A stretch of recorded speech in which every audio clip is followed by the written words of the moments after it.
Welcome back to the Papa Meat channel. How you doing? How you doing? Come on and sit down because today we're talking about anime conventions. It's been all over my feed lately. A lot. I think Anime Expo just happened at the time of this recording, and I keep seeing all sorts of depraved things at Anime Expo. You know what's weird though is you'd think that, I would say a lot of it this time though, is coming from the ladies. Nowadays, anime is more mainstream than ever, and as you would expect, this means conventions catering to the fandoms are drawing bigger and bigger swarms of attendees. Here, a passionate fan can go to panels, see early screenings of upcoming anime, meet their favorite voice actors, and take part in all sorts of events, some of them being downright deplorable. Is it a fandom? I mean, I don't know. Fandom? Yeah. Yeah.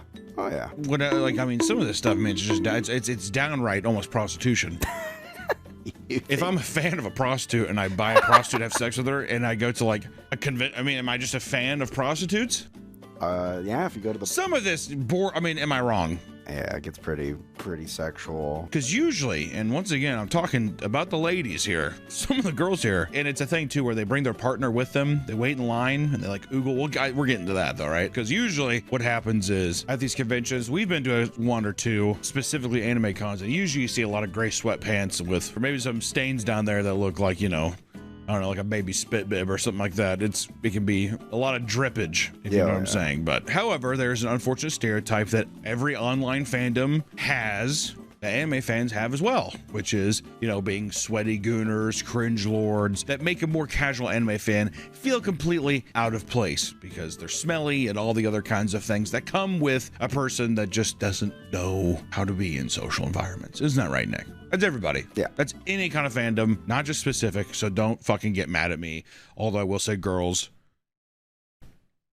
reel it in a little bit this time. Most people can accept that this is just a small part of a larger fan base, but unfortunately, a convention is where you see more of these quirky fans congregate together. There are all sorts of wild stories that take place surrounding anime conventions, from occasional degenerate attendee to wild after parties where people solicit fetishistic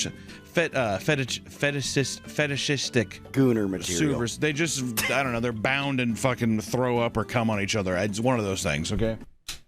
Flies in here. When we talk about anime conventions, what I find interesting a lot of the time is, and this is just me, this is me just observing what I see on my Instagram or on other social media, YouTube, and just the Japanese culture as we know it is, it's all just a lot of, it just feels a lot like porn.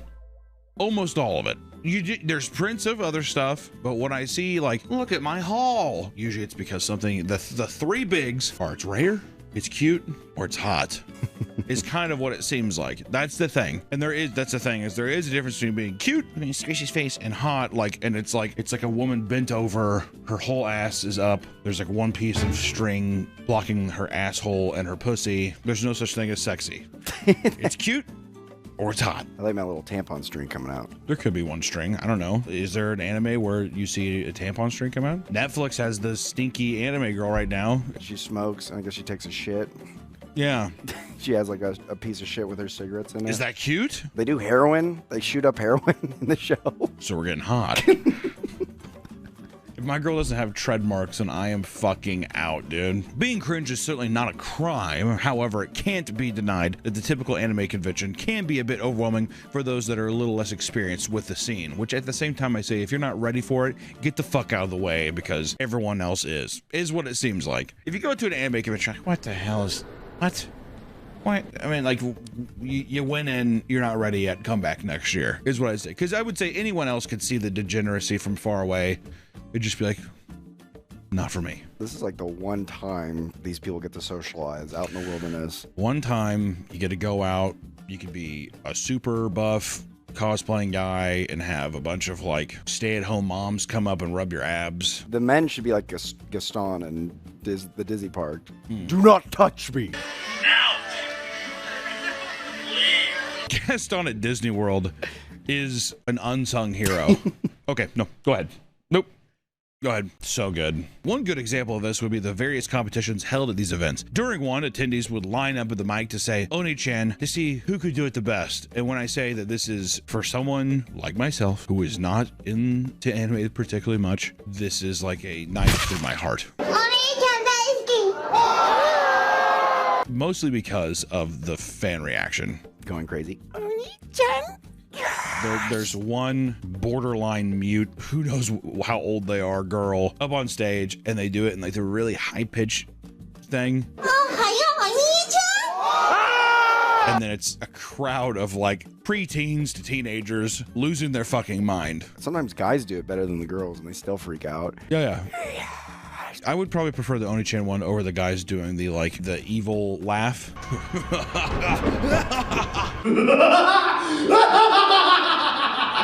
Yeah, very Joker coded. Yeah. But it's supposed to be, you know, like the big bad anime villain. It's kind of, yeah, anime Joker, yeah. But how many people do you think themselves at anime convention? What? I just picture myself being in the back of that room, looking at the thing, going into a bathroom, and then just fucking killing myself. I bet you a couple dads look at their son who's sitting there in their, you know, maid outfit, cat maid outfit. Yeah. Yeah. Actually, oh my God. Dad looking at his son. The kid's looking at his dad.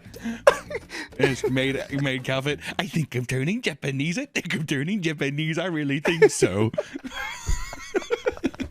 Yeah, you're finding that dad he hung a towel in the bathroom, hung himself. He has a bleach wall scroll, the thing wrapped around his neck, and he's just in the bathroom like, oh, that's on.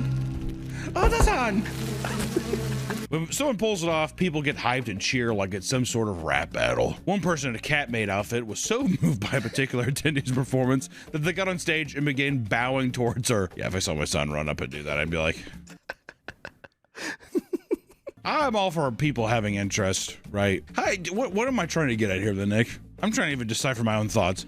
Am I just saying that I hope that he has this social awareness just to be like, this is all very amusing, but I won't hop up on stage and bow. I'll do it in my head. Or is it all performative to where it's just like, people are gonna find this really funny and they're gonna come out and be like, that was so funny when you hopped up on stage and bowed? Or is he like, I've never had a boner this hard?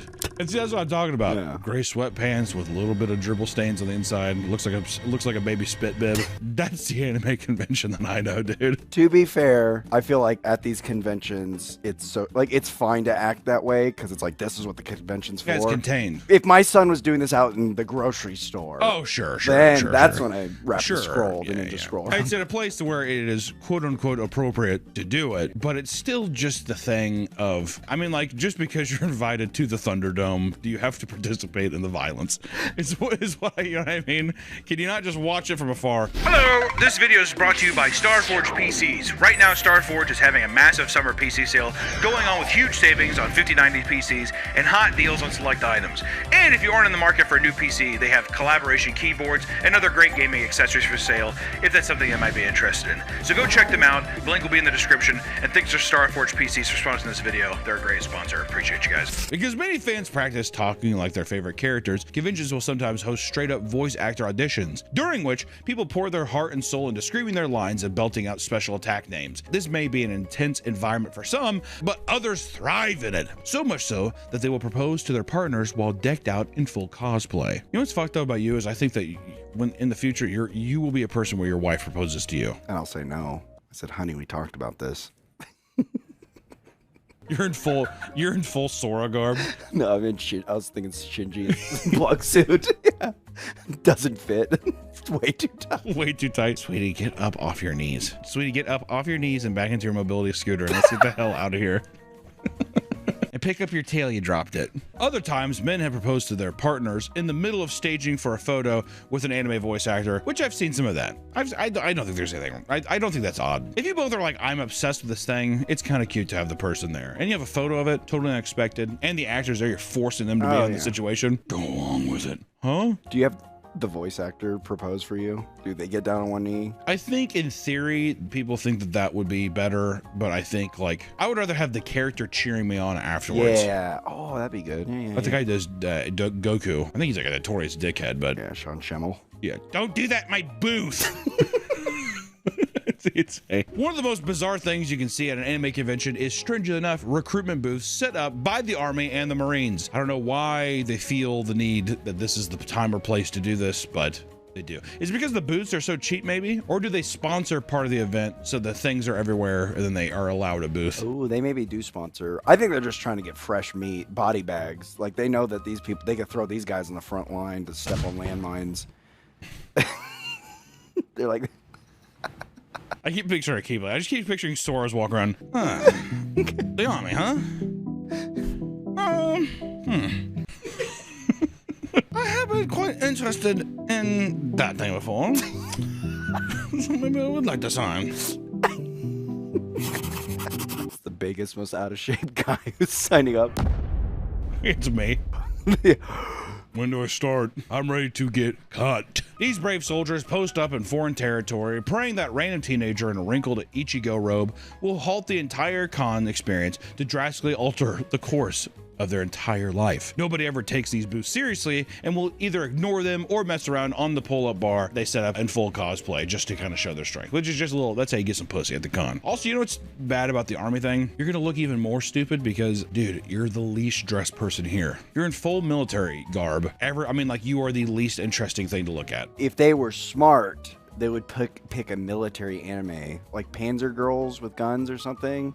It's like cute little girls in tanks. So you're saying would it just be the recruitment people are hot chicks in those outfits? I see. Yeah, they then. So I mean, like, are you gonna be there? Or? But you set it up like it's the anime show, and then at the end of the table you have a little recruitment thing where they take you. By the way, this is the U.S. Army. Yeah, they make you sign something they don't even tell you. You come out. He's like, go in the kissing booth. Yeah, it's a photo ID booth. Shh, welcome to the army. Anime con-goers, for the most part, keep it casual and just want to attend a few panels and grab some cool art.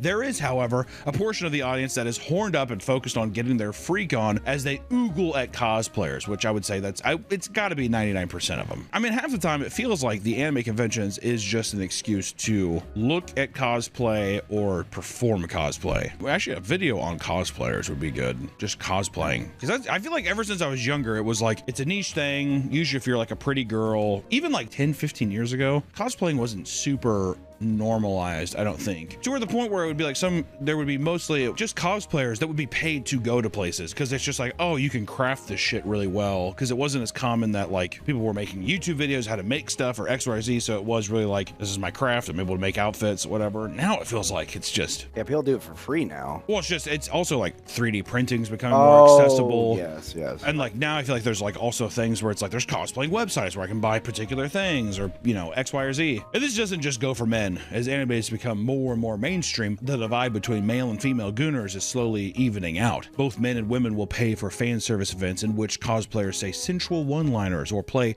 out anime tropes like the Kaibadan, which is where someone will slam their hand on the wall beside you in a flirtatious and domineering fashion. Ooh-wee. We are getting into it now. Let me tell you. This is starting to look like my Instagram reels. Some like girl like, I've been seeing even like D&D. We went to a D&D convention. And it's like, my favorite dungeon master said this line. Or he'll be sit there and you'll see, because he's far away, and he'll do like, you look at the comments again. Girly, what do you say? That's for just me and him, but let's just say, and it's water drop emojis. Ooh. I don't know. I've had people say it's juicy. Just makes you think of like two old wet sponges in your sink.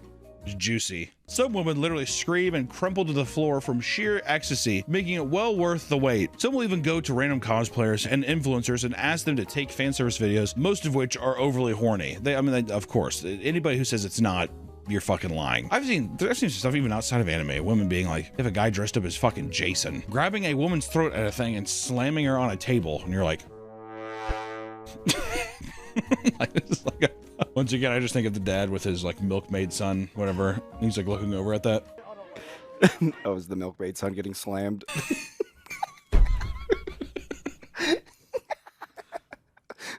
Oto-san, take a picture.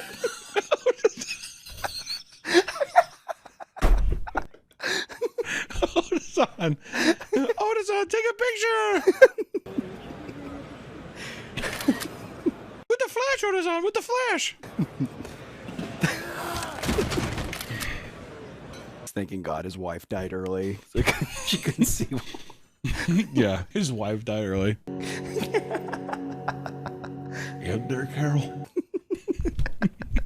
I don't know how much we can do. I don't know if you're just saying that you're basically like disappointed in your gay son is what it sounds like. You gotta watch out. That's not so much gay. It's just his interests they're embarrassing. It's not that he's gay. Okay. Other young entrepreneurs will even carry signs advertising a service in which they step on people. Often they take photos of the occasion, presumably to share with their future grandchildren. Of course. You used to have beautiful photos like, this is your grandmother here. And now it's going to be, this is me at AnimeCon 2026.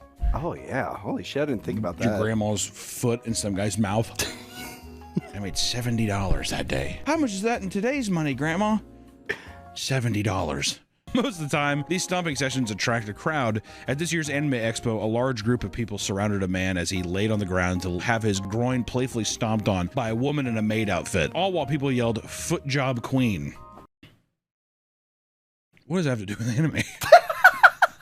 I don't know. The man on the ground bites his hand out of sheer pleasure. He's getting bricked up. Just this summer at Anime Expo 2026, women were blessed with an interactive booth for Love and Deep Space, a Chinese gacha game. When I tell you this has been all I've seen, this is the reason why we did this video, is because I was like, what in the fuck is this? Even online, there is a thing where people will obviously see this video. We'll see a video of a girl, like some masked Chinese guy, sexy, doing all this stuff, and obviously the girls will be like,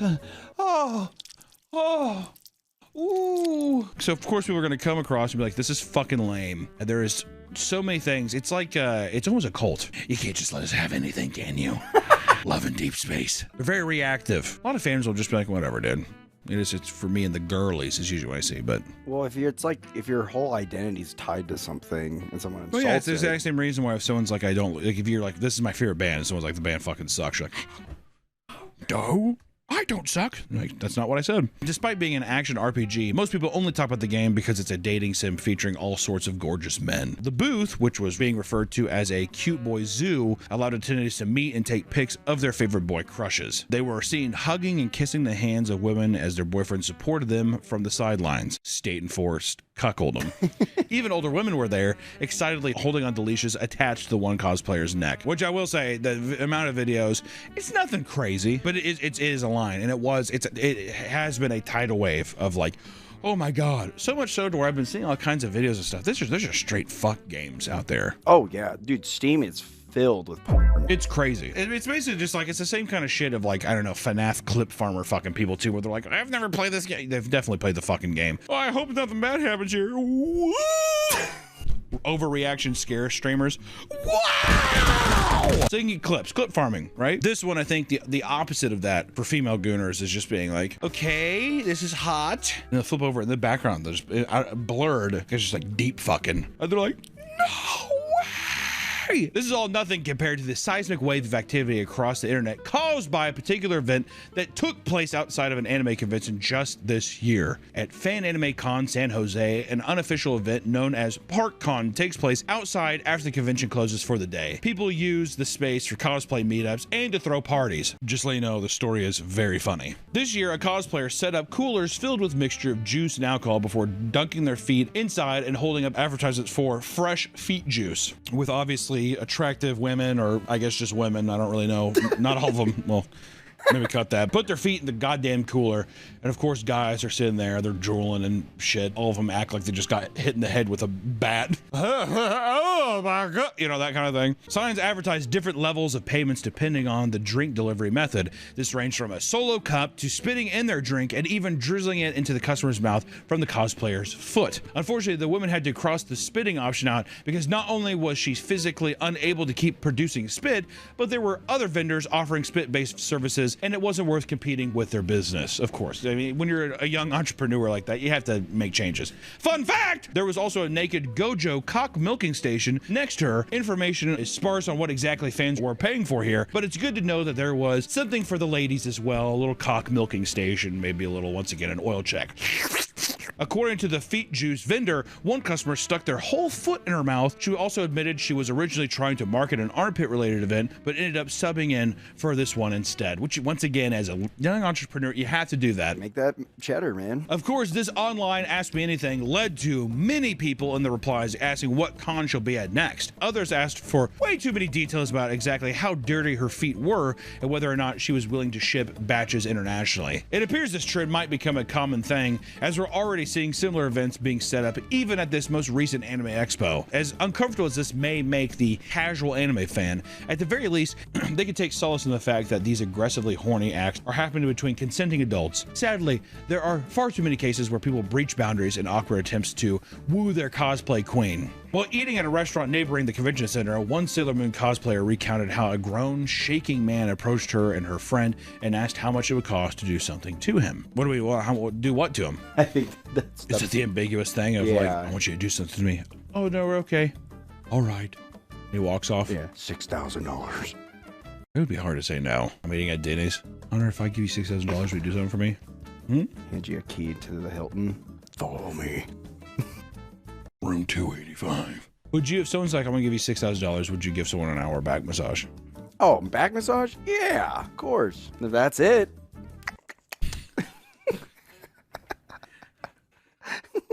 $6,000? Hell yeah. See, what you made it sound like is you were like, that's it? Yeah, exactly. I'll do more. Well, maybe if he's paying more. How much you paying? In a weirder scenario, one man with a hand fetish convinced a female attendee to let him use her hands to study for his art. She realized what was going on when he started getting a little into it before asking if he could start recording them. Is there there's hand fetishes out there? Like, this is news to me. Yeah. I thought foot fetish was the only thing. Yeah, well, I was picturing he's like taking photos. He's probably imagining like that hand jerking him off, or like. Well, yeah, I thought it was gonna be a thing for is she gonna be my hands for like like a fanfic thing or whatever. Or maybe AI scanning the hand so he can make his own hand puts job. puts on his VR headset. Yeah. God. In the future, at any place, you can be dressed up. Someone snaps a picture. Boop, grok, make a 3D model. People are gonna the psychological torture is gonna be insane. Oh yeah.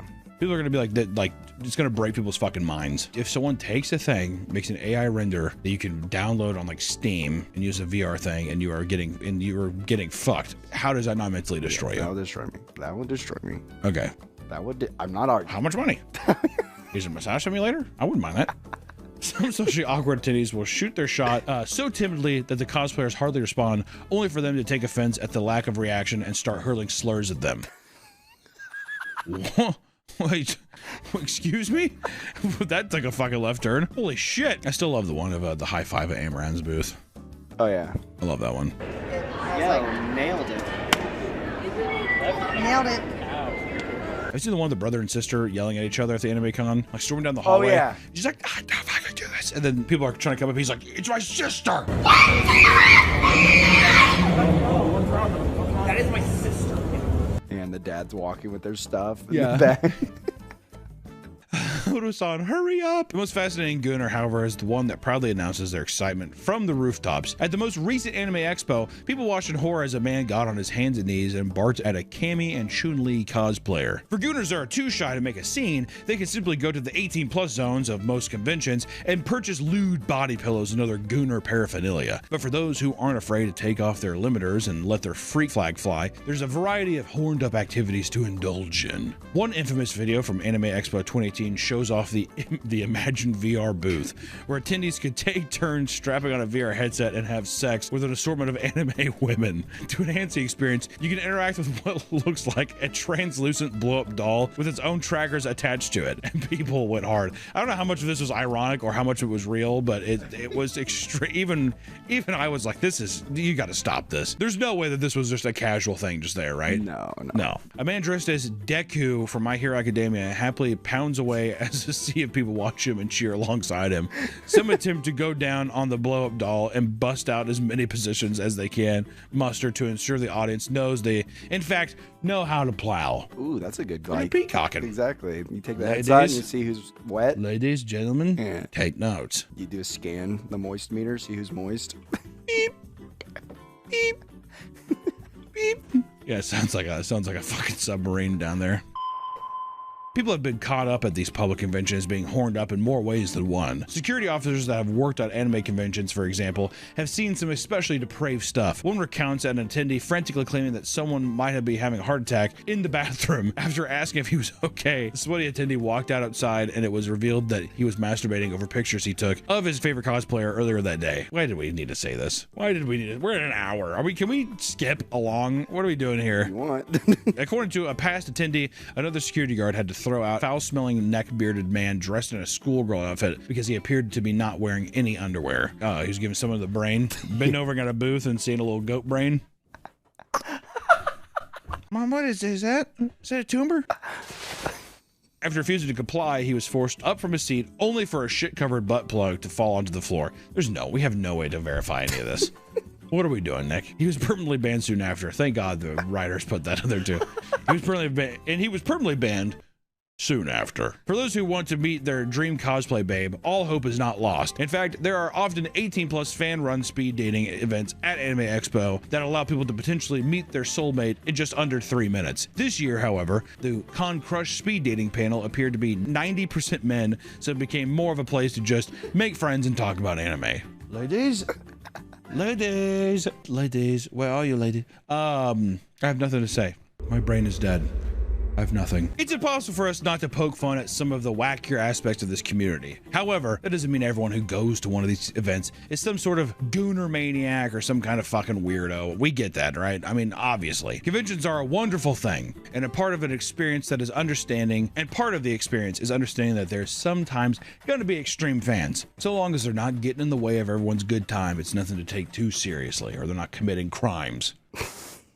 Then it's fine. But I'd say anime conventions are, it's something. So if you're going to one, watch out. Bring some hand sanitizer. You need some hand sanitizer if you're going to an anime convention. You're on an indie convention, really. Come on now. Oh, yeah, always bring a hand sanitizer. I had my brother's friend specifically he calls it his con tour, but he goes to a shitload of anime conventions literally just to get laid.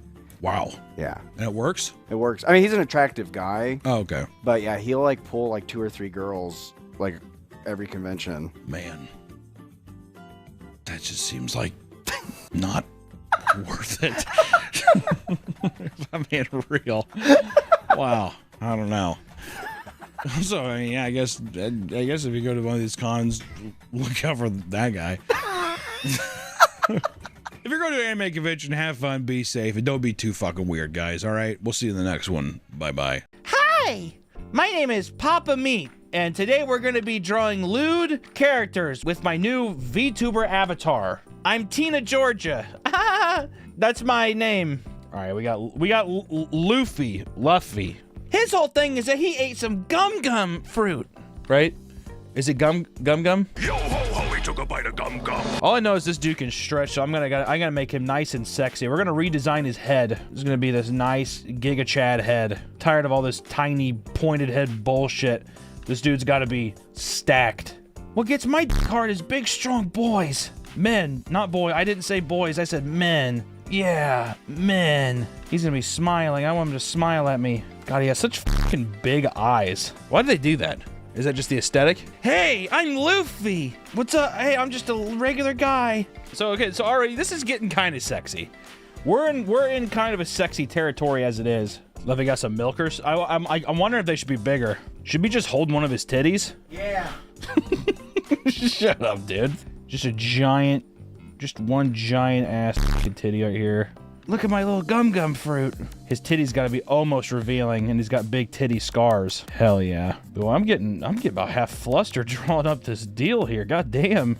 He's just got to be way thicker. This just isn't thick enough, dude. This isn't thick enough. Like, my dick is not hard at all. I do like the face, though. The face is fun. Let me see. Yeah, there we go. Now we're getting into territories that I think this is really what's gonna set us apart. Yeah, this is it, Chad. Don't tell anybody our secrets. This is very sexy. My boy gummed up though. Sheesh, good lord. We're getting somewhere with this. Good lord. I gotta guess he's gotta have big old thighs though, dude. I'm talking some legit thighs on this old boy. You're sitting there and he's just got some dumpies on him. Woohoo! Yeah! Oh, yeah. This is looking great! Dude, who here's hard? Be honest if you're hard. And I'm gonna give him some Daisy Dukes too. I know he has some regular deal. I'm gonna give this boy some split open Daisy Dukes, dude. I'm gonna make him do like a little like with his finger up here. Yeah, like his hand is up here. And he's doing like a little, I don't know, I'm just being bashful. I hope no one gets my gum fruit. You know what? Because I like bigger women, I like bigger men. Throw a nice little couple stretch marks on his thighs. Hey Nick, can you go inside and get me a nice ice cold glass of water or something, dude? I'm heated. I'm so hot right now.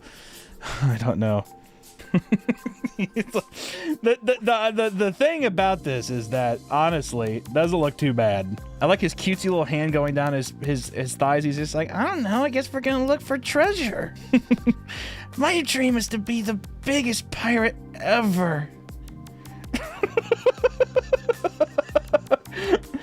I just want to be the best pirate imaginable. Oh my gosh. Perfect. Absolutely. I mean, just like, what a doll, dude. I hope my son or daughter cosplays as this when they're older. Sweetie, would you like to dress up as Sexy Luffy for Daddy? Okay, I said that and I immediately, I regretted saying that. What do we think about these big old titties and this scar, dude?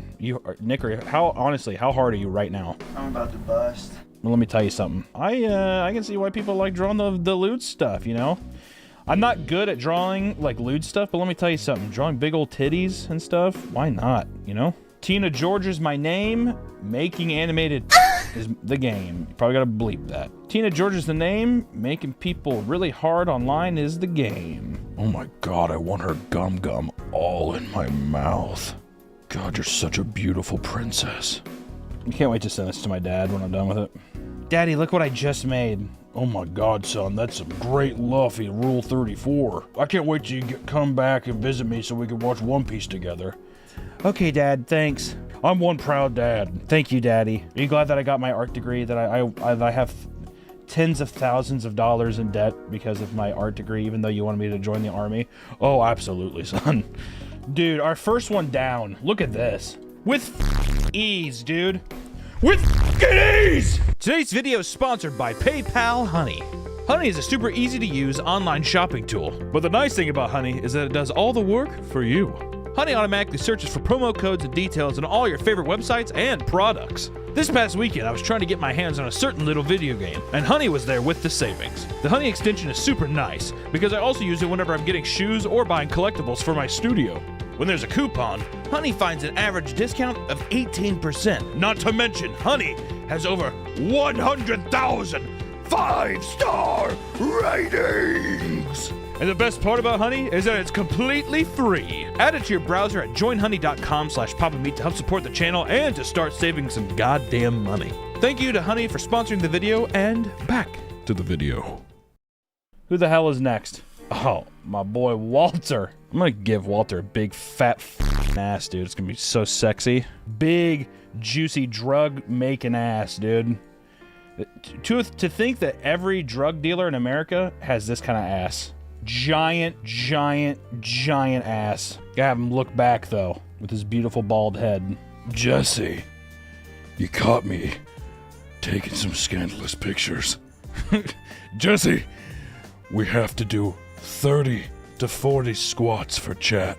Oh, Jesse, I used to be your teacher, but I think I have so much I need to learn from you. Also, his ass needs to be way bigger. Tina Georgia. Drawing thick Walter White. The thickest Walter White you've ever seen. Oh, Jesse. This is so fucking cute, dude. Yo, I should do too. You know what's gonna be really fucking sexy? Drool. Like off the tongue. Gotta have his glasses be on the edge of his nose, because that's really cute. Dude, we're getting there. We're fucking getting there. Tina Georgia knows how to make anybody hard. Even anybody who watches the hit AMC show Breaking Bad. I gotta give him such a huge ass. Jesse, do you want to learn how to cook meth or not?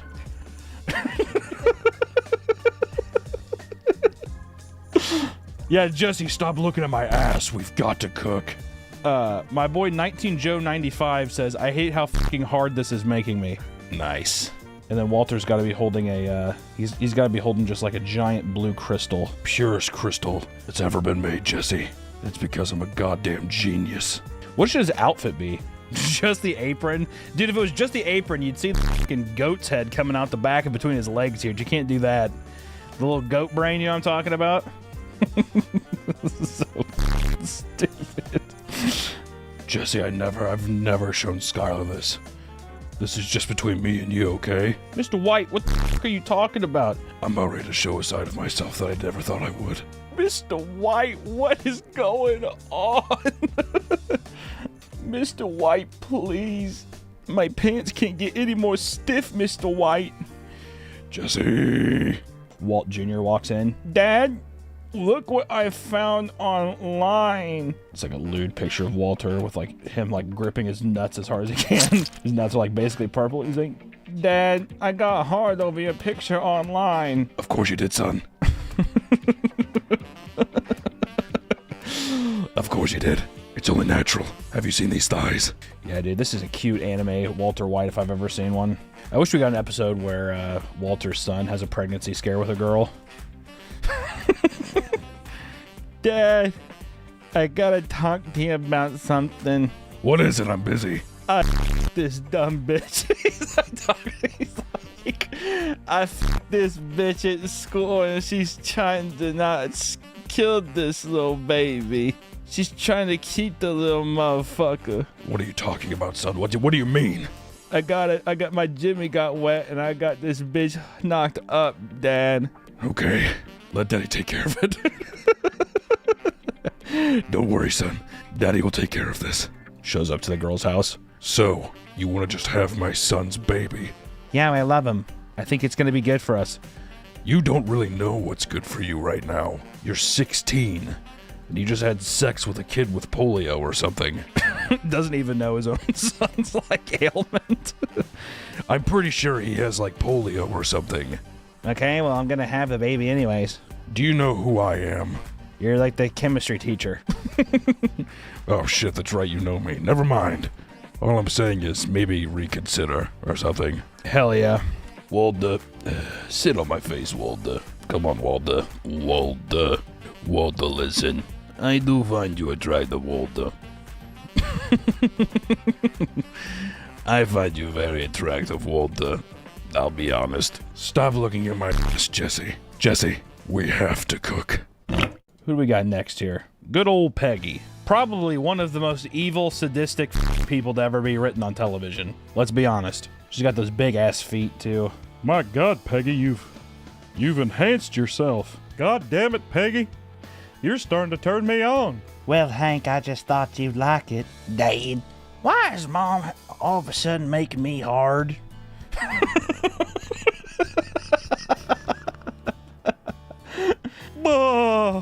What the hell are you talking about, boy? I'm just saying, Dad. I'm just saying. Mom's got me acting up, Dad. Go to your room. Go to your room and think about what you've done, but don't touch yourself in there. It's pretty much what it would be. Goddamn, Peg Leg, you can't be sitting on the living room floor like this. You got Bobby coming into the room talking about why he feel. Okay, hold on. Whoa, easy. We got Twitch guidelines here. Come on now. Bobby's coming in the room asking why he's all hard thinking about you. Well, Hank, I'm a beautiful woman. You spent $63,000 on cosmetic surgeries across the state border, Peg Leg. I don't think this is a good idea. What the fuck is this drawing, dude? Gonna have a big old tank of propane right here. Hank, look what I've done for you, Hank. Goddamn, Peg Leg. God damn it, Peggy. You took the junior propane tank and you made it all moist on the other side. Now it's not able to, let out enough butane. Where the fuck it's gonna be. I feel like I want Peggy to have a big old pair of balls, dude. I want Peggy to have a big nut sack is what I want her to have. Hank, what do you think of this? Bah, Peggy, what in the world? It's just like a fucking animal here. How you liking this pose so far, dude? Do you like this? Are they too? Is her titties too droopy? There's no such thing as too droopy titties. Someone said, yeah, yes. Yes, please, they're too droopy. This looks so stupid. Peg leg, what the hell are you doing? Come on, Hank, dive on in. The water's just fine. This should make it hurt. She's got big balls right here, dude. This is gonna look really odd. I'm just gonna try it though.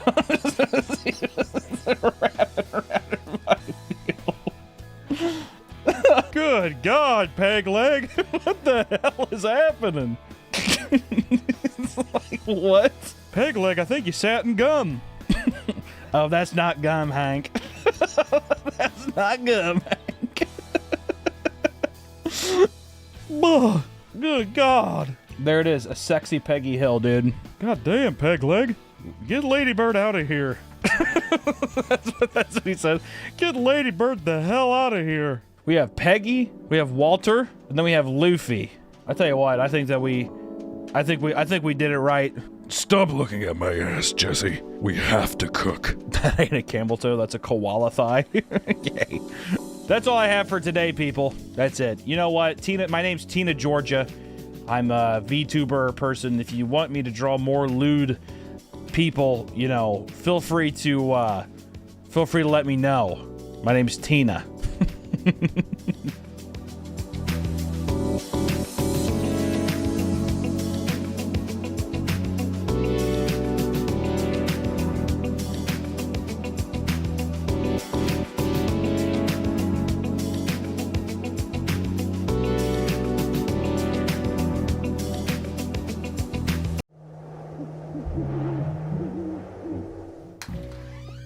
Ho, ho, ho. Hi, it's me, Saint Nick. I'm here to deliver presents to all of my beautiful viewers, but most importantly, my beautiful patrons, the most important ones. That's what my little sack is here. It's full of all my patrons' wish list. Are these people naughty or are they nice? Are these viewers good people or are they scum?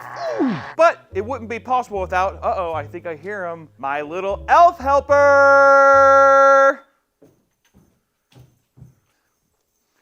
God, you're gorgeous. This is my elf helper, Harry. We don't need to talk about that. It was gonna be wrapping him up. Here, we needed another person, though, to pass it off, I think. Why not Mrs. Claus?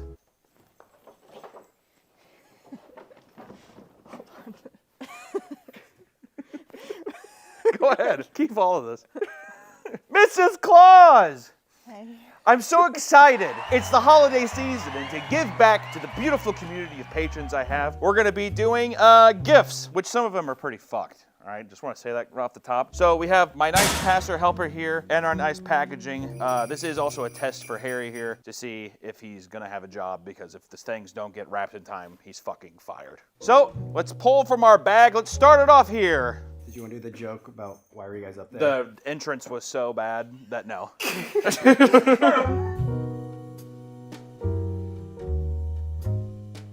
These fucking gloves are gonna need to come off, I think. I'm taking these off. There's no way I can get to the paper. Who's our first one? Our first little letter. It says, Dear Meat Canyon, this year I would like the Lego Hogwarts set. It would be really cool to build it with my kid. He's really into Lego, and it'd be a joy to be able to share that together. It'd be really cool to build it with my kid. Okay, but everyone has kids, dude. How many fucking kids are there on Earth? Why couldn't they get it for their kid? Well, exactly. Really, you had to wait for fucking Saint Nick to get you the one present you want for your kid? It's $170. Send that off, elf. Send it off. All right, very nice. You hate to start on a naughty though, don't you? That's all right. You know what? What's been done? All right, I know that you typically clean, but I need you to fucking stop. All right. The next one is, Dear Meekin, this year I would really like the Green Ranger Dragon Dagger. What the fuck is that? It's $70. Okay, elf. There's some greedy people. $70. Be Whatever happened to funny. just like some fucking candy, dude? I remember I asked for like Milk Duds when I was a kid. You ever get oranges? No, because my parents loved me. Because Daddy Saint Nick's parents were God, right? Who is Saint Nicholas's parents? My dad is Jesus Christ. Scandinavians? Okay. The reason I think I deserve it this year. With always a big fan of Power Rangers, especially Jason David Frank. RIP. He's dead as shit.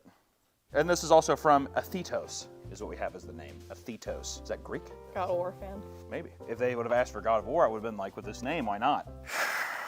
I'm not a huge Power Ranger fan. Kind of a downer read. It's kind of. I don't want to be this kind of guy, but like, if you're gonna bring in a dead person, it's just like, Jesus Christ, dude, really? Come on Christmas, come on. Naughty, naughty, naughty, naughty, naughty. All right, there we go. Athenos. Not bad at all.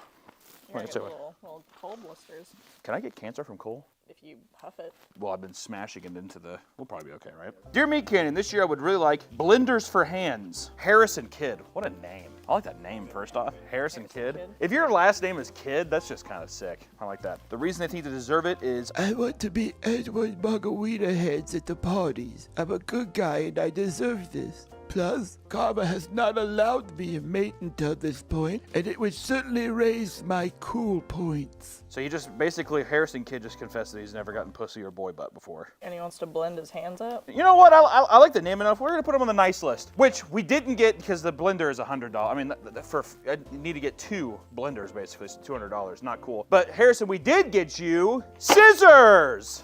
It's cute. So then that way you can dress up as Johnny Depp at your parties, and you can get some pussy or boy butt that way. That feels fair to me. So you know what, Harrison Kidd, I hope you enjoy your gift. We are sending that out. Oh shit, there you go. Am I doing the...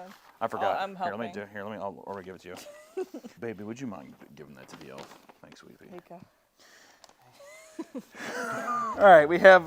Let's see here. Dear Meat Canyon, this year I would really like a full bar with a horror goth aesthetic for my house. Okay, well that's thousands of dollars. Also, it's like, are we supposed to go and fucking build it? A horror goth bar, a full bar. I think Carrie could take a couple weeks off to go do that. I can't afford that. The reason I think I deserve this year. I've always put others first before myself. A little something nice for myself would be nice. Jindo. Here's a fucking news flash, dude. On your naughty or nice list thing, or why you deserve a gift, don't ever put about how good of a person you are. That's that's a turn off for me, dude. This is a message in humility. Maybe try being a bad boy.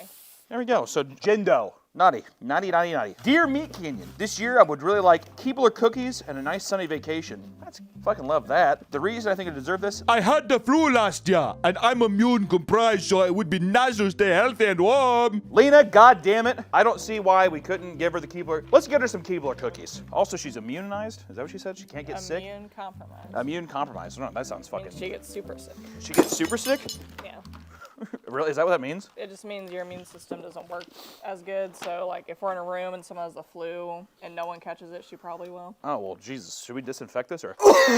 Sorry, I had a little bug. All right, go ahead and give that. There you go, Lopez. Lena Lopez. Honestly, dude, how long have you been fucking working here? I cut it a little too short the first time. All right, well, I'm letting you know these are not slowing down. I am not slowing down. You do not realize how fucking difficult a 365-day year is to get a gift for everyone on Earth, all right? It's a big day for you, I understand. All right. Dear Meat Cannon, this year I would really like a goth muscle mommy to spit pre-workout in my mouth and show me her playlist. Ooh, I like that. Well, first off, I don't know how I'm supposed to fulfill this. You want to go spit in somebody's mouth? Maybe show them your pussy, your butthole? I don't know if I'm a goth Mrs. Mommy? enough. You could like dye this black. I'm not a muscle mommy, though. Well, how about this? The reason they think they deserve it is Because I've been trying with the pumpkin spice women, and it's not fun, so I deserve this. And some Papa Meat merch would be dope. okay, well, that's a bunch of gifts in one. So let me tell you something. I'm not going to do that. Also, this is from Jamieson Hartman. Do you have some gamer stuff so we can give him? Clap, Allison. Loud. One. Just one big one. Oh. It's just to sync your sound. Just do one. I feel like you're gonna hurt. You're gonna get like a splinter. You don't control what I do, all right? Here we go. We got some lean, some gamer subs, which of you could also use promo code PAPAMeat at checkout. This stuff is actually very good, and this flavor is really good too, just to let you know. Wait! We just want to thank today's partner, Gamer Subs! Gamer Subs is an amazing energy drink company that's a great substitute for all the sugary coffees. You got your sugary energy drinks. They're all bad, but Gamer Subs is keto-friendly, it's sugar-free, and it's unbelievable flavors. I don't think I've ever had one that's bad yet. I mean, Grandpa's Ashes, you would assume that would be bad, but it's delicious. Same with Bran Risk, I really like that one. Titty Milk, even just some of the regular ones. Cherry, you know, I mean, like any basic flavors, you gotta try them. And right now, if you use promo code PAPAMeat at checkout, you get to sample 3 flavors for free, all right? And let me tell you something. When you get those flavors, you're gonna be like, oh, baby, I need to get me some of them. I need to buy me some of them. They got anime waifu shaker cups. They got all the flavors. And they also have gamer soups, which is a new thing that they're getting ready to do. It's just instant noodles. They're delicious. This brand I'm holding here is the beef one. I've had the chicken one so far, and it is So good. So if you're a fan of just like makeshift microwave ramen, anything like that, this is a great product to have as well while ordering your energy supplements as well. So be sure to go to gamersubs.com and check out all kinds of their flavors, and especially the waifu cups, because let me tell you something, when those motherfuckers are gone, it's like buying blood diamonds off eBay. All right, they get expensive, it's crazy. So just wanted to say thank you to our partner GamerSubs for helping us support the channel and being a fucking awesome partner. And back to the video. You get a thing of lean and some charcoal. Good luck with, I don't know, sexually harassing goth women or something like that. I guess he didn't say so that's kind of unfair to say. Good luck getting your dick sucked by a big-tittied, milky goth chick. Harassed. Yeah, good luck getting sexually harassed. There you go. All right, moving along. Dear Meekin, this year I would really like to find love. Yeah, right. That's from, how do you say that? Cap Kuba? Kabui? Cap Kabui. They say the only reason they think they deserve this is It's lonely out here. I can't keep doing this thing alone. well, too bad, bitch. You better get used to it. Coal for you. It'll keep him warm when he's all cold and lonely. That's true. That's true. What? My job's harder when you shake the table like that. Well, dude, you better get used to it. I mean, I don't know what to tell you. I would watch your fingers, too, while you're at it. I do like how nice you're trying to make it. It's so hard. I don't have enough tables for me. We got I mean, look at all these supplies. You could probably mitigate that a little bit, right? Baby, would you mind just helping him, like, mitigate the table space a little bit or something? I think he needs some help. Daddy Santa would love that. Yeah, now you got all that. That do good? This is why you haven't had a job in, like, 650 years. You need to find better elves. Because you did. Okay, well, the help is here. Okay, so. You're doing great. We don't pay him, right? Dear Meat Cannon, this year I would really like an Easy Bake Oven. $120 Easy Bake Oven. Whatever, like, people are reaching. The reason I think I deserve this, when I was younger, I was given the Easy Bake Oven for Christmas, but was forced to return it to Walmart after the recall before I even got a chance to open it. It was all I had ever wanted as a kid, only to have it snatched away from me when I finally got it. I still feel the pain to this day. Andrea Lopez. That's touching. I'm gonna have to put her on the nice list. But couldn't get an Easy Bake Oven, didn't know where the hell that was at. So instead, we got you a skillet! With this, you can make cookies, waffles, probably not waffles, but you can make pancakes. You can make yourself a Ginny O's turkey burger, which I ate a lot when I first lost weight, but now that came back. Uh-oh, watch out for the skillet. Congratulations and Merry Christmas. Merry Christmas. Dear Meat Cannon, this year I would really like a glow-in-the-dark Meat Cannon. The reason I think I deserve it is For research purposes. Ashton Star Trekky. Star Trekky. Star Trekky. Oh yeah, they're good. How old are they? 1996. They're 1,900. We just want to say that we did message them to confirm that they were of age. So glow-in-the-dark dildo, please. Which here you go. And you can f yourself with that. You can put that in your. A lot of gay men like to put this in their assholes, and they like it a lot. No women? I see more gay men than I do women of any kind. Any kind. Gay men are cornering this market. The amount of gay men for this specifically is, I mean, astronomical. I think that I did the women a disservice because there is a lot, the amount of I've seen of gay men shoving this into their ass is crazy. So good luck with that. And try it in your asshole. You never know. Pretty nice. Dear Meat Canyon, this year I would really like a rice cooker. Kind of a boring gift. The reason I think I deserve this year is I just want to be able to cook rice every day, eat it, and remain being a good boy for my present that I will want and deserve next year. I don't like the tone at the end of that one, if I'm being honest. Also, I think there's also bag of rice, which is I use, which is a steamable one. I remember you said you didn't like that, but it You was. can also just put it into a pot. You could just put it into a pot. So to have a rice cooker and then also have the audacity to say that I will want and deserve next year feels very presumptuous. That's from Gavin. Yeah, I don't know, bitch. Cook a burger. Here's some coal. Use this to cook yourself some nice hot dogs and hamburgers, bitch. There you go. You really gotta speed it up because we're losing space on our end now too. And It's really unprofessional. I just want to say that like we've been doing this for thousands of years before you, and this is the only time this has happened like this. I'm used to like dolls. Are you a temp or are you full time? What's going on here? Have you been in gift wrapping this whole time, or? No, they promoted me actually. I was a reader for the wish list, and now I'm toys. We're out of tape.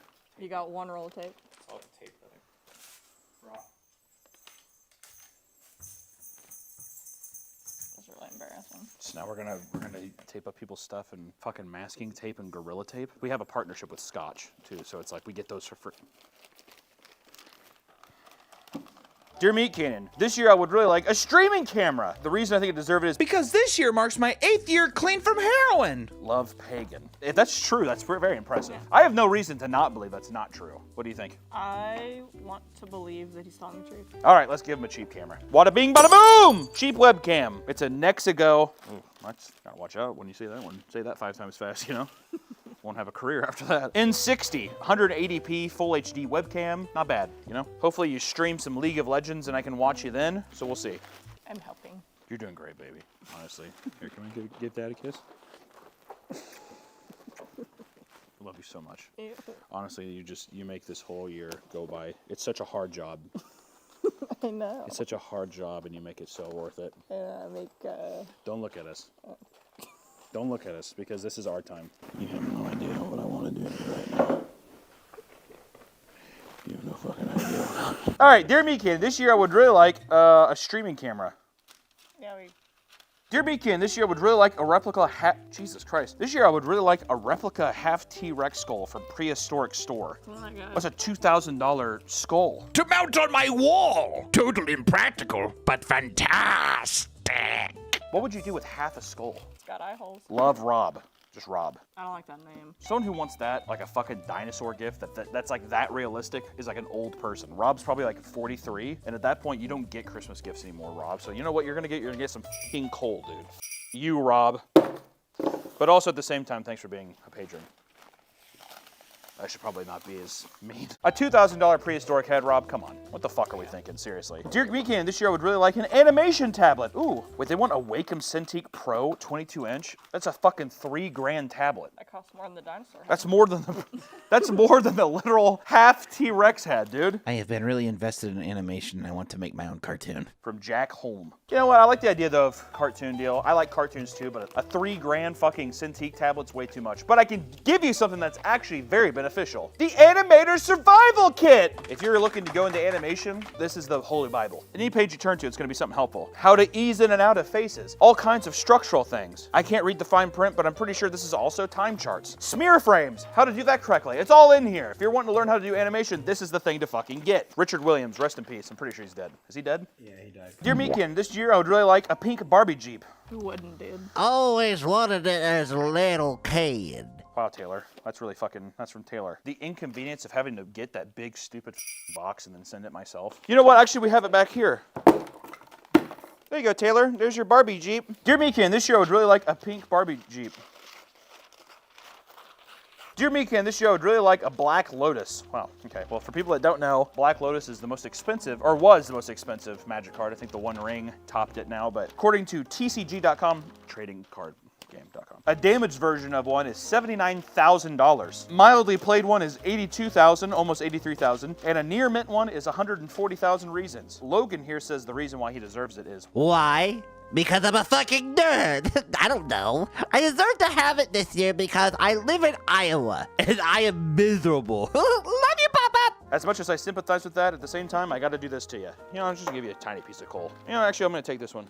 Do that. And I'm also gonna give you, what pack do we have over here? My least favorite set so far in a long time, which is I'm gonna get you a pack of Brothers War. And let me tell you, this is like, I'm pretty sure they pay people to get these now, so have fun playing Magic with that, bitch. You're doing great. I just caught up and now You're doing really good. I'd help, but I'm kind of busy.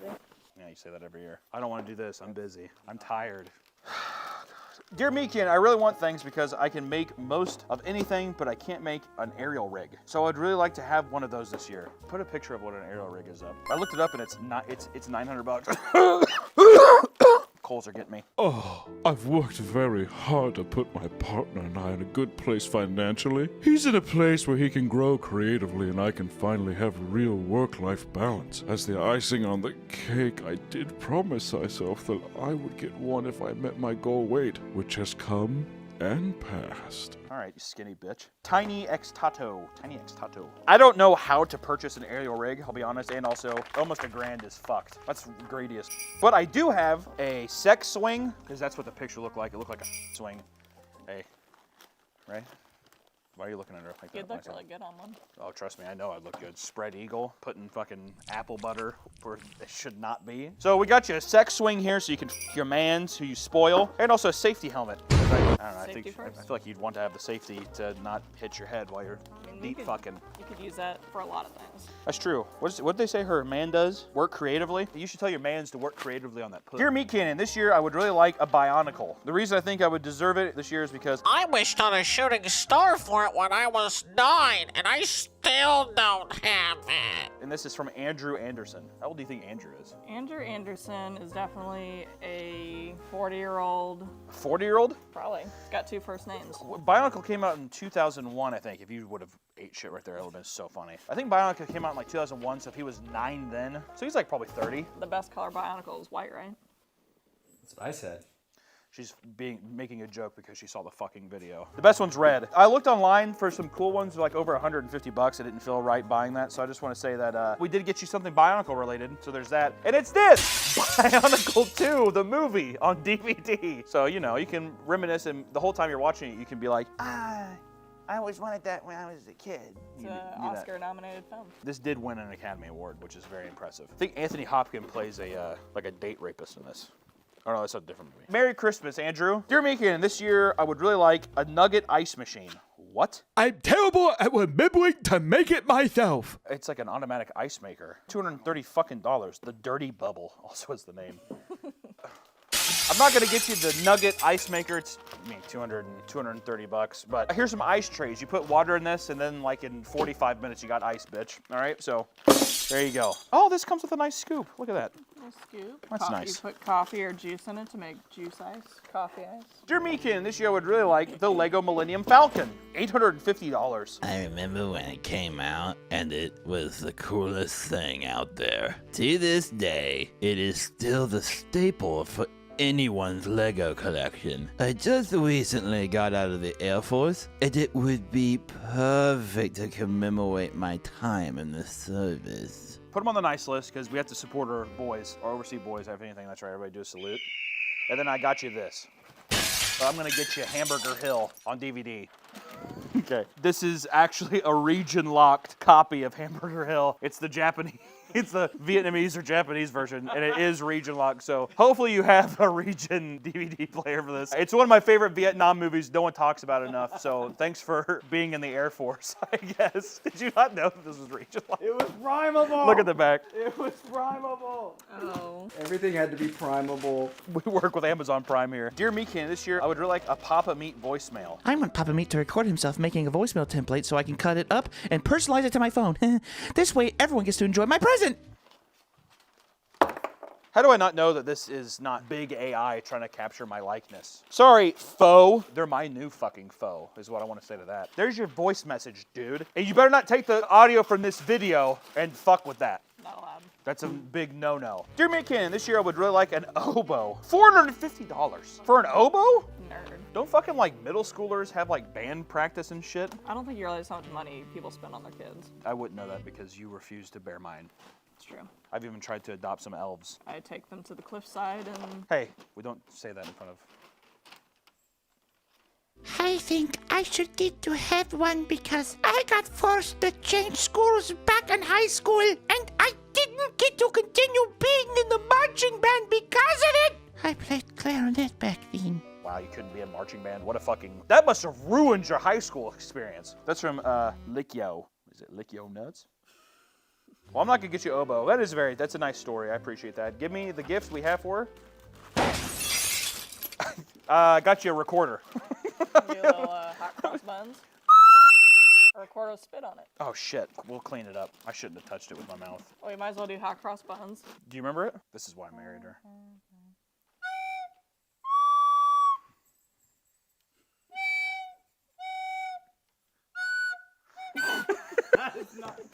Hold on, I'm trying to like get it. I don't fucking remember how to play hot cross buns. It's like looking at Mozart, Wolfgang von Mozart. Yeah, be sure to take about. There's spit all in this right now. Yeah, we're gonna clean it. We're gonna clean it. Dear Meekin, this year I would really like the Turbo Man doll figure. Huh. It's 13.5 inches tall. I don't know, like how you know the height of it. It's 13 inches. It talks and is fully posable. Why do you need it fully posable?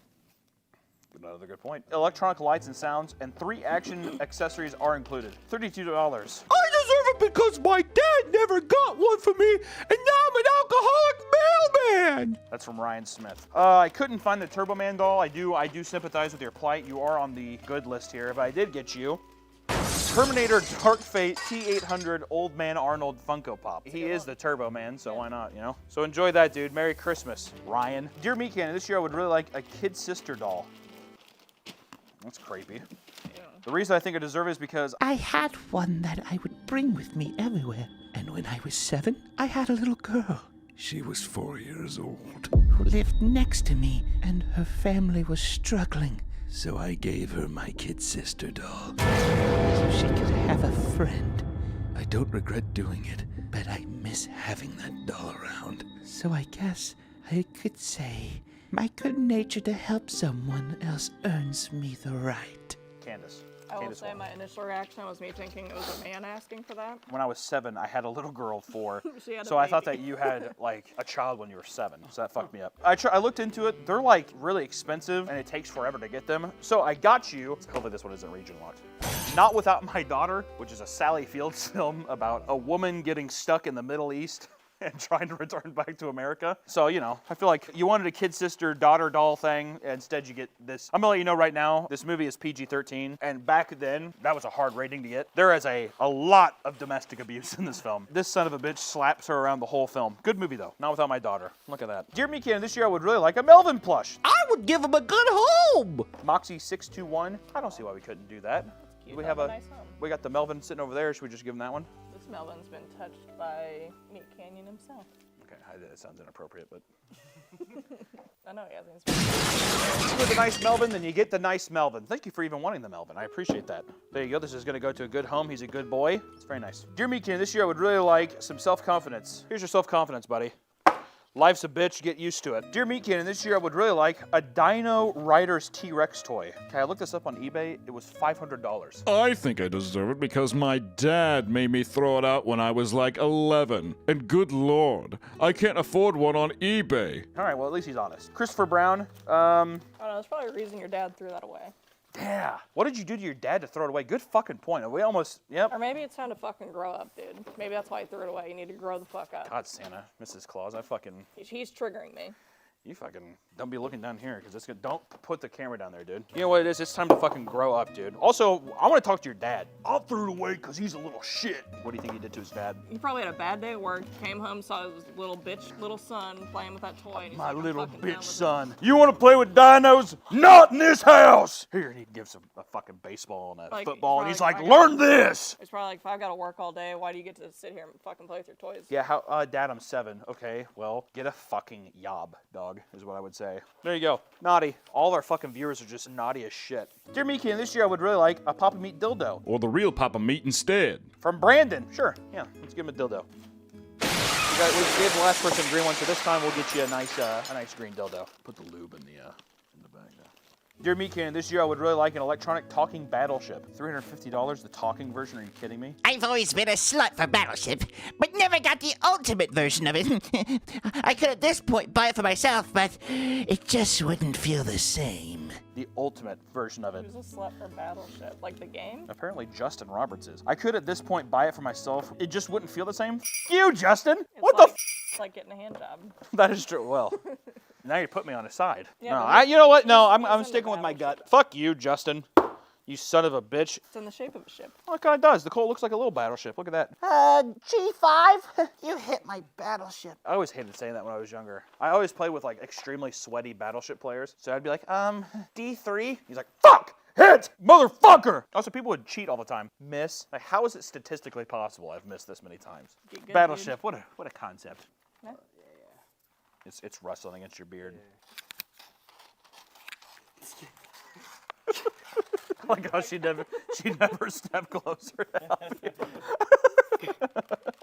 It didn't occur to me. Dear Midcan, this year I would really like a go-kart shitty small RC car. The one that he linked was $1,400. Yeah, it's a shitty small RC car. That's the price of RC cars? Are they that expensive? I remember that American Dad episode whenever he gets obsessed with RC cars, and it's like this huge hobby. I don't remember that. Now that I'm a parent, Nice, he got laid. I'd love to rip one around the neighborhood with my kids. I deserved it because I truly believe in meaty Christmas miracles, and I always give people sitting in the middle seat on the airplanes full reign of the armrest. That's from Nick Counter. That's a nice thing. All right, we'll get you an RC car. RC car! We got you the Hot Wheels Cybertruck RC car. So have fun ripping this around the streets with your kids, dude, and tell them how cool Elon Musk is. Don't let your dog get into it. Don't let your puppy into it. He's gonna swallow it like a pill. Dear Meatkin, this year I would really like a PS5 or a big booty Latina. The reasons he thinks he deserves it? No reason needed. Love, your local cholo. God, that is a fucking, that's hard to argue with. I can't ship you a big Latina woman, but I guess I'll get you a PS5. You thought we were joking too. We legitimately got him a PS5. It comes with the Spider-Man 2 bundle. I don't know if that game, is that game supposed to be good? Do people like that game? Yeah. People like it? Oh, they love it. Or their elf said that they love it. So enjoy your PS5, dude. Hope you game, big game. He was a gamer. And thank you, dude. Harry, bend down. Like, You have his letter? move Allison. Get out of the way, turn. Oh my God. I didn't know an elf pussies was so loose. Okay. Dear Meekin, this year I would really like some Christmas spirit. The reason I think I deserve it is because I always looked forward to Christmas when I was younger. I feel like back maybe 20 years or so ago, people celebrated it more in neighborhoods and just generally all throughout the community. I don't see it as much anymore, and I don't really have a family anymore. It's just me, and it feels like another day sometimes. And if I could have any present, it would be able to feel that again. And I think I deserve it because I feel like everyone does. way to fucking kill the vibe of the video, dude. There's some fucking coal. I don't know what the fuck you did to your family, but it sounds like you killed them, if I'm being honest. I don't know the backstory. It could be very tragic, but that would be tragic if he murdered them, so. It's all tragic. Dear Meekin, this year I would really like to find a way with my art. At first, I said love and support as a joke. But man, I'm 24 trying to find my way with art and trying to make a means for myself. It's so rewarding and so scary. It's humbling reminding myself that not everyone is going to enjoy what I make. Tatiana Andrews, you know, everybody experiences that. A little bit of art. I can get you some art stuff here. So we got you draw quick and easy manga boy bodies. So if you're looking to... I'm gonna draw some tight little boy bodies. This is what your art will look like soon, and you'll be making the big bucks. So Tatiana, keep at it. Biggest thing is practice. Put some cat heads on them, and now you got some furry. You put cat heads on these, you might legitimately make tens of thousands of dollars a month. Take the pants off, put the cat head on it. Learn how to draw a and a and some and Furries have money. That's true. Furries will pay for anything. So, you know, do that. Dear Meekin, I would really like the rest of the erotic FNAF story to be posted to Patreon. Because I need it. Says Londi Brondi. Yeah, sure. We'll post it right now. And it's up. There it is. Londi Brondi. It's a really disgusting smut, so have fun with that. Dear Meekin, this year I would really like a Gibson Les Paul guitar for my wife. That's a $3,000 fucking guitar, dude. After everything she's been through, military. Here we go with the military people. Jesus Christ. Oh, they forced me into it. Medical and personal. She deserves it. She's a musical genius, and one day, she'll get that guitar. Love, D'Artagnan.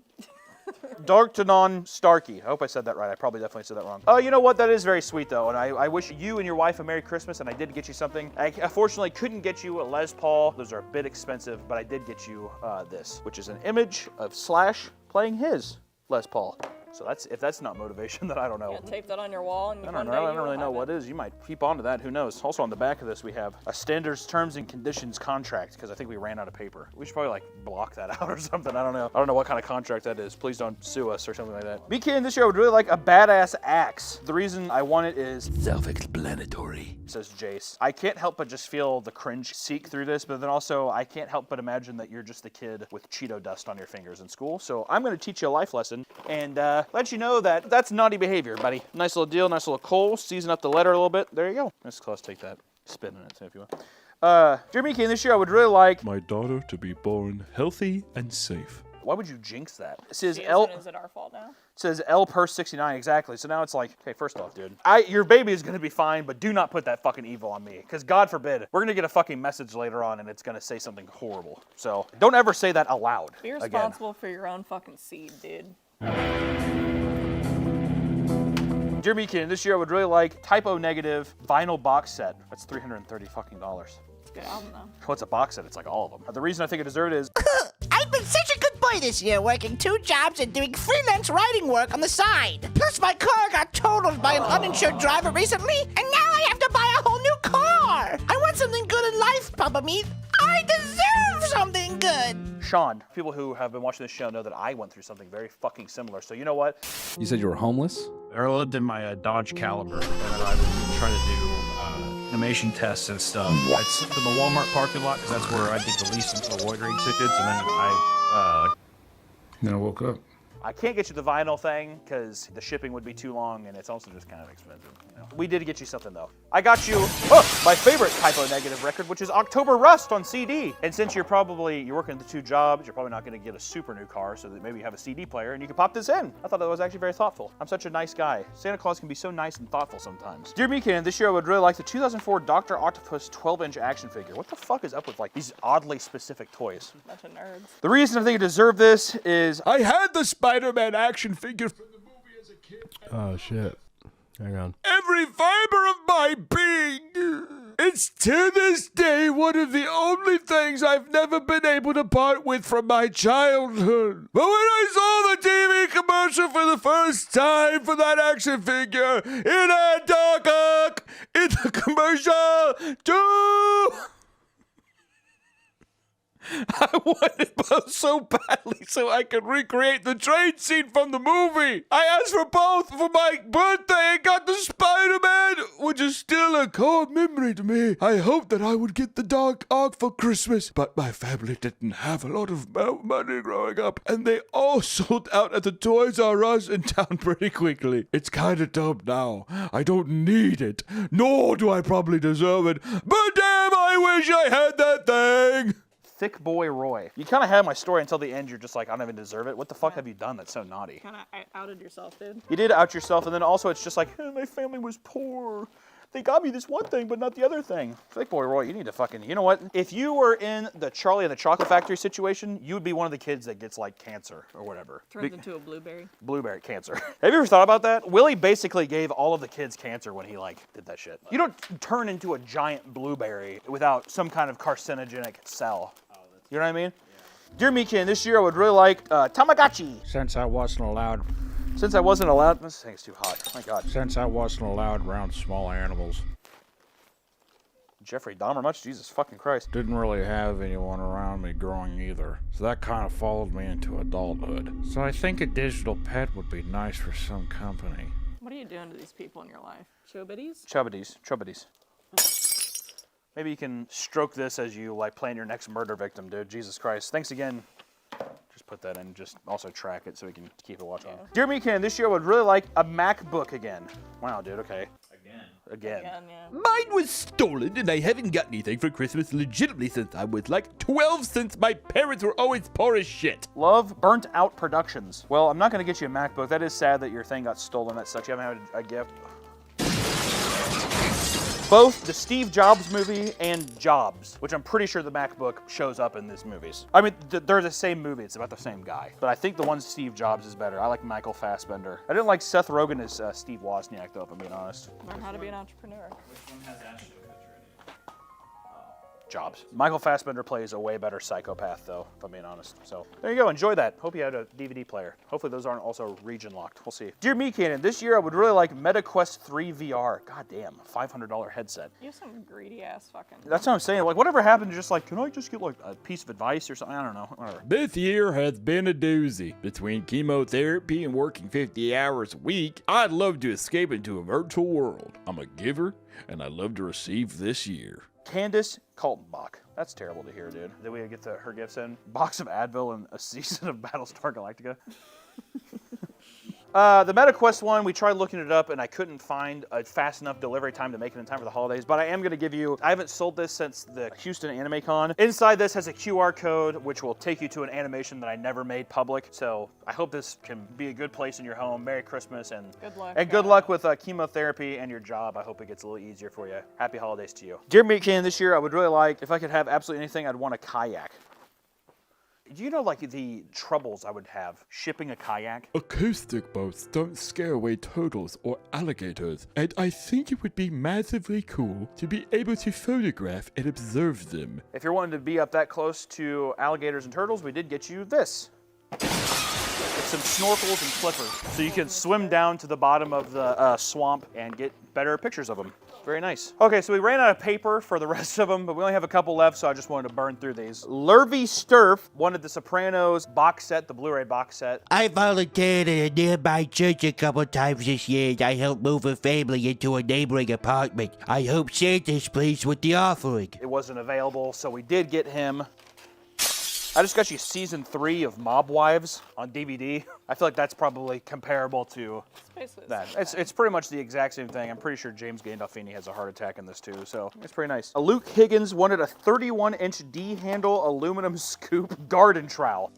Since a kid, I've loved landscaping and working in the yard and doing honest hard work. And I'm a mean shoveler, okay? My parents have never supported my gardening hobbies, which is why I've never had the 31-inch D-handle aluminum scoop garden trowel.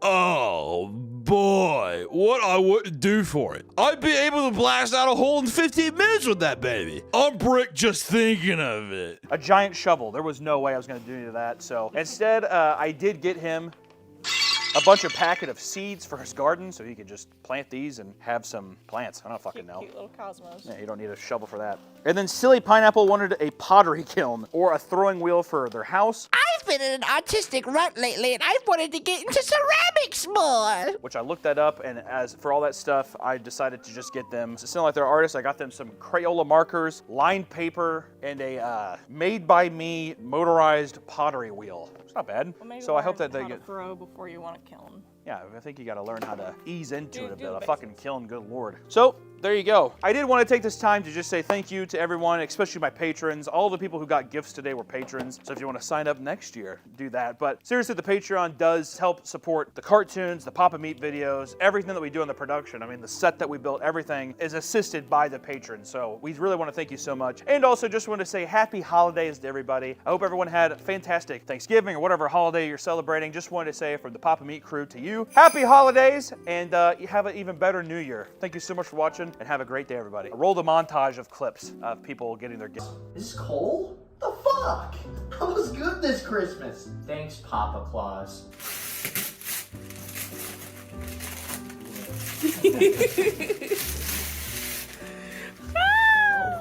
Oh, he got your bundle. Yeah. That is so nice. Wow. This is crazy. Thank you so much, man.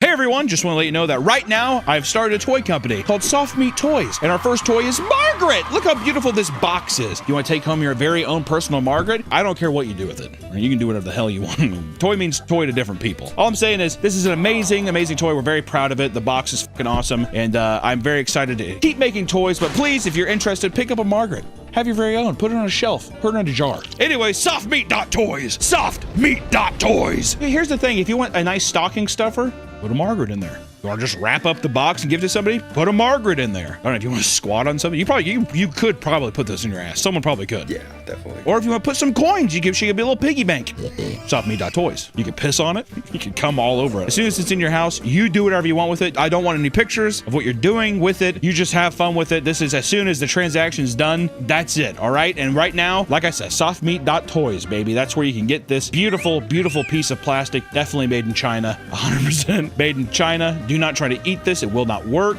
but you probably could put it in your ass. But for legal reasons, I don't know if I can even say that. So if there's a legal disclaimer, here's what it would be. Softmeat.toys. Welcome back to the Papa Meat channel. How you doing? How you doing? Coming on sundown because today we're going to be talking about catfishing. The dating world is already full of uncertainty, but perhaps the worst thing anyone can experience on a date is being catfished. Nick, give him a breakdown what catfishing is. Where a man or woman pretends to be someone they're not, get your hopes up and crush your heart. Now, is that just physical looks, or does it also go to like, well, I guess people lie about their jobs and all kinds of stuff too. Mainly it's the physical look. That's how I see catfishing. I feel like more men will lie about their job for like status or like financial status or whatever. I've had someone who, it was a woman, and they were sending pictures of a more attractive woman, and then when I try to go on a date, they're like, I have to explain, like, these pictures of me aren't me. There's someone I found online, and then we did a video call, and she's like, do you still want to go on a date with me? And I was like, no, you lied to me. Well, first off, that's a guilt trip. 1,000,000% that's someone trying to guilt trip you into going on a date with them. Did she try to justify, well, I have to do this because... She just said that she does this with a bunch of guys. She likes the attention. Oh my God, get away from me, demon. What a weird thing to say. I do this to everybody. I don't have a heart. I don't know. I just don't really think about anybody but myself. Anyways, fuck you. You know, I mean, like, what else are you supposed to say with that? You might think that catfishing is a rare occurrence, but you'd be dead wrong. With online dating becoming more and more popular alongside advancing technology, changing who you are has never been easier. In the US alone, states like New Hampshire and Arizona lose anywhere from $7 to $43 million in romance scams a year. And in India, reports indicate that at least 60% of all matches are catfished. So if I ever go to India, do not open up Tinder. Well, I don't suit my options off for a bit. Do you think there are people who are like, I'm gonna go to a foreign country and find my true love through Tinder? I could see some like weeb going to Japan and be like, I'm going to find my... Oh, well, sure. Oh, I guess it's the difference between that and like a passport bro is that they're going there specifically for that versus I wonder if people are just like, just roll the dice and see. Maybe I get lucky and she can come in my bag and take her home with me. We'll break her legs, we'll fit her in the bag. And when they scan, I'll do... Don't say anything. Are you okay in there, Sakura? I love you, baby. I think after 50 pounds, you got to start paying money.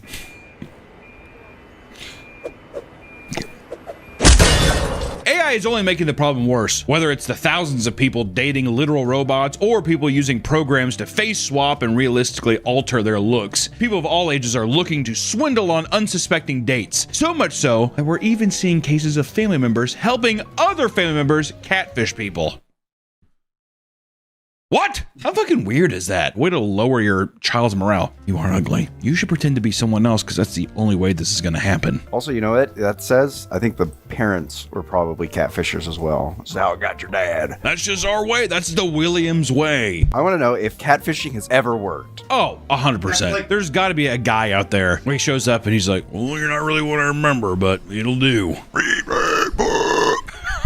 How do you text with those hooves? So put on your best clothes and get ready to be in shock as we unmask the dark world of catfishing. Catfishing has long since been in the cultural zeitgeist. Shows like MTV's Catfish were hugely successful even back in 2012. The show's premise was simple. The hosts Neve Schulman and Max Joseph would receive an email for someone requesting they investigate their online love interest to see if they are who they really are. I feel like the Catfish movie is when I really knew what that term meant. Before the show, Neve did the documentary showcasing his catfish. I wonder too how much, I was thinking about this, how much that documentary and how much his show actually just where people were like, oh, I can do that. He just showed people being like, oh wait, you can just trick people like this? Oh, okay.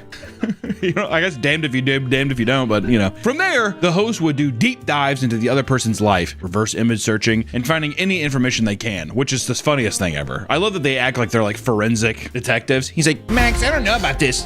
This is kind of weird. I'll like go on his Facebook and they just type in a name. That's not who that is. Whoa! And he has a camcorder. Yo! What? I got matched up with Pokimane. What if it was really her? Do you want to use this as a time to say that Pokimane, if you're single and available, that you would go on a date with her? Pokimane, if you broke up with your neighbor, I am single. I will travel to you. You broke up with your neighbor? What are you talking about? She's doing like a series where she's like, I'm cooking. My neighbor's such a good... Oh my God, you actually, like, do you watch her? No, it's on Twitter. I see clips of it. Stop bringing her up on the channel. God. Hey, we want to give a quick shout out to our favorite sponsor, Gamer Subs, which we have amazing energy drink called Raw Meat. You need to pick pick that shit up right now. It is summer in a shaker, or hopefully one day a can, because they're starting to do cans in places, and it's delicious. Raw meat, my flavor is a beautiful cantaloupe watermelon mix that's just, oh, it's absolutely beautiful. We drink the caffeine-free version all the time. When it gets too late, because Gamer Subs gives you a little pep in your step. Pep, pep, pep. Also, if you like big tittied anime women, they have little tub shakers that have big, beautiful tittied anime women on it. So if you like that, they have shakers. Pick up a big tittied anime shaker thing. They like that. You like that? I know I do. If you head over to Gamer Subs right now, you can get signed up for some free samples. They're all good flavors. There's not a single bad flavor. They're all muy caliente. They're beautiful. They're so tasty. So please head over to Gamer Subs and use promo code PAPAME to check out, and tell them that we sent you. All right? You're gonna get a little goodie with it. I think you'll like it. Back to the video.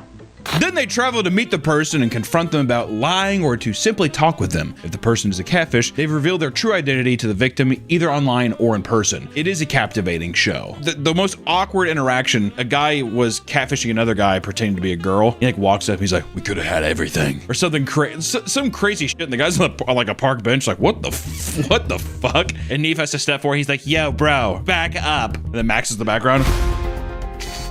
They could definitely start faking it. Oh my god, yeah. I mean, I would imagine from the inception of the show, it was probably majority faked. Yeah. You think the documentary's real though? That felt. Yeah, definitely. I think that feels more realistic. Also, for people to even be willing to be like, "Yes, I'm the catfish. Let me come forward and reveal who I am," I don't believe it. I mean, that's the thing about the internet, is that people, if you're a catfish, if you get caught, you swim away. Oh, never mind. Oh, delete my account. There it is. This simple yet captivating concept drew in audiences weekly and was highly rated for the ridiculous stories it aired. Sadly, as the show progressed, audiences felt it lost its original mystique because people became better at recognizing fake accounts, which made the reveals less shocking. Also, too, once people realize that catfishing's a thing, they're just like, I mean, I'm being fucking catfished. This is not who it is. It's just not as juicy. There's not the mystique of people being like, wait, what? This is a thing? Oh my god. That's why I require every woman to send me their driver's license and social security number. You have to, and a blood sample.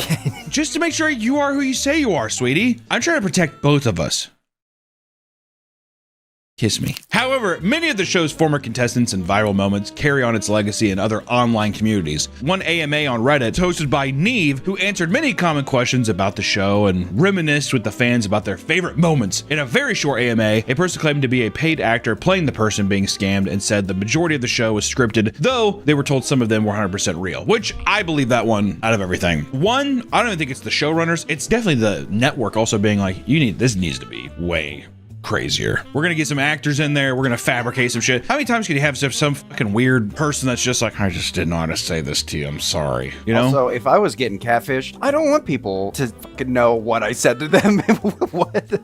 No shit. Did you send this dick pic and you said that your mommy was hard? That she wanted her milk? Kinda wish you didn't read that, but yeah, I said that. If someone approached you with this, would you just think that this is a moment to get on TV? And you're like, oh, well, I get to get on TV. Or do you think this is an actual way of being like, well, how romantic is it that it'll be filmed and then it'll be caught on television that she accepts me for who I am, or they accept me for who I am? How do you get self-esteem by being shown on the show? That would destroy my. You don't. That's also why, once again, I'm actor. Fans also brought up the numerous insane stories, like in season 5, when a man named Spencer Foley believed he was dating Katy Perry. During their quote-unquote relationship, she shared unreleased music and even planned to propose to her with his great-grandma's emerald ring. However, the host revealed that the woman he was talking to was a woman in England named Harriet. When Spencer heard the news, he didn't believe it, even after the host flew him to England to meet the woman. And there's no way. You're not Katy. He's like, not, like, I could see also people not understand the situation. No, Katy, she's not dating you. This is who's actually been talking to you. That's not Katy Perry. Oh no, I've been lied to you. Yeah, you still going to propose to me at a concert? Another episode that season featured a man named Lucas, whose real name was Zach, who was actively leading on 3 different women. God damn. After some digging, the host discovered that he had an extensive history of catfishing, allegedly involving around 400 women. Now this has become an addiction. It's like a little dopamine hit every day, you know? As I've never catfished, but I could assume. You've definitely, whatever. I've never catfished, but I can assume that this is exactly what would happen, and this is exactly how I would do it. I've never done it before. I assume it's like an acting role. I get to play this character. Oh yeah, well you get to escape who you are. I get to be the every better version of myself, or sometimes a worse version of myself. Probably the most insane story came from the show was released in season 2. A woman named Carmen contacted Neve and Max with a concern about her cousin Antoine's love interest. According to her, the man her cousin was in contact with was named Tony, and he refused to talk on the phone or send a photo throughout their entire 3-year relationship. How do you go 3 years, Antoine? Come on now. Despite this, Antoine is not fazed because he is in love with Tony for his voice. The investigation took them to Cincinnati, where they used an old phone number to locate Tony. It turned out that the phone number led them to an address of a convinced criminal, Anthony Thomas. Because of this, the host believed Tony never sent any photos because he was actually calling from jail. So they continued searching around the city, but found nothing. Feeling defeated, they returned to inform Carmen and Antoine that Tony is likely not a real person, when out of nowhere, Carmen admits to being Tony. For 3 years, Carmen catfished her cousin Antoine because years earlier, he called her fat ass Kelly Price. And she was so offended that she faked a multi-year relationship. This is an evil thing to do. For a fat Kelly Price, get over it. That's not that bad. Fat ass Kelly Price, that's not bad. For a multi-year emotional terrorism, okay. As they continued to question Carmen about why she did it, she admitted she loved catfishing and saw nothing wrong with what she had done. It's also so weird too that you're role-playing probably sexual conversations with your cousin and stuff, doing all that weird shit. She definitely got hard or wet too. She definitely got hard. Her clit looked like a nerd rope.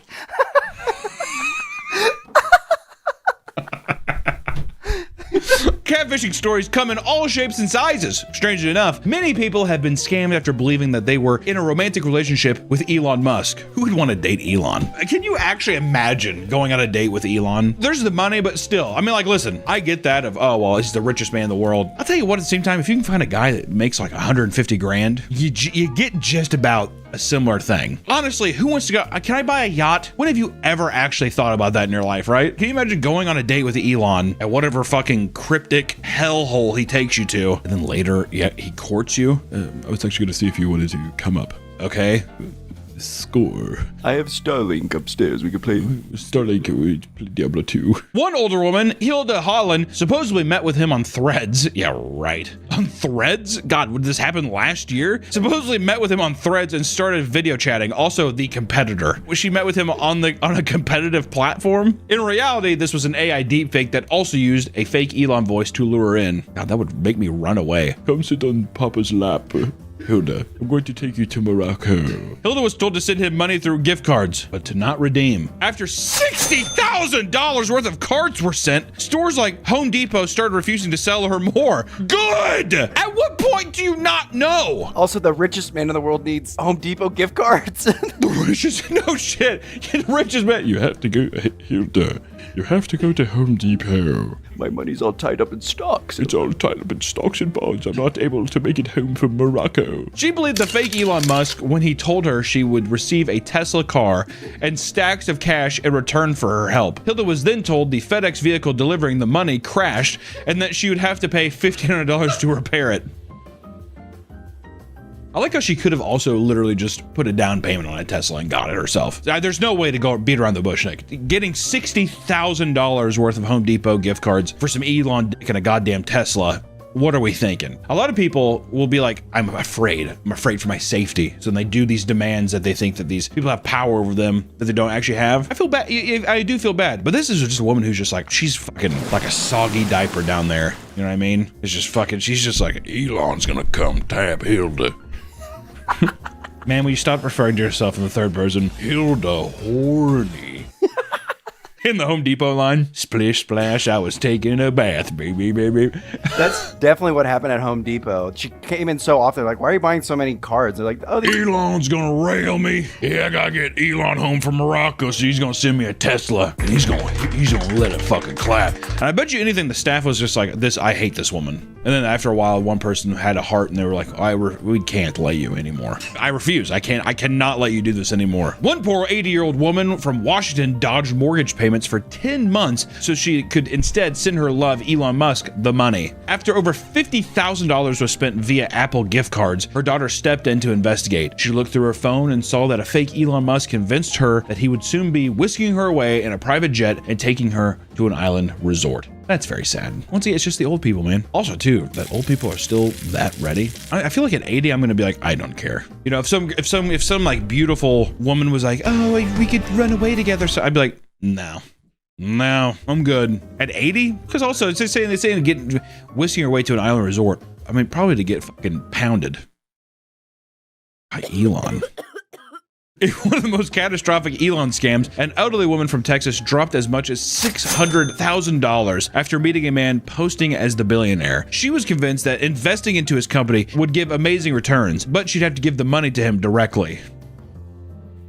Instead, this money was going directly into Moynihan's painting business. He was soon caught and arrested by police. I feel like a lot of people do targeted scams like that, or targeted catfishing towards like rich elderly people. Well, elderly people just because it's like they have the retirement, they have excess funds, they don't know what the fuck's going on. What? Well, you're gonna take me where? That kind of thing. If I had a relative that was like kind of well off, they were living in retirement, I'd be like, who are these people that are like you're interacting with every day? Like even like the person you like, oh, I go to my water aerobics in the morning. Who's the teacher? How do I know that guy isn't also just like, hey, I have this great little thing. You know what I mean? I wouldn't trust anybody. Sometimes the person catfishing is closer to you than you realize. For one woman named Olivia Fenton, she was tricked into pursuing a man that was secretly her boss in disguise. Olivia's female manager convinced her to go on a date with one of her best male friends. She agreed, and after some conversation, they decided to plan something together. He never showed up to the date. They tried for a second one, but he failed to pull through again, this time due to non-stop meetings. The third date was to take place at a bar. Olivia arrived, only to get a text saying that he wasn't able to find her, so he left. She convinced him to come back, but apparently his train got stuck underground and he couldn't. After telling her manager that the guy she set her up with wasn't working out, she just so happened to get a message from him asking for one final chance. So they planned a dinner, but he claimed to have gotten into a car crash and was unable to make it. From there, she started to put things together. The flowers he once sent to her home just so happened to have a similar writing to her manager's. And in the end, it turned out her manager was using a burner phone and pretending to be this imaginary man using photos of random person from Georgia. It was suspected that she was secretly gay and was struggling to come to terms with her sexuality, so she tried using a fake man to pursue a relationship with Olivia. Regardless, she went to HR and got fired. She also found out that this was not the first time she'd done this to a female coworker. Whoa. How did the HR? All right, one time, we'll let it slide, but two, you're fired. One of the most recent examples of a humiliating catfish encounter takes place just recently within the Reddit r/anti-meme community. This community is dedicated to making anti-jokes, but this story focuses specifically on two moderators, RioBox and Course Mediocre 7899, who have been dating for a few months. Out of nowhere, Course stopped communicating with Rio for 48 hours, prompting him to assume that she was in grave danger. He immediately made a post desperately asking anyone who's seen her active online to reach out to him. Attached was a missing person graphic that included her profile picture, which was a photo of the actress Rachel Brosnahan with a heart filter over it. Made a goddamn missing poster. Reddit, okay? The missing person photo graphic had a heart filter over it to really emphasize how truly serious this situation is. 18 hours after that, he announced that she was dead and poured his heart out over his heavy feelings of pain and personal guilt. Apparently, her brother reached out to him via Discord to announce that she took her own life in what is now an infamous string of Discord messages. The way he announced her death was by telling him, quote, "She's no more." Real response saying, "No!" He would later admit that he typed this as he was physically screaming, "No! No!" This post included a new graphic, the same edited photo of her profile picture, this time in black and white, and slapped onto a stock photo of a headstone. There's no way this is real. This is actually happening on Reddit. The post would end with Rio threatening to ban anyone that speaks ill of Course, as she was seen as a controversial mod in the community. Some made jokes, but many saw the entire situation as incredibly suspicious. Redditors started digging through Course's account to find that they were undoubtedly a young boy from India pretending to be a 26-year-old woman. This was pretty clear, seeing as they had posts talking about living in India and even speaking Hindi. They even found the Xbox gamer tag and saw that he was playing Minecraft Mobile after her supposed death. The story ends with Rio admitting that he jumped the gun on all the frantic posts and that he was very likely catfished. He is now taking a hiatus from the subreddit, and the line, "She's no more," has cemented itself as a meme within the community. They were dating for 3 months and they were calling each other husband and wife. And he was freaking out because he only had her Reddit account and nothing else. So he didn't have her phone number or anything. So it sounds like this Indian guy got in too deep. This Indian child. Indian child. Yeah. Got in too deep. So he hit the nuclear option, just killed her off. She's no more is so good. Can you send photos on Reddit? Yeah, you can send photos. Do you think that he sent him a picture and the kid was like, I have gone too far? Yeah. Oh no, I have gone too far. He was probably talking about like marriage and stuff. Mate, we could be real husband and wife. No, that's cool. I don't think I want that. And then bam, hog. Oh, I have to become no more. I had someone, something similar happen. No, hold on. Hold on. There was Hold on. No, get back here. There was someone I was talking to, and then for months we stopped talking, and then I messaged them back, like just with a hey, and then on their account, the said, hey, I'm so-and-so's brother. I have some bad news. She died. And I believed it. But then after reading this, I was like, oh, fuck. Let me ask you this. Did you send any dirty pics to this number? I'm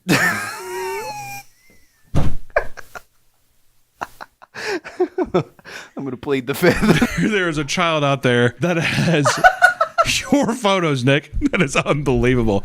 How do we know this child isn't watching us now? Oh, I don't know. This was years ago, so. You want to come make a public statement to this person? Oh, you want me to? Might as well, on camera. Fuck you for breaking my heart. I think all the people who've been catfished felt your pain right there, Nick. Being catfished doesn't fall under a simple tax bracket. In fact, the rich and famous are just as susceptible for being catfished. In 2022, AMC Theater CEO Adam Aaron began messaging and eventually sexting a ballet dancer named Mia, whom he believed to have had a relationship with in the past. Can I just put an announcement on real quick? Adam Aaron, hey, do we need 7 AMC commercials before the movie? I know where I'm at. We went and saw Nirvana the band, the show, the movie. 7 AMC commercials. That fucking one with Nicole Kidman. There's like the fucking Coke one. There's the goddamn AMC. Like, who cares about the laser technology? Can we talk about that? Who gives a fuck? And it's always that fucking deep ass Lights. This is laser magic. You're like, shut the fuck up. I hope this ends bad for him. Whatever. Okay. After a week of messaging and using other fake identities such as an ex-boyfriend, Mia revealed her true intentions and demanded hundreds of thousands of dollars from Adam. Otherwise, she would leak his lewd photos. Would you give a fuck? I'm the AMC CEO. Unless you have a little tiny cock. Even then, if your little pig dick was out there, it is what it is. Now you know. Guess what? I'm still hundreds of thousands of dollars richer. Why would I care? Ego. These guys have huge egos, small P&P. Well, they probably have to have egos with having the 7 AMC commercials before a movie after I've just watched 45 minutes of trailers. So this hour-and-a-half long movie has now turned into a 3.5 hour long excursion because of this. Thankfully, Adam didn't give in and immediately contact the FBI, which led to the person playing Mia to get arrested. 35-year-old Sequoia Blackwood was charged with cyberstalking, extortion, and interstate communications with intent to extort. Catfishes sometimes target more than one person. In another case, a catfish was able to trick a long list of celebrities into performing for their dying daughter. In 2013, Hope Jackson reached out to a bunch of celebrities, including the musical group The Little Big Town, Kate Gosselin, and Brad Paisley, posing as the mother looking to fulfill her daughter's dying wishes of meeting celebrities, aka this definitely big old girl was looking for country music artists to come play for her. Brad Paisley, will you take me home? I want to be Mrs. Paisley. Feeling sympathetic, most of the celebrities reached out and began regularly talking with Hope and her daughter. Both Brad Paisley and his wife were extremely involved with the young girl, constantly texting her over 10 days, even singing Amazing Grace over the phone. Not long after meeting her, Hope said that her daughter died. Multiple celebrities reached out for an address to send flowers, but Hope refused to do so. The celebrities also asked for pictures, which she refused to provide, and this is where people started to get suspicious. Word? I can't have one photo of your daughter? You know what you could try to do though if this happens, Nick? For when you eventually catfish someone and you do this exact thing, you should say this, or she should have said this, was, I can't take a photo because it steals a piece of her soul. That because people believe that. So be like, she's on her death's door and I can't, all of her needs to go to heaven. Religious angle. The police were called and soon discovered the whole thing was a hoax. She was charged with 1 count of theft of services for making Brad sing over the phone for free and was sentenced to 5 years of probation and mental health treatment. Here's what I gotta say. Okay, Brad, singing Amazing Grace over the phone? Well, we gotta charge her for that, right? That's just not free. I'd let that slide, but I'd say we're gonna put you in a fucking nut house. You had all these people wrapped around your finger and didn't once ask for money, which to me also shows it wasn't malicious. It's just some person who was just wanted to meet their celebrity in a very creepy way, mind you. I would say, okay, well, that was odd, but we're gonna help you out, okay? And I do. Some guy with a giant syringe does. Back for a neck. Oh. Most catfish either blow their cover, give up, or get what they wanted before things get too crazy. However, there are a few extreme cases that can destroy people's lives. One young woman convinced her friend to catfish her own father. Why? The two friends in their 20s were bored one day and decided to prank their dad, who was plagued with tons of bad breakups and experiences with gold diggers. Why do this to this man? What, am I wrong? One woman suggested that her friend find her father on a dating app and catfish him as a prank. The friend made an account posing as a 50-year-old woman and quickly found her father and began messaging. What started out as a completely harmless chat soon turned into full-on sexting. One day, the two women were on a hike when the friend handed her phone to the woman while she went to the bathroom. She saw that her phone was being blown up by her friend's father with extremely lewd messages. When her friend returned, she called her out and her friend got angry and stormed off, saying she wasn't doing anything wrong. Now the friend has gone practically no contact and blames the woman for even suggesting the idea of catfishing her dad, even though she has continued to do it for 2 months straight. Sounds like she just wants to fuck the dad. Yeah, I was gonna say. See, that once again, is that not a good catfish? Hey, so actually it's me. What? I thought you were a 50-year-old woman. Now you're a 28-year-old. Oh my God. Some catfishing tales even end in brutal murder. Like a big story that took place in 2007 between a former Marine and a supposed 18-year-old girl. Thomas Montgomery was a 47-year-old former Marine and married father of 2 and was struggling in a sexless marriage. After being introduced to the gambling site Pogo, he meets a woman in a chat room who calls herself Tall Hot Blonde, which of course the guy's like 2007 ex-Marine being like, oh my God, that's hot. That's just her username. Whoa. The woman admitted to being 18, causing Thomas, whose username was Marine Sniper, to pretend to be 18 as well, despite U.S. Marine records showing he was never a sniper, nor did he see any action during his time in the military. I digress. It turned out she was a high school softball player named Jessie from West Virginia, and very soon they started to flirt and the relationship started to develop. She would send provocative pics, and in return, he sent pics of himself when he was much younger in his military uniform. They became in love with each other, sending gifts, love letters, and having phone calls, and even having cyber sex behind his wife's back. Thomas started becoming obsessed, writing notes to himself like one that read, quote, go ahead, Nick.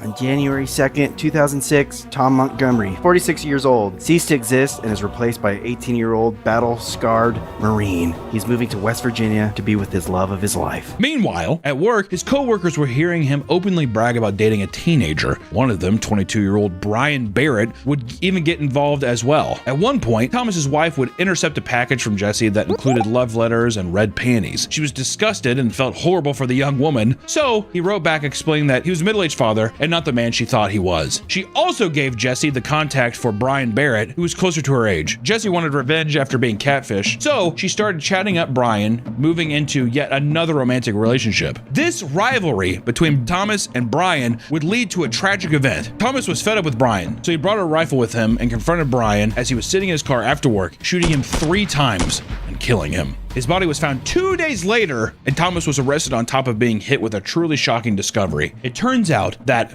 Jessie was a middle-aged mother named Mary Sheeler pretending to be an 18-year-old girl in order to flirt with men online. The most depraved part was that the mother's daughter was named Jessie. She was posing as her own daughter and sending photos of her to Thomas. This included more than casual photos. In fact, she was taking creep shots of her as well. Creepy! Ugh! Thomas was thrown in prison for 20 years, but Mary was able to walk free because catfishing is not a crime. Millions of people each year get catfished, falling in love with someone only to find out that they wasted a large chunk of their life. It's safe to say for anyone currently in the dating game, you need to know what catfishing is to be suspicious of behavior. So make sure you spot the warning signs before you get duped into wasting your time and possible life. And just wasting a little bit of your time, probably not your life, but still, it is annoying. Nick, how many times have you been catfished? Most of them are like, you know, because I swipe on the Asians, like. Why do you like Asian women so much? Because you're cruel. I'm cruel. If a woman is not Asian, you do not give them the time of day. True. That is not true. That is absolutely true. Every time you date an Asian girl, you're like, oh, I don't know this and that. I could let this slide. And then God forbid any other girl does anything wrong. Well, I stopped talking to her.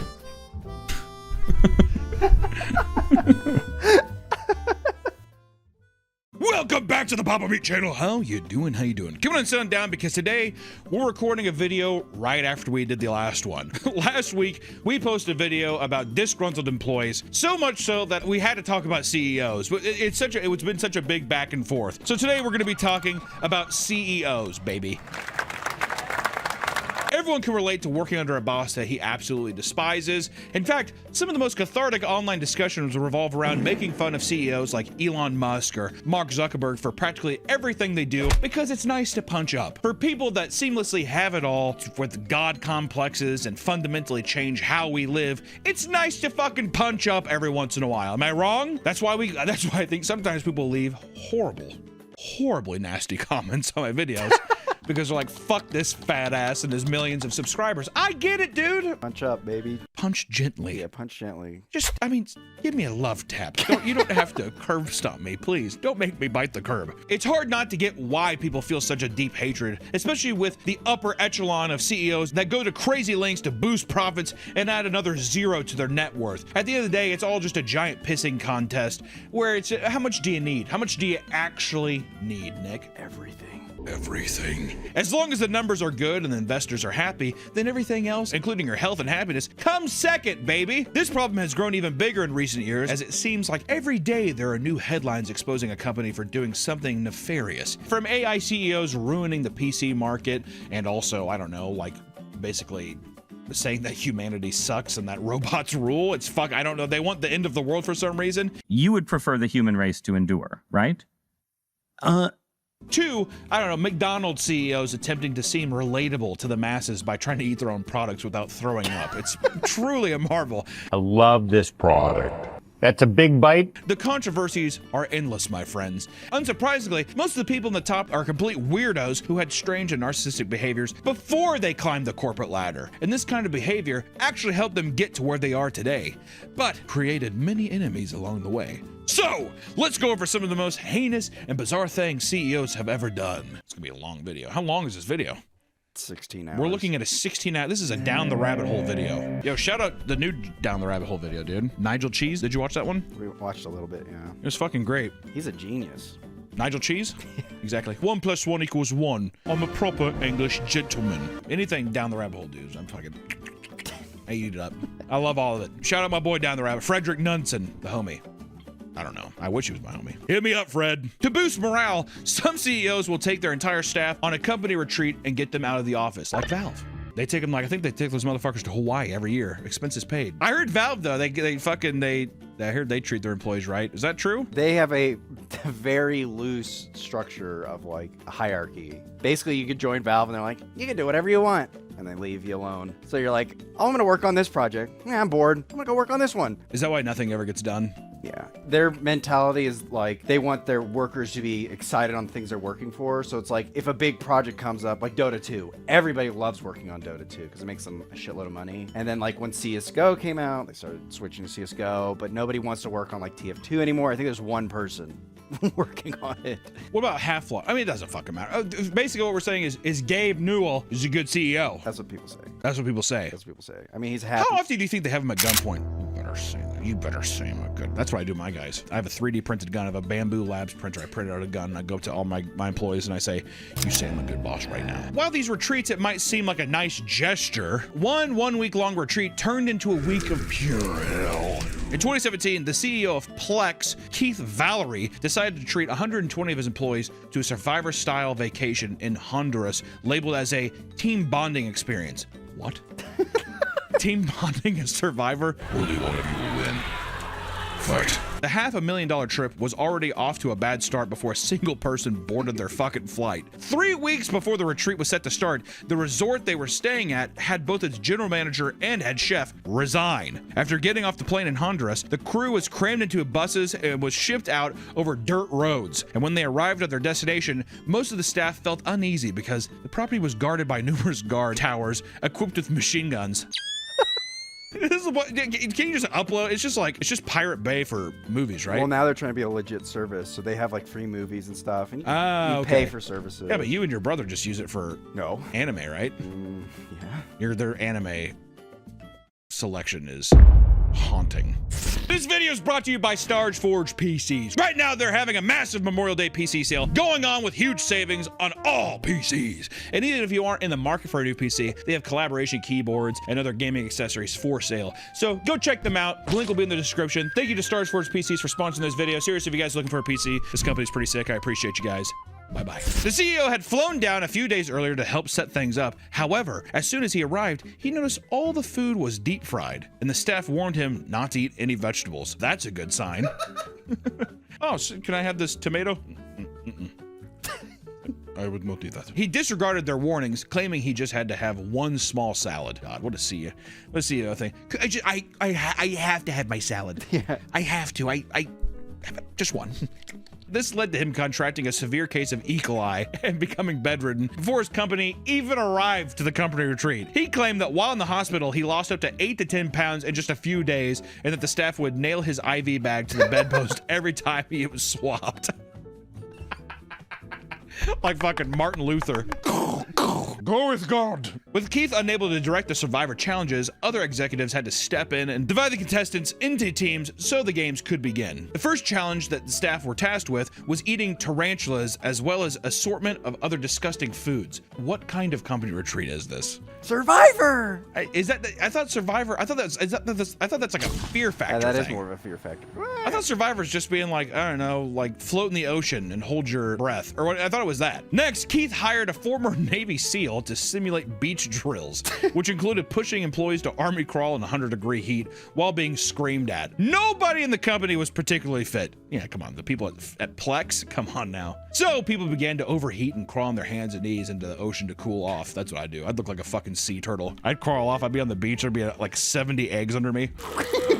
Eventually, people began passing out, and the Navy SEAL agreed to tone down the intensity. All right, fine. I'll tone it down a bit. Things would only a fumigation, which also I'm like, there's no way that has not stopped lingering. So you're going to bed and you're just breathing in those chemicals. In addition to the insects, one of the senior engineers was sleeping and heard a loud crash in their bathroom. When he went to investigate, he found that a porcupine had fallen through the ceiling of his shower and was trapped behind the glass. I love the picture. Yeah. He's like, let me out. Through their stay, the facility experienced frequent power and water outages due to brutal heat wave. And one of the employees was running back and forth between his co-workers' rooms, delivering water bottles to keep them cool. While doing this, he forgot to drink water himself and began to experience severe heat palpitations due to heat exhaustion. And after nearly collapsing, he was taken to the hospital and put on an ECG machine. You think they also hammered a IV bag? What are you doing here? Not going well, sir. A positive of the trip was that they had unlimited access to golf carts, so they could drive anywhere they wanted. The downside was that the trees blocked the solar panels powering the road lights, so they would shut off after about 30 minutes. As a result, some employees ended up driving in the dark and crashed into things. Near the end of the trip, the entire company boarded small planes to an island called Utila to attend the opening of a new baseball field that Plex helped fund after the original was destroyed in a hurricane. The day went on without any issues. They swam in clear waters and played basketball. But this brief respite was all they had before problems started to arise once more. It came time to head back to the mainland. Utila's airport was very basic and lacked runway lights, meaning no planes could land on the island after the sun went down. And because of this, the pilots were tasked with getting the 100-person crew back to the main island before sundown, using an 8-person propeller plane.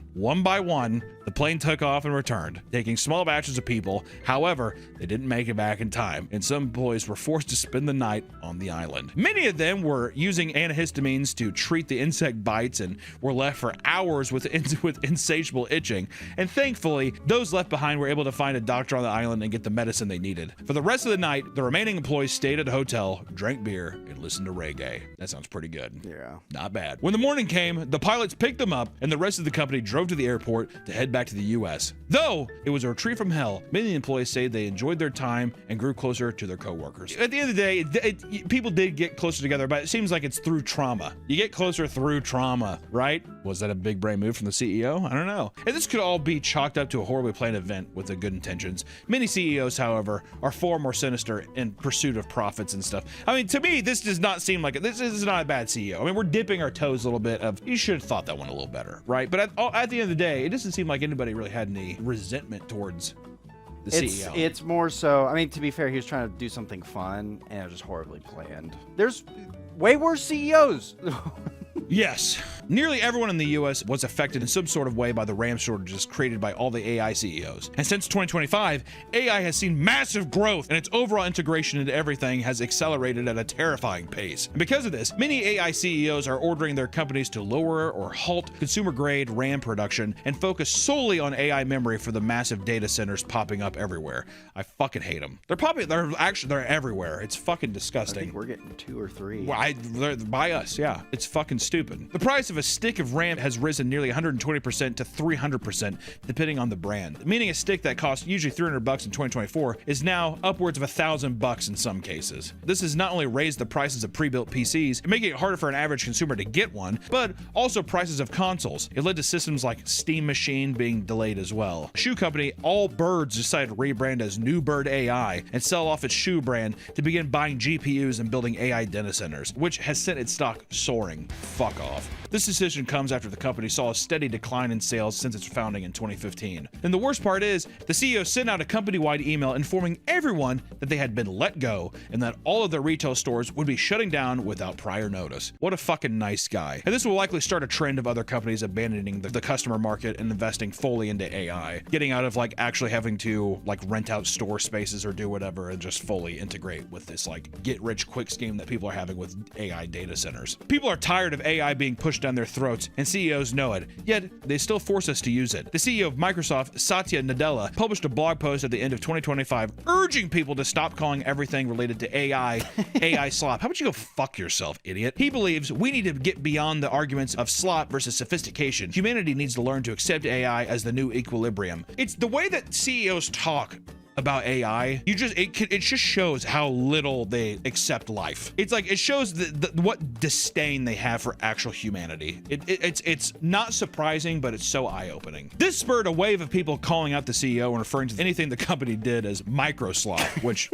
beautiful. Microsoft hated the word so much that they even banned it on their Discord and restricted people who used it. What a fucking pussy, dude.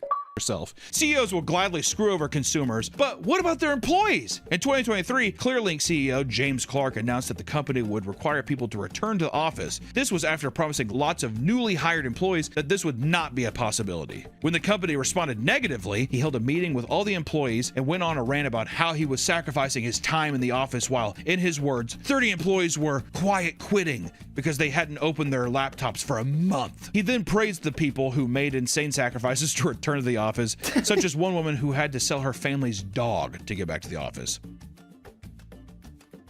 What?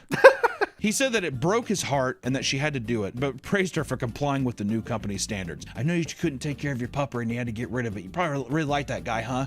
Yeah. Yeah. Thanks for being here. Next, some of his employees complained that they couldn't go into the office because they were stay-at-home mothers. James' response to this was that it shouldn't be an issue because real mothers would be able to balance working in the office and childcare.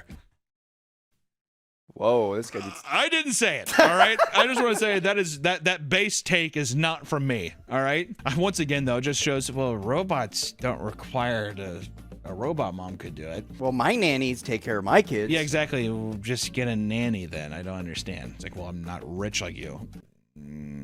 You're get your housekeeper then to do it. Like, what? You get your mother, okay? Yeah, get your mom. After hearing this heartless, disconnected speech, many employees resigned, and the company received significant backlash, as if they give a fuck. James tried to save face by saying his words were taken out of context, but aside from his company being review bombed, he never faced any repercussions. Exactly, because they don't give a fuck. As long as they're making money, they don't give a shit. Also, they just know that, like, oh, there's going to be another thing in the news. Who cares? And they're going to replace us with AI. We will be computers. We will have to. After a while, they're like, I don't even know why people are rejecting the cyborg treatment. Elon Musk wants to do that, put a little brain chip inside you. I think it's because they're all just afraid to die. I mean, who isn't afraid to die? But I think CEOs have a hard time grasping that they're like, what do you mean I won't have, it's just over? Could you imagine if CEOs were immortal? There would be no point of living. Yeah. There would be no point to life itself. Some employers actually value the work that their employees do, but far too many believe that their employees are lucky to have a job in the first place. Me? Nick. Yeah, I am lucky. Yeah, you are. You all should know that. It's like there's like a bunch of people. Me? During the 2023 Australian Financial Review Property Summit, my God, pick a better fucking name. Property developer and CEO Tim Gurner stated that he believes we should see pain in the economy. By this, he means that employment rates should rise up to 40% to 50%. His reason behind this? Well, Tim believes that after COVID, the average worker got lazy. So the employer quotes, "Need to remind people that they work for the employer, not the other way around." You see, in Tim's eyes, layoffs are not a sign of a failing company, but actually a tool employers can use to threaten employees into working more and being grateful to even have a job. Once again, it can't be said enough, go fuck yourself. I think that they think this is like normal. Well, everybody thinks this way. Because all they do is talk to other CEOs. So when they actually say these thoughts out loud, you're like, what? This is not the first insane thing Tim has said. In 2017, he faced significant backlash for saying that millennials couldn't buy homes because they were buying too much coffee and avocado toast. Remember that guy? This was met with a tidal wave of angry millennials ranting about how they greatly simplify why people in their generation were struggling financially. Tim publicly apologized. Yeah, he probably threw up. He's probably sitting there and he's like, he was doing this under the podium. Or he's doing this behind his back. Oh, yeah. Tim publicly apologized, claiming he felt deep regret for his statement, but it appears that old habits really never change. Tim, if you're out there, hope you get in a wreck. Is that horrible to say, even to a CEO? Do we really care? Do I give a fuck? You know what's fucked up is that Stevie Ray Vaughan dies in a helicopter crash, but Tim Gurner probably flies a helicopter all the goddamn time. Yeah. Most of the time, CEOs can be mentally draining, but for one employer, their boss nearly killed them during a meeting. After getting hired by a small startup, one man was under constant psychological harassment for 7 months straight by the CEO. From the moment he got hired, his boss was constantly yelling at him and demanding he explains what he was doing at literally every moment of the day. And on top of the overbearing boss, the man was required to work 12 to 14 hours a day, including weekends. And after months of being belittled, everything came to a head when the CEO began screaming at the man at the top of his lungs during a video conference. I mean, it's just all public humiliation shit, power tripping humiliation shit. Which also, even if you're upset with an employee, it's just that level of delusion where it's just like, well, this is probably inappropriate to do in a video conference, right? With all these people here. But I feel like you're just making a statement and it's just power tripping, right? I honestly think some CEOs do it on purpose, where it's just like, I'm gonna pick the weakest out of the pack and like make an example of them.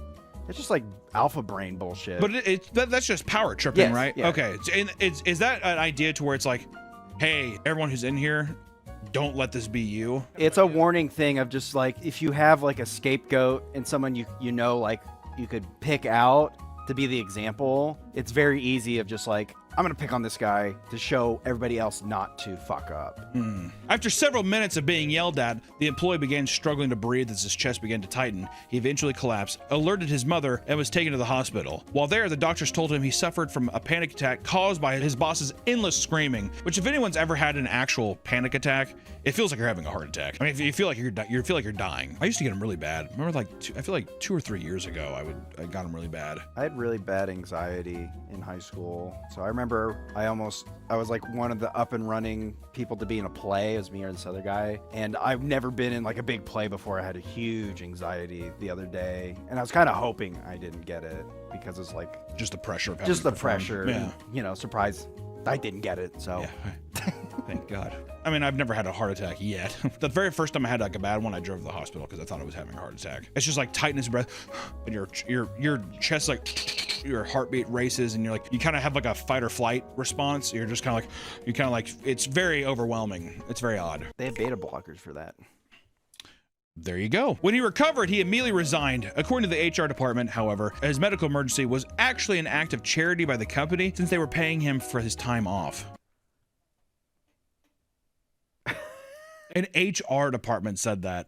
Oh my, which also, I've had a boss before, man, that's like, did shit like that. I won't say the company or whatever, but it was like a place that had like comic books and we've been there. But he was just like a guy that would like, he'd bully you until you quit, basically. And he was like a guy that was like new and he was like trying to prove himself. He would like bully you until people quit, and then he'd bring in other guys and he would basically like, he would like joke about you in front of you to them, and then like try to get the other new employees that he hired to like resent you. And he just, that was his way of like thinning out the herd. My boss had a similar thing where she wasn't that mean, but she would purposely like cut people's hours because she's like, if I don't like them, I'm just giving them. Oh, like, 100%. Because she's like, I'm not gonna fire them so they could just get on unemployment. Yeah. That he did that too. And then it was like a weird thing too, where it was very obvious. He was just such a fucking creep. He also hired like a bunch of like 15-year-old girls, and like, he was like that kind of guy. Yeah. He hired like, oh, these are all my buddies from like my Toys R Us day, whatever. And then he'd hire like a bunch of younger, he's just a fucking creep, that kind of shit. It's no surprise that many CEOs have insane egos, with some believing that they inherited their position from God himself. After being appointed CEO, a man invited his entire company of over 200 people to a Zoom meeting, labeling it an announcement of an upcoming project. However, instead of discussing anything work-related, he opened the meeting by stating that he believed he had been directly appointed to the CEO position by God. Apparently, Christ had brought him to this position like it was his divine purpose in life. Realizing how insane the situation was, many workers resigned shortly after the meeting ended, and morale plummeted for those who stayed. Which also, what was the company? Yeah, I want to know. We sell tires. Yeah. And it's like, God wanted me to be here. It's like, Greg, we sell tires. It's clear that if you want to be a top-level executive, you need to be a little crazy. And in fact, many CEOs go public about their strange habits and reveal themselves to be very bizarre characters. The co-founder of Boost Mobile, Craig Morgan, is the 4th largest mobile carrier in the US. The man had several rituals, such as going to bed early exactly at 10:04 p.m. every day, which already I'd be like, how do you control that? 10:03 and injects himself. Not only that, but every single day he eats 5 cans of cold sardines and encourages others to do the same. As a self-described sardine evangelist, Craig attributes his health to his sardine consumption and believes that's why his business continues to grow. It's just because of the sardines. At the same time, I kind of fuck with that. Gotta eat sardines. We have to imagine that every CEO is just a psychopath, right? Yoshiro Nakamatsu, also known as Dr. Nakamatsu, is known for holding over 3,000 patents. These inventions would include the toilet seat lifter, a throwable self-defense wig, and the Cerebrix chair, which is a recliner that blasts electronic pulses into your brain to supposedly boost brain power, the goddamn Jimmy Neutron chair. To come up with all these crazy inventions, the man needed a room where he could relax and think. That's why, naturally, he built a bathroom in his home covered head to toe in 24-karat gold. Naturally. Yoshiro believed that doing this blocked harmful radio and TV waves that would affect his thinking. It also partially soundproofed the room, allowing it to be silent most of the day so he could scream and shit all day long. When inside the room, he would sit on or near the toilet and think about new inventions for hours. One of the only rules in the room was that no nails were allowed inside because he believed it disturbed his thinking. To ensure this could never happen, he also had the room built with no nails. Which also, I was gonna say, at what point do you also say this motherfucker has something going on? 3,000 patents? I mean, how many people have a solid gold room? Off the top of my head, only one. I mean, I was gonna say, like, there might be something to him. Also, I wonder why the nail. Why no nails? Yeah, I don't. That's just what is that? That's like an OCD thing, right? CEOs will calmly let hordes of people go from their job without a second thought. But the worst of the worst CEOs will cause them to lose their lives. The Deepwater Horizon disaster is one of the deadliest industrial disasters ever. 11 people were killed on an oil rig explosion, and over 200 million gallons of oil dumped into the ocean as a result. I feel like a lot of people know about this. Part of the reason the oil rig exploded was the CEO cut overall operating costs by rushing safety inspections and standard work protocols to save time and make more money. You know. Good stuff. Following the explosion, Tony Howard would go on and say the string of disgusting things about the explosion in the media. When questioned by the environmentalists worried about the scale of the oil leak and the cost of cleaning it, Tony dismissed their concerns, calling the spill, quote, relatively tiny compared to the whole ocean. That's when you need to throw them in and be like, drown. Yeah, exactly. Throw them into the oil. And light it. Later on, after months and months of being interviewed, he finally broke down and said, there's no one who wants this thing over more than I do. I'd like my life back. Live on TV. What a fucking douchebag. Once again, Throw him over. Throw him over into the oil, dude. This sent people over the edge as Tony was clearly only focused on himself rather than the 11 men who died and the entire ecosystem affected by the spill and his shortcomings. And shortly after the statement, BP would face huge cleanup fines and Tony would be fired. He still ran and made it off like a bandit, dude. Oh, yeah.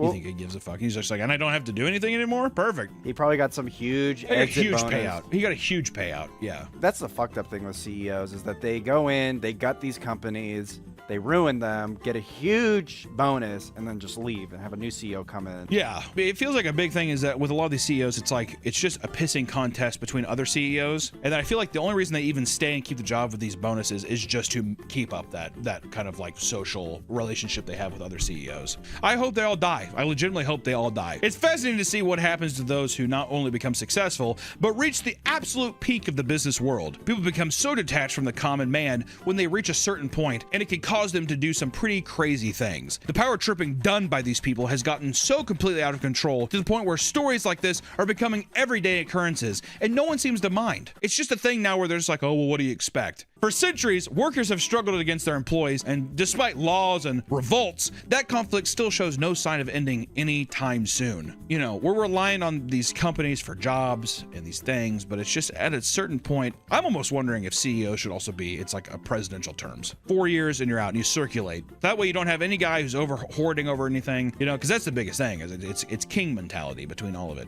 A lot of people are saying that AI should replace CEOs. But then to me, I feel there's like really no hope for anything. that's more dangerous because of course it's more fucking dangerous, dude. What? Yeah, no shit. It's a soulless computer. They're already a soulless person, but the thing is, like, behind every CEO's lifeless eyes, there's like has to be a tiny spark of humanity somewhere. Even if they are a nepo baby, whatever, there's a little something from your evolutionary code. And they're flesh bags, so they decay, whereas a computer will never die. Whatever. God, what a depressing fucking video. I don't know, dude. Go up to your boss today and say fuck you, or write an email to a CEO and say and tell him to fuck off. Also, with the YouTube CEO, he's cool, right? Yeah. Hey, Hunter. Fuck you. I asked for that one. We'll see you in the next one, guys. Bye. Welcome back to the Papa Meat channel. How you doing? How you doing? Come on in and sit on down. It's about midnight. I just got back from seeing a little picture in a very far away theater, 45 minutes away from where I live. There was only one showing near where I lived, and it was of the coveted movie Winnie the Pooh, Blood and Honey.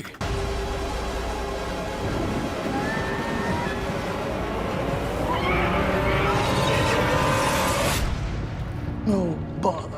I found out about this movie because people kept tagging me on Twitter. They kept saying, oh my god, this movie concept's like a Meat Canyon video. And let me tell you something. If anybody sees this film and they think that it's like a Meat Canyon video, I'm going to retire and then I'm going to throw myself out of a very, very tall window because that would be the greatest insult I've ever received.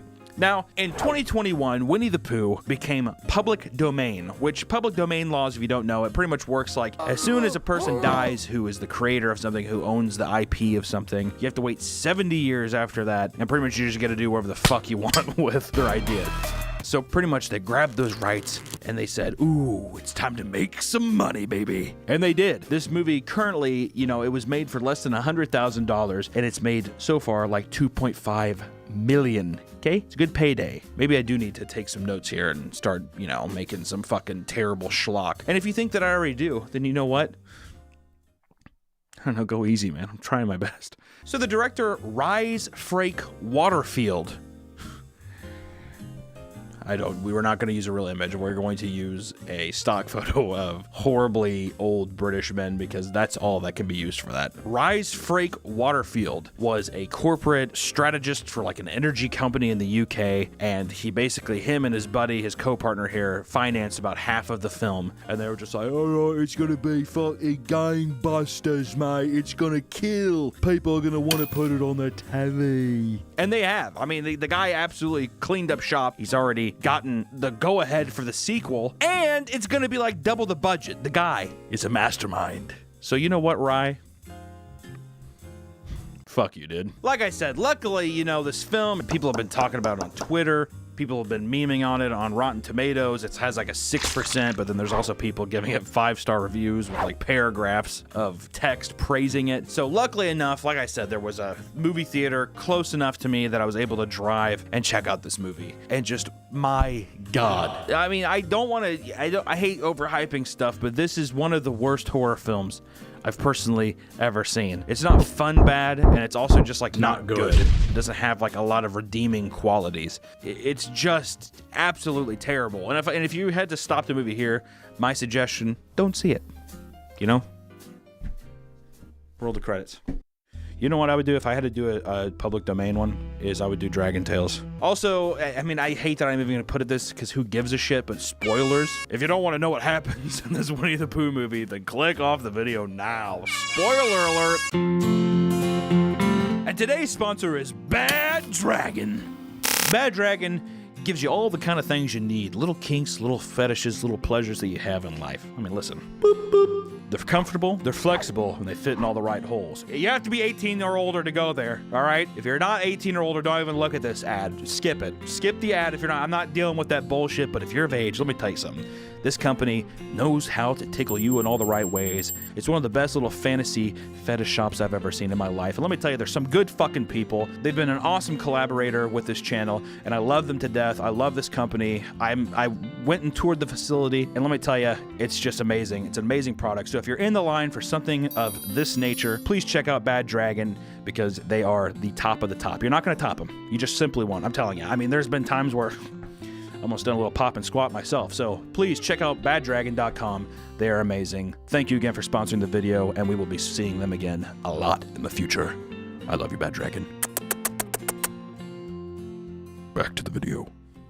You know, I went into this movie, I didn't expect the movie to be good. I didn't even expect the story to be great, but it's abysmal. Just to give a little bit of a preface before we go in. So the movie starts off with a little animated segment that talks about how, Christopher Robin would feed these animals every day, these animal hybrid people that, Winnie the Pooh and his gang. Not Tigger, because he's not public domain yet. We have to wait, I think, like 2 or 3 years for that, but he's coming, don't you worry. Basically, it starts off and Christopher Robin, he's feeding them. But guess what? Christopher Robin, he turns 18. He says, fuck these stupid animals. I'm going to college. And he leaves them alone. And these animals, they can't fend for themselves and they can't eat anything and they can't, get some fucking berries or eat some grass or something like that. So they eat Eeyore and, they make a vow to return to their animalistic pride and that they hate humans because they had to eat Eeyore. But they especially hate Christopher Robin. And that's the means for the movie is that because they ate Eeyore, they now hate Christopher Robin because a infant child couldn't go to the forest every day and feed these animals. So, makes sense, dude. Nice and logical. But essentially, the movie starts off and Christopher Robin's coming back with his fiance and he's like, I've never shown anybody this place before. Come on, Mary, you're my fiance. I need you to meet my friends, my talking animal friends. And she's like, it's okay to have imaginary friends, Christopher. I really don't believe that there's anything here. But she's like, I'm here for you to support you. But it's like, could you not just put your foot down and be like, dude, no. I'm not going to go out to the forest behind your mom's house and try to meet your imaginary friends, dude. You're a fucking nut. Essentially, she gets strangled by a chain. Pooh is not happy that they're there. And then Pooh and Piglet, who are our only antagonists in the films. We don't see the other people because they're sleeping. That's sequel bait, baby. They basically smother Christopher Robin. And we cut to a completely new protagonist, some random girl in a therapy session where she's talking about how her life hasn't been the same because there was a home intruder in her home. Her therapist advises that she goes out to someplace peaceful and tries to escape her thoughts. Her therapist is like, just go somewhere. Just go somewhere calm and peaceful. But in the title sequence of the movie, they show like plethora of newspapers that are like the 100-acre wood is haunted. More deaths in the 100-acre wood. So it's like you're bound to think that even if she got like an Airbnb or something, what is she not gonna read? Like, hey, by the way, the Airbnb by the 100-acre woods, like 70 people have died out there. No big deal. I just thought it was kind of weird. We're not really given any more backstory besides her and her friends show up to this house in the middle of nowhere, and it's like a lot of cliche stuff. There's more characters here than a fucking Guy Ritchie movie. I mean, I feel like I'm watching Snatch. Remember that Guy Ritchie movie from the 90s with Jason Statham and Brad Pitt? But essentially, the movie's so all over the place that it just doesn't know what audience it's trying to capture, is immediately what I think. Because the movie is trying to be a slasher, but it fails so epically. There's one cardinal rule with slashers, and it's you gotta get the deaths right. Last year, Terrifier 2 came out. Let me tell you something. Terrifier 2, I would recommend it to everybody. It's very fun to watch. Would I recommend it because the acting's good? Your brother brought a dead animal to school this morning. What? No. Would I recommend it because the story's strong? No. But it's like 2 hours and 10 minutes of just nonsensical, awesome practical effect kills that are just like, that within itself is worth an admission. Like I will sit down and be like, yeah, I mean, like, who gives a shit about the story? The kills are fun. It's just like absurd. It's like in another atmosphere. It knows that it needs to take you to places that are completely fucking insane. Winnie the Pooh, all the deaths could not be more lame. They're so boring that I'm gonna try to list off all the kills. I think there's about 10 kills in the movie. The first one is Christopher Robin's wife gets strangled by a chain. I think she gets strangled in 4 seconds. But the second death of the movie is Winnie the Pooh finds one of the girls. He rips her shirt off to show her ham hocks flopping around. And then I was like, oh, I didn't know this movie was going to go this direction. I didn't know it was going to be a sleazebag film. But it's the only pair of boobs in the film that you see. So it's kind of like, why did you have him rip off her shirt and then throw her in a woodchuck? You know how distracting it is to only see one pair of boobs in a slasher film? It's just kind of like, why'd you do that? At least put another. No, I mean, if you show boobs in a slasher film, you gotta at least have like three pairs of boobs. So then the third death, they set it up to be like, oh yeah, see now this is just gonna be schlocky boob fest. That's what people are gonna like. And then all these like old horror lovers who are just like, oh, I love it, Friday the 13th and Halloween. They're all gonna be clapping their hands and you're gonna see Winnie the Pooh fan art. But sadly, they missed the mark on that big market. So she's like in a hot tub. They chloroform her. They chloroform her, they put her in the driveway, and they slowly run over her head. It's like, why are they torturing people? Like, it comes off weird to me. The way that they do the effect is just so bad. It's like a CGI render of her head, or they like kind of distort it, and they kind of just like squash it down, but she's still screaming, but her head's just kind of stretching like that. Fourth death was, I think, the girl in the pool who gets hit in the face with a sledgehammer, and it's, God, Piglet moves. He does like a crab shuffle the whole time. So then he's trying to whip her in the pool with his chain, and it's just really pathetic. Like the director's like, try whipping her in the water, and he's like,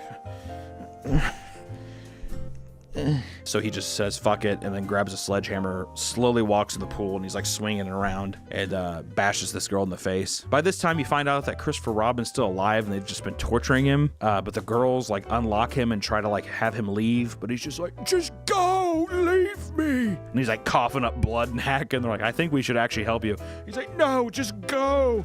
Also, by the way, that girl you heard screaming earlier, yeah, they brought her in earlier today. So this woman's been there for like a day. Piglet's just been beating the shit out of her. So she's like all cut up and bruised in the face. And she's like, oh, they keep torturing me. And they kind of make it, like, I almost forgot that they said that, oh, she was picked up that day, because she paraphrases it like she's been there a lot, like months. They come in and they just beat me up whenever they want. And it's like, did they do that like twice?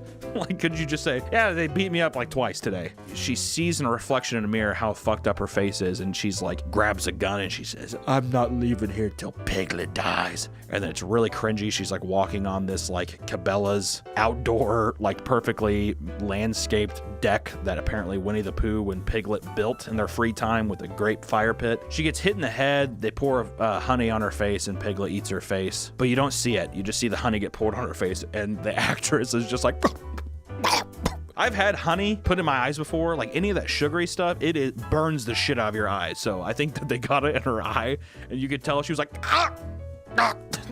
but she was trying to play it straight. So she gets her face eaten. That's that kill. The next one is a machete through the mouth. Oh yeah, Piglet dies. He gets hit in the face with a sledgehammer. God, these deaths are just so boring. The machete in the mouth one is whenever I was sitting in the movie and I was like, why are these animals walking around with weapons? Like why aren't they more feral, I guess? The whole point of the movie was, oh, they're supposed to be more animalistic, but they're walking around with clothes. It just doesn't make any sense. Earlier, we met like for, I think, think it was a 30-second scene. You see one like mechanic guy. He shows up with his 4 like extremely woke rednecks who are just driving around this 100-acre wood, which is supposed to be like really haunted or, you know, evil. And they're just like, they're talking to Winnie the Pooh like, dude, leave this girl alone. And it's very funny. So Winnie the Pooh swipes away at one of their faces and like cuts one of their faces in half. The other guy gets his arm cut off, and I'm pretty sure he bleeds out. The other dude has or gets his head ripped off, and then one of them, it is when you find out the awesome ability that Winnie the Pooh can control bees, and he sends a horde of bees out to kill a person. A horde of bees. I think there should have been more explanation on how he has the control of bees. It's like, yeah, he likes honey, but like, I don't think that just gives you the power to control bees. After that, the other girl gets her head ripped off, the last girl gets her throat slit, and then the movie ends with Christopher Robin running away into the woods, literally, and then the movie just ends.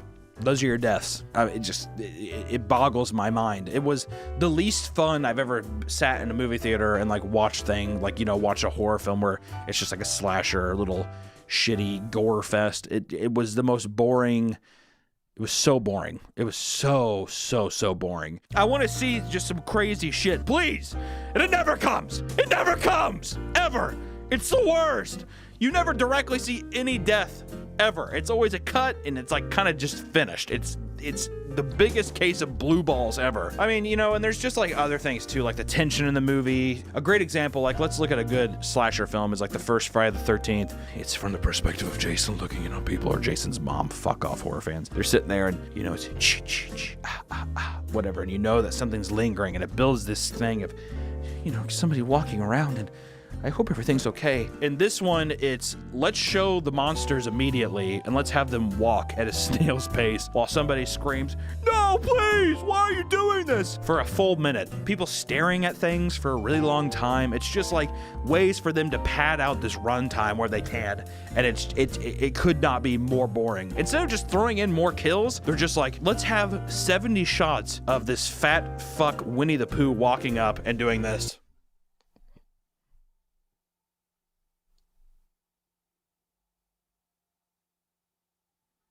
And then walk away. I'm not even joking, that at least has to happen at least 12 times. Like realistically, I would say 12 times. And then plenty of times where Winnie the Pooh's just kind of looking there and he's kind of looking down, and they want to make sure that you see that his ears can twitch. And he sits there and he just looks up.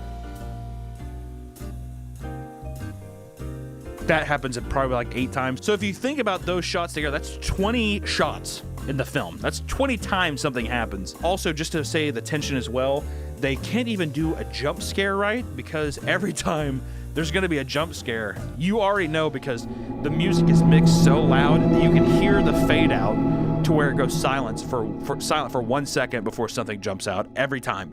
So if you hear the music start to slowly fade out, you know something's gonna happen. After a while, you're like, oh, here comes the scare. Like it's a giant neon sign being like, something's behind him, and that's every scare as well. I hate that I gave money to it. I hate that I wish I would have snuck in. When seeing these weird controversial movies, I'm gonna start sneaking into them, dude. All right, that way I can be like, I didn't pay for it though. I snuck in. I'm a fucking rebel like that. Every score, first off, it emotionally didn't make sense. When they free Christopher Robin, who's all gashed up, you know, they're scared. I mean, Winnie the Pooh and these creatures are still walking around. While they're shackling him, they play like whimsical Harry Potter music. So it's like them sitting there and they're like, hurry, go. And he's sitting there, he's like, ugh. Are you okay? Are you okay? Just leave me. I need to go. You save yourself. What kind of emotion are you trying to have me have as a viewer here? Like, am I supposed to be happy? Did we just win a fucking Quidditch match? Like, you need to have silent, you know, just a little bit of music to keep the tension high, to feel like there's still a threat coming.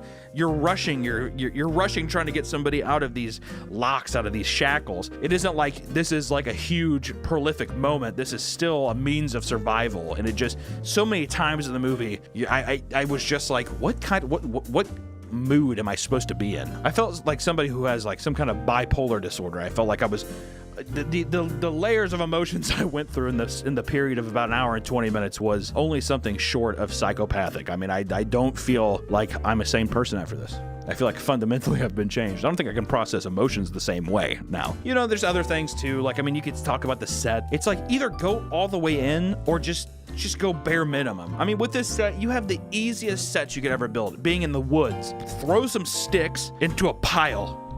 It's a den. That's all you have to do. Instead, we get this earnest, scared, stupid tree fort that they live in. There's like 1950s totally polished trailers. Like, how did they pay for that? Was Pooh just like, put it on my debit card and just bought these fucking trailers, these aluminum trailers? I was just perplexed the whole time. There's a perfectly furnished deck with a fire pit. And it's like, am I led to believe that like Winnie the Pooh and these mutant creatures hung out for a summer and just made a really great deck? Or did they hire a contractor? How did they talk to him? It's just these things where you're like, yeah, it might be kind of a cool set piece, but does it make sense? And the answer is no. Bad Rye, whatever the fuck your name is. Bad Prince Philip. I mean, you know, part of these sets too, I mean, when you show up to the 100 Acre Woods, every sign that they put in this film, they definitely forgot to make the signs, and they said, do we have any scrap cardboard or pieces of plywood? And they kind of just took a paint marker and just wrote 100 Acre Woods on a board, and then in kind of in the background of a shot, you can see a Eeyore cardboard gravestone that says Eeyore RIP. It's like, could you not just be like, I mean, I hate that I saw this movie. You know, and the last like big gripe I had, like I said, was just like the characters. I mean, why the fuck would you make this like schlocky parody horror film? You introduce Christopher Robin, but he's not really your protagonist. You introduce all these other characters who are fucking meaningless. They don't go anywhere. I mean, our main character, can't remember her name, don't remember any of their names. I don't think they even said their names. I'm pretty sure. I don't think that they said any of their names. Our main character is a girl who is deathly afraid. She's not even deathly afraid. She's just kind of freaked out because a guy snuck into her house and tried undressing her. So she kind of has this like weird, like, yeah, it feels like people are looking at me, but it's not like a phobia or anything, and it doesn't define her character at all. There's really nothing she does in the film to like overcome this. There's nothing that she does to feel like, you know, I'm not afraid anymore. I'm not going to run anymore. She just runs the whole time. So it's just kind of like, I don't know. There's a nerdy girl. She's just kind of nerdy, and she looks like Sam Bankman-Fried's girlfriend. There's like an Instagram girl who takes selfies. And then my favorite cast of characters are the lesbian couple that shows up, and they have two of my favorite parts in the movie, which is one, they show up to the room up in the Airbnb, and there's like, you know, like a bed, like rose petals on the bed, you know, stereotypical stuff, and it's in the shape of a heart. One of the girls is like, when did you do this? Girlfriend's like, yeah, you know, I called up a couple weeks ago and had it done. And she's like, oh. And the other girl's like, what, do you not like it? She's like, I just think we're moving a bit fast. We're moving a bit fast to put rose petals on a bed for a new relationship. I feel like that's the only time in a relationship that feels applicable. You know what feels good? 25 years of marriage and you go to like Hawaii and there's a bed, like a hard thing of roses. Let me tell you something. That's not going to go over well. They're going to be like, who gives a shit? Get that fucking stuff off the bed. I'm tired. I want to take a nap. Only in the delusional phases of a relationship where like the first 3 to 6 months are fun and then it becomes work is when you do the rose stuff, okay? So I just thought that was strange, but they set it up perfectly because maybe 8 minutes later when Winnie the Pooh shows up and he's kind of killing people and Piglet shows up to kill the people, they're trying to shut a door to lock the house even though they've established that they've already been inside. So it's like, I mean, they're in the house already, but they're going to lock the door and they're all scared. And the girl before, who was so bitter, turns to her girlfriend and she says, hey, I love you. And it's like, man, that's awesome. That's awesome character growth in 8 minutes. We have the whole film. To build these characters up. Let's go ahead and just seal that deal right now. I love you. All right, great. I love the roses on the bed. Okay, perfect. I'm glad that was introduced as conflict. I mean, and here's the thing. You know, there is a universe where a Winnie the Pooh horror film could be funny. big schlocky fun fest. I think that you have to angle it more like a Killer Clowns from Outer Space, like a Cabin in the Woods thing. You have to enjoy and embrace the camp. It doesn't mean you can't have some gruesome, cool stuff. I mean, Killer Clowns from Outer Space has amazing practical effects. It was a great little independent horror film, little B horror film that, I mean, is still, you know, relevant today. I mean, they're making a video game about it. I mean, Cabin in the Woods, every person I've ever heard that sees that movie loves that movie. It's just, it plays off the tropes. It doesn't take itself seriously. It makes fun of the genre of like these horror genres and everything. It just has fun with it. But at the same time, all of the deaths in the movie, all of the horror and everything that comes into it is fun, and it's played straight, and it's like, it's effective. I think you need to have Winnie the Pooh not look like a hairless giant baby lumberjack walking around the woods with like a cloaked Sith pig. I think you have to like put more hair on him. I think you need to make him look more animalistic. I mean, for the love of God. Literally in the lore to your film, they said, we want to return back to our animalistic instincts and stuff. Why are they wearing full clothes? Those are the freshest pair of Timberlands I've ever seen on anybody ever. Which is funny to say, but practicality of it, it sucks. It sucks real bad. So you just gotta lean into that, the schlock aspect of it, the camp aspect of it, and have it be bubbly and funny. It's about a kid's book from 100 years ago, and it's a beloved Disney character now.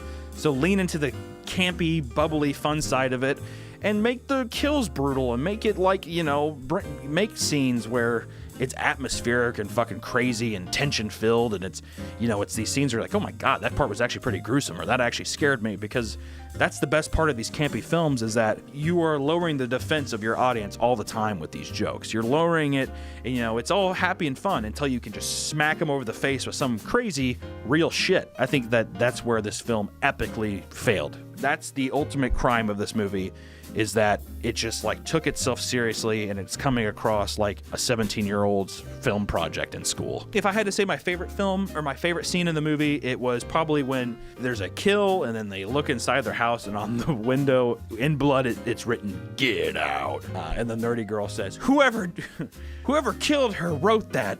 That's my favorite part of the movie, is because everybody in the theater laughed pretty hard. It was a very wholesome experience of everybody being like, that was one of the dumbest things I've ever heard in a movie.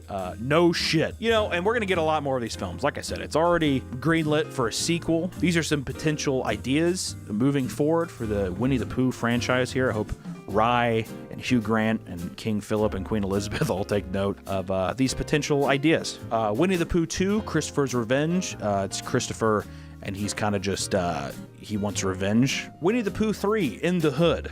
This is where we also introduce Tigger. We get him out of the woods and we put him in an urban atmosphere, in the urban jungle.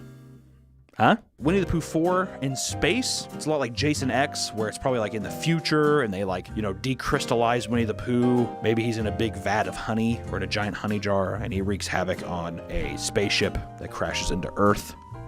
Could be pretty good. Winnie the Pooh 5, Honey, I Shrunk the Kids. I thought this one was funny because it's, you know, maybe Winnie the Pooh shrinks campers, a family of campers, and it looks like a big bear this time trying to eat people. And it's also just Honey, I Shrunk the Kids. You have the honey aspect to it. Or it could be, maybe he's the dad. He's Rick Moranis, and it's just his family that he shrinks. So maybe it's not a slasher at all. Maybe it's a goofy family comedy. And then, of course, Winnie the Pooh 6, Back to the Hood. We go back to the hood from the third one. I imagine that one's going to be a big hit. If you feel like this video didn't give you enough of a skin-crawling, revolting feeling, just know that Rye, the director himself, he has plans to make a horror movie about Bambi. This movie and like the Bambi and everything else coming forward is going to mark a public domain series of fucking nightmares coming out in the horror industry. And with how people view movies with sequels and prequels and everything else that Marvel and Star Wars has given us, people are going to go to the theaters. They're going to be like, I remember that thing. And they slap their fucking bellies and they laugh. And they're like, it was Bambi, but Bambi vomits and it's yellow acid and it does that kind of thing. It won't even be that. It'll be Bambi holding a knife. And he goes up and they're all British. Everybody's fucking British because it's the same guy. And he sits there and he's like, oh, what about TMNT, Teenage Mutant Ninja Turtles, or you know, Teletubbies. He's like, I would like to see those people eating things in a dark alley. And it's like, newsflash, Rye, you suck! You suck, Rye! Oh, if I had to put a score to it, 2 out of 10. Just because of the laugh. I give it 1 point because of the laugh we had in the audience with that joke. Not even the joke, just the line in the movie. Not a joke, just a line in the movie that he wrote. That was in the script that Rye wrote. The energy consultant from England who just made $2 million fucking off of a movie. Thanks for watching the video. Don't see that movie. Wait, don't go on! Just want to let you know that right now, I've started a toy company called Soft Meat Toys, and our first toy is Margaret! Look how beautiful this box is. You want to take home your very own personal Margaret? I don't care what you do with it. You can do whatever the hell you want. Toy means toy to different people. All I'm saying is, this is an amazing, amazing toy. We're very proud of it. The box is fucking awesome, and I'm very excited to keep making toys, but please, if you're interested, pick up a Margaret. Have your very own. Put it on a shelf. Put it in a jar. Anyway, softmeat.toys. Softmeat.toys. Here's the thing. If you want a nice stocking stuffer, put a Margaret in there. You want to just wrap up the box and give it to somebody? Put a Margaret in there. I don't know if you want to squat on something. You could probably put this in your ass. Someone probably could. Yeah, definitely. Or if you want to put some coins, she could be a little piggy bank. Softmeat.toys. You can piss on it. You can come all over it. As soon as it's in your house, you do whatever you want with it. I don't want any pictures of what you're doing with it. You just have fun with it. This is as soon as the transaction's done, that's it. All right. And right now, like I said, softmeat.toys, baby. That's where you can get this beautiful, beautiful piece of plastic. Definitely made in China. 100% made in China. Do not try to eat this. It will not work, but you probably could put it in your ass. But for legal reasons, I don't know if I can even say that. So if there's a legal disclaimer, here's where it would be. Softmeat.toys. Welcome back to the Papa Meat channel. How you doing? How you doing? Coming and down because today we're going to be talking about vertical dramas. They're moving in on us, but I don't think I mind. Users online are always looking for the next big thing to binge on. Ever since streaming services have come out, the idea of binge culture has really taken hold of everyone. But then now that everyone doesn't even look at a goddamn TV or computer anymore, it's mostly your phone. And over the last few years, short-form content has completely taken over, with every major platform now having its own devoted TikTok-style page. Verticals! You like verticals? You like verticals all the time? You like everything being vertical? You like everything being quick, snappy? You like watching the entirety of Sopranos vertical? HBO did that for its like 30th anniversary or something, or 20th anniversary. It's fucking crazy. This type of content has long since evolved from simple dance trends and funny videos. I mean, after all, people need something with substance that can keep them hooked for even longer. I don't want to just watch somebody dance for fucking 20 seconds. I want to be able to binge something and scroll and keep microdosing. I have to microdose until I come to the eventual existential crisis that I've been wasting hours of my life basically having an appetizer over and over again. No more meals, no more, nothing that really fills me up, just constant appetizers until the stretch marks on my stomach resemble that of like a underground cave system map. That's what it needs to look like. Despite being relatively new,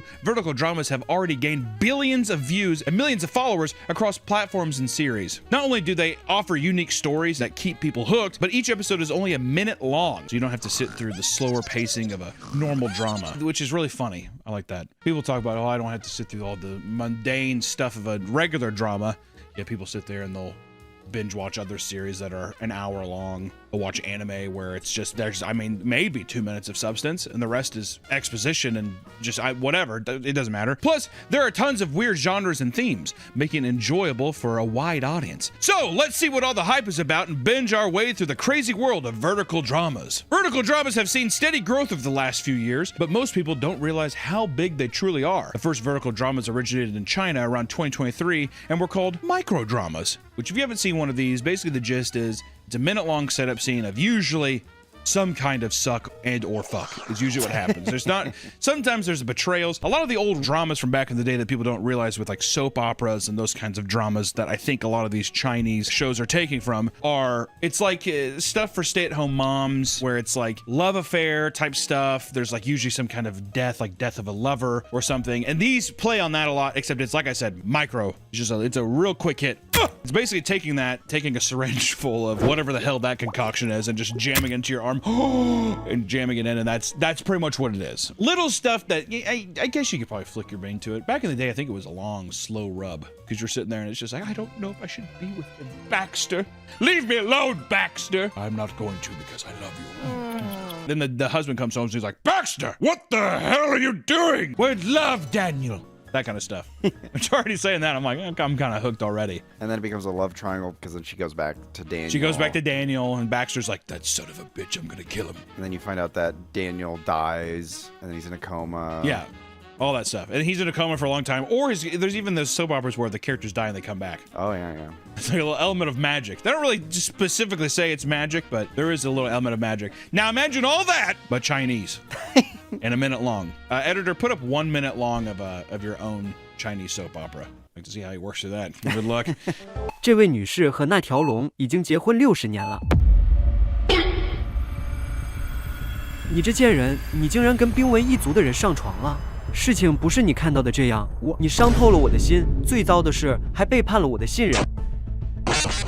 去你妈的，拜拜！那条龙离开了洞穴，最终也结束了这段婚姻，转而通过 TikTok 那些蠢货的古卷，投身于男性圈的自我提升。他还无意间把洞穴里的黄金留给了前妻，哈哈。那位女士最终在上海买下了一栋公寓楼，并以每月2万美元的价格出租一间单间。这就是中国的奋斗精神。晚安。Each season would have hundreds of episodes because each episode was only a minute or two long. People were on the edge of their seats, eagerly waiting for the weekly episode drops. And by 2024, there were over 230 companies producing microdramas. And in total, the microdrama industry generated over $7 billion in profit. All right, what started as a small little thing, now there's over 200 production companies being like, we gotta get the fuck in on that. It's a new industry. I'm surprised that it's like that profitable. I'm surprised too, because it's just like, how do you make money on TikTok? That's like pennies. I don't know. I mean, I guess it has to be maybe like sponsored segments between it or something like that. But I will say that like the content itself, it's a no-brainer. People are gonna gobble that up. Oh.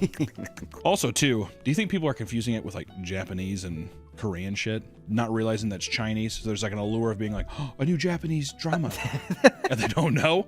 Is that possible? I bet you there's some Japanese. Oh, I love Korean cinema. They don't know. I feel like there's a lot of ignorant people that would probably feel that way. Is this Bong Joon-ho? Is this Parasite broken up into 700 1-minute long microdramas? I watched Pixar's Elementals on TikTok that way. I had no desire to watch this movie, but it just kept getting in my feed, and I was like, I'll just keep watching the clips. There are benefits, I will say, to micro stuff. There's a lot of movies that I feel like I would have never seen unless I saw like a little 1-minute long clip from it. Well, my favorite part is that you watch the movie out of order. So you watch some in the beginning, some at the end. Yeah, well, I don't think I've ever binged a whole movie out of order, but I guess I will say that I've like done one where I've been hooked by a 1-minute clip and I'm like, oh shit, and I'll go to like Amazon Prime and rent it or something. Okay. Like that kind of thing. Yeah. Going out of order though and watching the whole thing, I know a lot of people, that's a very common thing, but it pisses me off too much. And also I feel like I'm spoiling it. Well, like I'll go through too. It'll be a true crime where it's like a mom being like, I didn't drown him, I didn't drown him, I didn't drown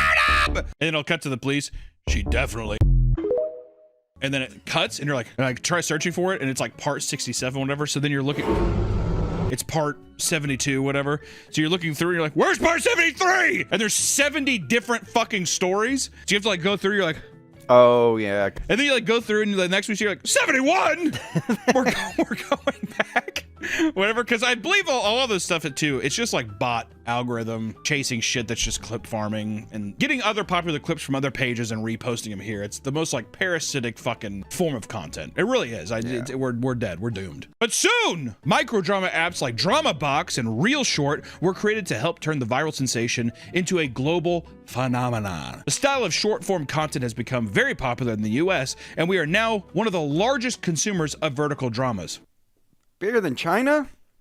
No way. There's no way. There's a lot of public transport. Well, this is just me. This is something once again ignorant. Ignorant. Hunter's tip. 猎人的秘诀 Don't be ignorant. When we went to Japan, I could not believe the amount of people that were just on their phone, like on the subways, playing games, like mobile games. I thought mobile games were dead. I mean, I was thinking like Temple Run and shit and Fruit Ninja and all that bullshit, and I was like, those motherfuckers are on mobile games like crazy. I'm like, well, no wonder like gotcha games and shit are so popular. But that's the same thing as on the subway. People that have a steady public transportation, you have your phone. So no wonder like larger metropolitan areas are going to be like big micro drama centers. But I think that like, telling you, I think those old Facebook women that download, TikTok? They download it and he's sitting there and she's just like, oh, his name's, I don't know his name, but I like this. And it's that kind of thing. You get hooked easy. It would only be a matter of time before America joined in, given the numerous attempts to launch a vertical streaming platform in the United States. One of the more well-known platforms was Quibi, which launched in 2018 and was supposed to produce its own 10-minute long content called Quick Bites. How's Quibi doing? The project required a subscription priced at $5 to $8, but no one signed up, so Roku purchased it in 2020.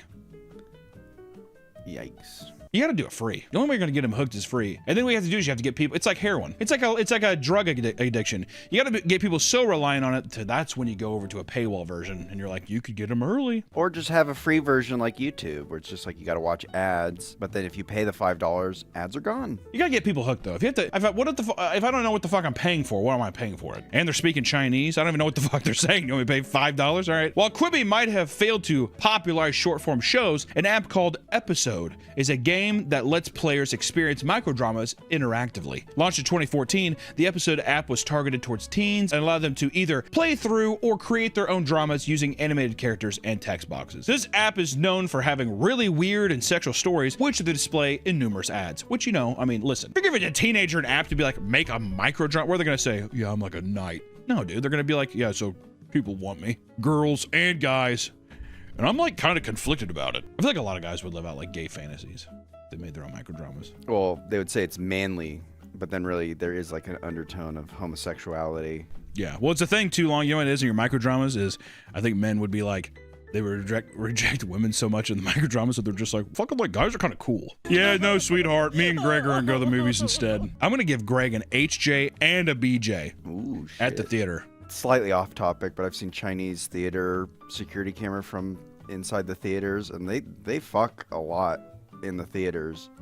Just during like regular movie? Yeah. There was like, I've seen a footage where it's like two separate couples and they're like 3 rows separate, and both of them are like fucking their partners. The floor's already sticky, and now we know why.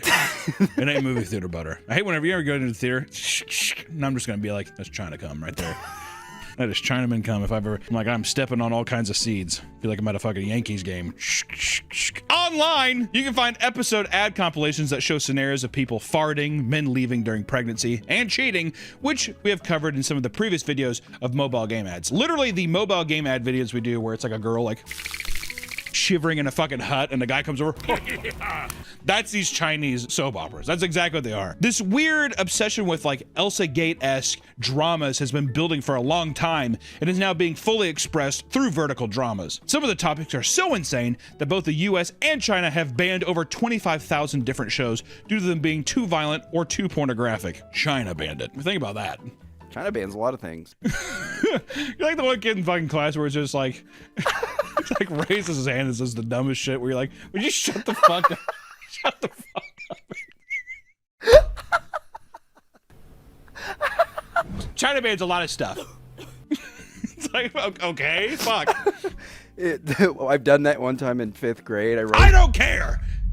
We're moving on. This is probably because vertical dramas are very easy to create since the acting, sets, and camera quality don't have to be top notch. You can gotta get by with a little lower quality. As long as the scripts are insane, then people will return. This has led to many actors and directors to speak out about the dangerous conditions on the sets of these multiple shows. Of a vertical what? What are you talking about? One actor who has starred in multiple shows shared that despite the many great experiences working in that industry, there are serious downsides. During their first show, they said it paid well, but all the actors had to work for 18 hours a day and stand in freezing weather while being soaking wet, which is insane. Even like we have done some shoots, whatever, a 12-hour day is. 18 hours and then also being in rain, fuck that. Wet clothes all day? Nah. They also said that during the same shoot, the lead actress collapsed from exhaustion and had to be carried back to her hotel room. China, baby. All China, baby. All for a guy to also just be like, I'm cheating on you. Like 800 different ways. Because also these days, they have to be making like, I mean, how many episodes could you make in an 18-hour day? Even just a camera setup, because it would take a long time to like set up new lights and all that stuff. But still, I mean, I bet they can. I mean, it's probably a simple shoot of just like boop, boop, you know, I'm saying that they're setting up a shot and they're probably doing like X amount of episodes worth of that same shot in different scenarios, right? In their third show, the director was very secretive about their part and sent them a character sheet which only showed their lines and what their character's personality was like. When they agreed to the part, they drove to the airport, flew to the shoot, and when they arrived, the director sent the full script, and they immediately regretted taking the part. What the director left out was that their character would be part of an action scene involving them being thrown to the ground, curb stomped, and waterboarded while being thrashed around. Which I will say, if I saw that script, I would be like, I probably didn't get it because it's a stuntman's thing. The actor told the director they didn't want to be a part of the show anymore and drove home. That's how you get kicked out of the industry, sweetheart. Yeah, sweetheart. So I guess have fun never working in Hong Kong again. While many view it as sloppy content, a positive outcome of vertical dramas is that they have allowed many beginner or mid-level actors and directors to achieve stardom through an alternative route. So while they might not have been able to get the big leagues, you'll be able to at least find your audience through these like online interactions, which is kind of cool. But at the same time, while vertical dramas have a show for nearly everyone, not everyone is interested in the crazy storylines they offer, which is why vertical drama fans are a unique and devoted group. Like most of us, vertical drama fans are addicted to their phones and have a hard time putting down their favorite shows. Both young and old love them, with some older viewers saying they enjoy watching because they finally see their age represented in love stories. See, that's what I'm saying, dude. That's how you gotta they cater to that older audience. Finally, this is like Chinese me. They say that you can never just watch one, and once you start, it leads down a long rabbit hole filled with endless content. And if you ever feel guilty for watching an entire show in one sitting, a fan of vertical dramas admitted to watching 50 to 70 dramas over a few weeks and would just hop from title to title, not caring whether they were actually interested in the topic. Does that not just sound like anime fans? Yeah. I'm thinking about your brother's Plex account, and I'm like, how do you even sift through the amount of stuff that's there? Some fans have even reported, quote, feeling like they've lost a part of their brain after binging this content. No shit. Well, yeah, no shit. That's weird. My mind feels fuzzy. It doesn't even matter if it's Western or Eastern productions. Some people watch the same story in both Chinese and English just because it's that addictive. You already seen it. Is that another thing? Is that a thing that people do for dubs? No. Well, people are you're either this way or you're that way. You're either like a diehard, like I watched the pure like subtitle, the original way it was broadcast, or you're like a fucking casual pleb and you watch dubs because you don't want to listen to fucking Japanese. Like my brother. He don't speak English. Usually, almost always, the dub, I agree, the voice acting isn't as good. I agree. But I will say, sometimes those Japanese takes, I'm like, what are we doing here? Many fans claim they love vertical dramas for their efficiency in telling a story quickly. Because they already have a short attention span, they love the fast-paced romance and action that fuel their dopamine cravings. I already have a short attention span. I don't want to get better. I'm just glad this keeps me at bay, and it makes me worse. Which, just want to say, this is not meant to be rude or mean. It is a near direct quote from a fan of vertical dramas, all right? So that's from the horse's mouth. Put up the source. There it is. They also claim that vertical dramas provide a great escape from the harsh reality of the real world. It's every fucking medium, you fucking idiot. I mean, am I wrong? Like, why the fuck do people play video games? Probably because my life sucks and I want to escape for a bit, you fucking dope. I only watch Chinese dramas because the world is just so cruel. Hey, really? Also, too, pick a better fucking thing. If you're going to talk about how bad the world is, pick a better thing than Chinese vertical shorts, dude. Multiple studies have shown that vertical dramas are highly addictive and dangerous for teens, as they can hinder the brain development. All the cliffhangers and high-stakes anticipation create regular dopamine hits that make it hard to put down your phone and make it difficult for your brain to regulate your emotions. Happiness and anger feel like one now. I'm a little boy, and I think I'm going crazy. The world is such a cruel place. Is this Chinese Joker? Chinese Joker. You wanna know how I got these scars?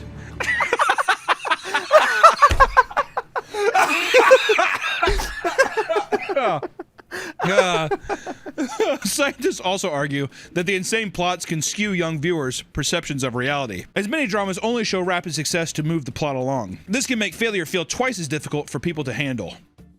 God. These people sound so pathetic, don't they? Jesus Christ. What do you mean my life can't exist in 1 minute segments of me being awesome? God, get a fucking grip. This can't be everybody, though. This is a very select few. I think it might be a majority. It's everybody. Okay. Oh, Chinese Joker back. Life cool. It might sound scary, but none of this has ever stopped anyone from using TikTok or Instagram Reels. Because as long as the content is there, people will watch. The companies that produce vertical dramas are aware of this and have found ways to monetize this addiction. On certain apps, there are now VIP subscriptions that get you early access to new releases. No ads, ID badges, and 1080p quality. That's right, baby. HD. What about 4K? The price of subscription ranges from dirt cheap at about 50 cents a week as much as $80 a month. Jesus, can you imagine $80 a month for vertical Chinese dramas? Justifying that? Well, I mean, come on. Those are my stories. Most apps in the industry seem to be moving towards this method, and fans are starting to hate it, with many saying the content simply isn't worth the price, and they could watch it elsewhere for free. Fans are also starting to get burnt out by the repetitive stories and topics found with vertical dramas. Oh god, dude. They love you till they hate you, don't they? Oh god, oh poor me. Billions of hours of content. Oh, but it's all the same. Like everything, dude. It sounds impossible, but it sounds like some have simply consumed nearly all there is to offer. Some people have consumed every drop of vertical Chinese dramas. If you have any great story ideas that you want to turn into a movie but don't have the budget or the marketing to produce them, the people on vertical dramas will eat it up. Some vertical drama actors are on par with Hollywood celebrities and have extremely devoted fan bases. In fact, a study called the, quote, Vertical Drama Loves Fan Survey found that 88% of fans choose what to watch based on how attractive the lead actors or actresses are. Yeah. Shit. Exactly. I want a bunch of fucking uggos running around on my screen, dude. Give me the sex. That's just, I'm telling you though, this is also why I think people are confusing it with like Korea. It's like K-pop shit. You know, they're like, oh, they're just as sexy. This has already led to actors having weird interactions with super fans, as one actor from a show called How to Tame a Silver Fox claimed a fan handed him a wooden doll of himself. If someone came and gave me a wood carving of myself, I'd be like, that's sick. What if it was covered in sticky white substance? Okay, well, if it's covered in... Then and it had a pentagram carved into it with a blood ritual. If a kid came up to me and he gave me a woodcut version of myself, was covered in his own blood, and I saw that he had like a giant gash in his arm, I probably wouldn't take it. But at the same time, I would be slightly... I wouldn't be impressed. I would too. I would be kind of, I would be titillated, I guess. I'd be like, well, that's very nice, thank you. What would the wooden effigy look like? It would have his pubic hairs on it as your beard. Yeah, my beard, my hair, it's just all the kids. It's all the guy's fucking pubes and his taint hair and everything, his chest and back of his arm hair and stuff. He, like, talks to me. I'm like... It's hard to fully grasp how much vertical drama content is actually out there. And I promise you, you are not prepared for all of the weird and strange shows that exist. If you download one of the popular apps, you'll be bombarded with shows that have plots you could never have conceived on your own. While to some, it might be a blessing to have a rush roulette of content to enjoy. Others are upset that the shows don't have content warnings because they might tune into something they didn't want to see. One of the most common genre focuses on pregnancy and abortions. Common. It's actually impressive how many different ways they can spin one topic. In China, a fan favorite goes by 99 children, 1 pregnancy, which goes as follows. A young woman living in Imperial China accidentally becomes pregnant with the Emperor's dragon seed. After it was confirmed she was pregnant, the Chinese mythological hooved dragon Qi Lin appears and blesses the woman so she will have extraordinary children that will continue the empire. However, when it came time to give birth, the woman wouldn't stop having babies, and the palace staff had to start stacking babies off to the side. In total, she had 99 children, and the emperor was overjoyed, but one of his court officials says it's a bad omen and tries to get her removed from the palace. That ball and chain was definitely, he was like, oh shit. Yeah, 99. 99? Fuck. Not long after its release, the show went viral and was removed from all platforms by Chinese government for being too absurd. I didn't think that sounded that bad. I thought it was Chinese propaganda, like, have more kids. Oh yeah. No. When interviewed about the show, the director said he didn't have anything to do with the script and that he went insane while filming. He also stated that he is happy it's gone so he can distance himself from it. The government 1,000,000% told him to say that. The lead actor claimed that he accepted the role without reading the script and admitted that it was an insane premise, but said that if people turn off their brains while watching it, it would be pretty enjoyable. Yeah, if you just don't think, it's actually pretty sick. Americans also love pregnancy plots with such dramas as Pregnant by My Ex-Professor's Dad, which features a college girl named Emily finding out her boyfriend is cheating on her. So she hooks up with an older man. The next day in class, she discovers that the man she hooked up with is her professor. And even more shocking, he is her ex's father. Emily soon finds out that she's pregnant, and her professor tells her to keep it. However, her ex soon finds out that and hires her friend to help him get rid of it because he is worried he will lose his inheritance to Emily and the baby if his dad marries her. That's awesome. Kill the baby. Yeah, my college professor dad's gonna have a huge inheritance for me. Yeah, right. My dad makes $35,000 a year, Daniel. We've got to kill that baby. Time travel and rebirth are another popular genre of vertical dramas that fans cannot get enough of. The genre is commonly used for propaganda pieces, especially in China. These dramas usually portray the main protagonist as a godlike hero saving China from a formidable foe. The film, back to 1944, was also removed from apps for being an anti-Japanese hero story that follows a modern-day soldier who is teleported back to 1944 and tasked with defeating the Japanese with modern equipment. He has like an iPhone. Throughout the story, he retraces the Japanese warpath through China and uses drones to spy on Japanese camps and gain intel on their campaign. To cover up the sound of the drone, he used speakers that played loud crying sounds to simulate atrocities of war. And as he continues to fight back the Japanese, he meets a woman who decides to help him. She is shocked by his equipment and proves to her that he is from the future by showing her his smartphone, which has full 4G data bars. You know, come on. The towers, that's how good the towers are. Do they reach through space and time? While on his phone, he also streams drone footage of the Japanese losing and shows it to the woman. Viewers of the drama thought it was dumb and not very well thought out, considering that a phone would never have any connection, let alone 4G, because there are no towers or satellites. Come on, we split hairs all day. I was gonna say they're getting upset about the time, like it's a time. The towers don't even work. Yeah, the Chinese people are just like, well, I don't give a shit about that. Kill the Japanese. Who gives a shit? But really, 4G? Come on. Plus, the sets and props were poorly made, and people pointed out that the war-torn villagers' clothes were not torn or soiled, which made the drama feel more like a war role play than a realistic drama. Others thought that the concept was heartless and undermined the actual struggle and violence the Chinese suffered under the Japanese, which is also a fair point. Rebirth dramas are less serious, but still insane. Meet Your 18-year-old young great-grandmother was about a math professor who suddenly died in 1955 and mysteriously wakes up in 2025, but in the body of an 18-year-old schoolgirl with the same name. What? She then learns of her family and realizes that all of her descendants are reckless and tarnishing their name. So she sets out to straighten things out. This story originated in China, but was so popular that it got an American remake under the same name. Hell yeah. Meet Your 18-year-old great-grandmother. You guys suck! Many vertical dramas also feature a domineering figure, which is why there are so many CEO/billionaire and alpha wolf dramas. Shows like To Love or to Die, Mr. Alpha, or Fated to My Forbidden Alpha play off other famous franchises by pitting a woman between two werewolf love interests. Billionaire dramas follow similar premises, except it's usually an older woman falling in love with a younger man. Bossy CEO loves a menopausal me, or as it's known amongst some fans, the domineering CEO falls in love with me during menopause. It's a simple story about a CEO falling in love with an older woman. You know, that's just like those older girls like, oh my God. While some people enjoyed the movie, others viewed the story as vulgar because the majority of the drama involves the CEO throwing money at a middle-aged woman without any real reason behind it. Also, this is 100% it's just 50 Shades of Grey, but for older women. What if the girl was older? What if it was an older secretary?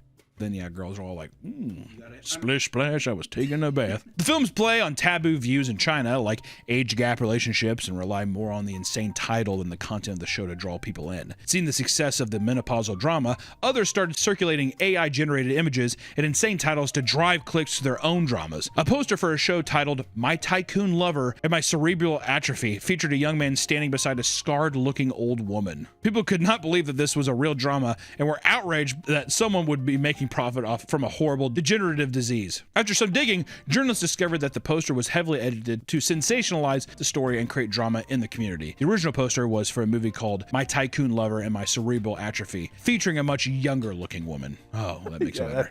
Yeah, okay, well, there you go. Other copycats tried similar stunts with titles like The Domineering CEO Falls in Love with Me Who Poops in the Wild, but they quickly died off because everyone knew it was fake. The love and obsession for vertical dramas is not going anywhere anytime soon, and as more people tune in, the stories will only get more ridiculous. The term brain rot is usually associated with children's entertainment, but if we've learned anything, it can apply to adult content as well. I mean, hey, you're watching it right now. If you ever find yourself doom-scrolling vertical dramas, put the phone down and do whatever you can to avoid slipping down into the dark rabbit hole no one can escape. Thank you so much. Ni hao? Is that Chinese? I think that's hi. What's goodbye? Bye! That's it. Welcome back to the Papa Meat channel. How you doing? How you doing? Coming to sundown because today we're going to talk about one of the biggest music festivals of the year. Coachella, baby. Oh yeah. Give me that sick Coachella montage. Coachella, a place where all the biggest artists pile into a massive venue for 2 weekends of non-stop performances. Coachella has cemented itself as the ultimate supplier of FOMO, fear of missing out. Whether it's influencers desperate to make content or music fans who want to see their favorite artists, it's truly absurd the lengths people will go to attend this event. Nick, have you gone to Coachella before? I've gone twice, baby. Was it actually worth it? The first time was. I saw like 30 bands when I was there. And then the next year, year, I literally think I only saw like 2 concerts a day. Don't you have to camp out there and stuff? Yeah, we did the camping, which I liked. I'm not a big fan of music festivals. It's a young man's game, is what it is. I got lucky the first time because when you buy the tickets, you don't know who's playing. So like a year in advance, you have to pay for the tickets. But I mean, you know it's going to be some big act or whatever. And there's so many bands, but luckily I was really big into music that year. Not anymore. Not anymore. Yeah. I was really into music that year and I've kind of faded out of it. I don't listen to music anymore. Has there ever been any metal? Yeah, there's metal. Really? Yeah, the year I went that kind of sucked was when Radiohead came back. That was like their first year touring again, and they had the worst stage problems. They came out, played 2 songs, and then their music cut out, and they'd sit there. You could just hear the... I'm and he's like... Oh, they don't play that song anymore. Isn't that the most popular one? I get it. I'd hate to play the same thing too. You know what I'd say though? Your biggest fucking song, Dance Monkey. Is what I'd say, dude. They've evolved in a... Fuck them! This is especially strange considering that every year there are horror stories from attendees that paint the venue as some sort of dystopian hellscape, which, to be fair, some of the pictures I've seen is not far off. It looks like the set of Mad Max sometimes. The way people dress and stuff. Yes, the way that it's dressed, it's kind of out in the middle of the desert, whatever. It's maybe not as bad as like Burning Man, but it still has like a taste of it, you know what I mean? Things can get pretty crazy after all. When you put thousands of drug-filled concert goers and influencers like James Charles, remember that James Charles picture where his ass was out? Can you imagine being at a concert where James Charles is lurking around? The Spooky Man. Yeah, that's what the locals say. The Spooky Man is spooky. Spooky Man. Who, James Charles? He just does makeup. Spooky Man. I don't like him. The Shadow Man. That's what they call James Charles. They call James Charles the Shadow Man. All you see is a giant silhouette of like huge fucking big ass lips and a giant ass. Hi, sisters! Ah! Yeah. So, let's explore the insanity that is Coachella. The first Coachella festival began in 1999 because its founders wanted a place to celebrate music, art, and culture similar to that of the Glastonbury Festival in the UK. I also wonder if it's also because of the Woodstock resurgence in the 90s too. Oh, probably, yeah. Because there was a lot of, and then the Woodstock 99, I'm pretty sure that's where people died. The lineup of the inaugural event consisted of artists like Tool and Rage Against the Machine, and attendees would spend as little as $50 for both admission and parking. They'd either pay for a cheap nearby hotel to stay at during the event or simply sleep in their cars to save a couple bucks. The venue was much smaller than it is today, but the shows were much more intimate, and people have fond memories of the earlier years where the venue was not densely packed and people could appreciate the music without social media interfering. It's kind of I feel like people go there just to get pictures now. It's for the gram now. You just go there to get your pictures. Once again, show the James Charles pictures. That's the pictures you're getting. The Shadow Man's lurking, waiting for a camera to be on him. You gotta take a picture at the Ferris wheel. It's the Coachella Ferris wheel, man. Oh, is that like a? I'm pretty sure I have a picture where I'm standing out in front with it, but... Were you shirtless? I was shirtless, yeah. That was back when you were... when I was, good. You had your pecs and your abs. You were definitely showboating. Were you peacocking a little bit to see if a girl would... Yeah, well, why not? I'm at Coachella. You know what I mean? Sometimes the cucumber tastes better pickled. People felt like Coachella was all about celebrating music without alienating fans who didn't want to drop $150 to go to festivals like Woodstock at the time. And in fact, this made Coachella a counterculture event that gained a lot of respect in the early days. And over time, ticket sales went up. And it began actually making a profit. And this allowed its organizers to book larger artists with much more variety, as well as massively expand the venue space. And by 2012, the event now extended to a span of 2 full weekends, and ticket prices started to rise farther than what the average person was willing to pay. And the lineup started to expand from alternative and indie rock to things like hip-hop, electronic, and pop music. And throughout Coachella's history, art was also a big focus on the event. Instead of simple art installations scattered throughout the venue, you could now see massive pieces designed by well-known artists. Around this time, fashion was also starting to become a big aspect of the event too. No longer did people just wear casual clothing like band t-shirts. People today compare it to the Met Gala in the sense that the outfits seen during the event would literally shape fashion trends. This is all to say that Coachella had a whole culture surrounding it, one that slowly morphed into something way different than what it once was. This video is sponsored by our partners at Factor. It's never too late to start eating better. Look at me, baby. Look at me. Factor is the meal service that gives you the flexibility to stay active and stay on top of your eating routine. If you're looking to hit your nutrition goals and eat balanced, high-quality meals, look no further than Factor. Factor powers your day, sun up to sundown. With nutritious breakfasts, on-the-go lunches, premium dinner, and now daily greens, a once-daily drink full of real veggies and nutrients you might be missing in your diet. With Factor, you choose from 100 different menu options each week. Plus, Factor Factor has meal options like Calorie Smart, Keto, vegan meals, packed protein. Regardless of what you choose, in just 2 minutes you can eat, and enjoy, baby. So it's easy to see why 97% of customers say that Factor has helped them live a healthier life. And the best part of Factor is there's no prep work, no grocery lines, and virtually no cleanup. Head to Factor75.com or click the link in the description to use code PapaMeatFDG to get 50% off your first Factor box plus free daily greens. That's code PapaMeatFDG at Factor75.com to get 50% off plus free daily greens. Display URL and promo code on screen as this read. QR code, arrow, show for 15 seconds. Thank you to Factor for sponsoring this video. Now back to the episode. Yummy! While it's normal for events to grow and change over time, many who attended Coachella in earlier years started to hate how mainstream the festival was becoming, which is bound to happen, Nick. Yep, that's popularity. Once it becomes popular, it's not cool anymore. I used to pay $50. It's also that was 15 years ago. I paid, I think, $450 for my tickets. Damn! That's not including the parking. So this is just to get into the festival. That's just to get in, but that's all 3 days, and that's why like the first time I was like, oh, it's worth it because if you think about it, it's $150 a day. I saw like 10 bands a day. I mean, if you save up for like a whole fucking year or whatever, It's I mean, just like, so crowded now. I mean, I can't even imagine. I mean, I almost refuse to go to shows that have like if it's more than 800 people.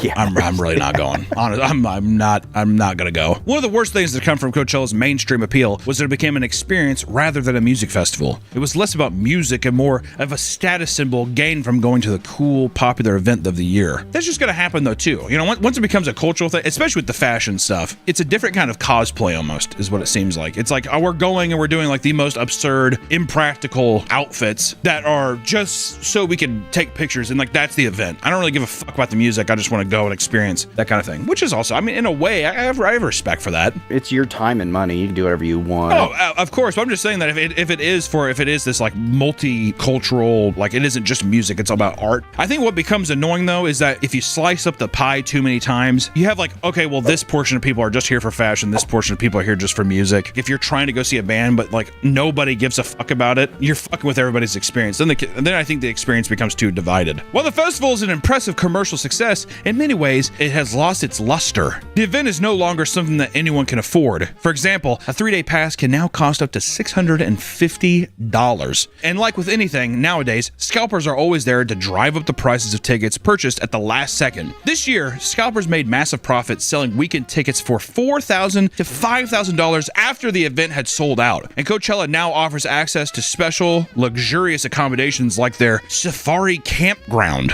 which can cost as much as $12,000 to rent out. Safari Campground. The little bungalows. They just give you a tent and maybe a coconut tree. Or something, you know, whatever, a tiger plushie. There's an option to rent on Airbnb, but the prices are straight up demented. Properties in the area will shoot up thousands of dollars during the event because they know someone will eventually end up booking them. And those who can't afford this will simply pay for a small patch of land in order to park their car and camp out. If you thought this just meant sleeping in your car, you'd be dead wrong. There is a whole culture behind car camping online where people show off their insanely elaborate setups. Some people will spend well over a month planning the layout and ordering the things they need. And one influencer showing off his room tour included things like fake houseplants, a clothing rack, a decorative knickknacks, and even a director's chair for some reason. I remember seeing this. Guy got a lot of hate. I get it. It's fucking stupid. It feels like that's like a very performative kind of thing. I equate it to the refrigerator videos where it's just like people have like all these little containers for their tiny sodas and juices. Those are satisfying videos though. I mean, every time I see that, I'm like, I gotta try that out actually. Be a nightmare to organize though. This feels like an extension of the fashion trend to me. It feels like it's a part of that performative kind of like, well, yes, like I'm dressed here, I'm ready, and also this is my tent. Look how elaborate and like weird it is. You know, it feels like it fits into that same culture for me. I don't know why. Which, to be fair, if you're trying to get some sniz, dude, if I'm trying to get some pussy and I bring them back to this amazing oasis, you think they're gonna be happy? She's gonna be like, oh, yeah, someone's got the safari hut. You should check out my safari hut back in the gangster. Do you think this is good? Got the whole fucking set of Jumanji over here, dude. Are you kidding me? Come on back. For many, it's less about the utility and more about the aesthetic and the content that can be made with it. The absurd prices extend to the food as well, and people often post their insane food expenses, like one attendee showing off a plate of tacos and nachos that cost $102 and were cold to the touch. Others revealed that they paid over $20 for a simple cocktail and $17 for a small cup of lemonade. And regardless, Coachella still sells like crazy, and people will gladly drop a small fortune over the course of the weekend. Yeah, no shit.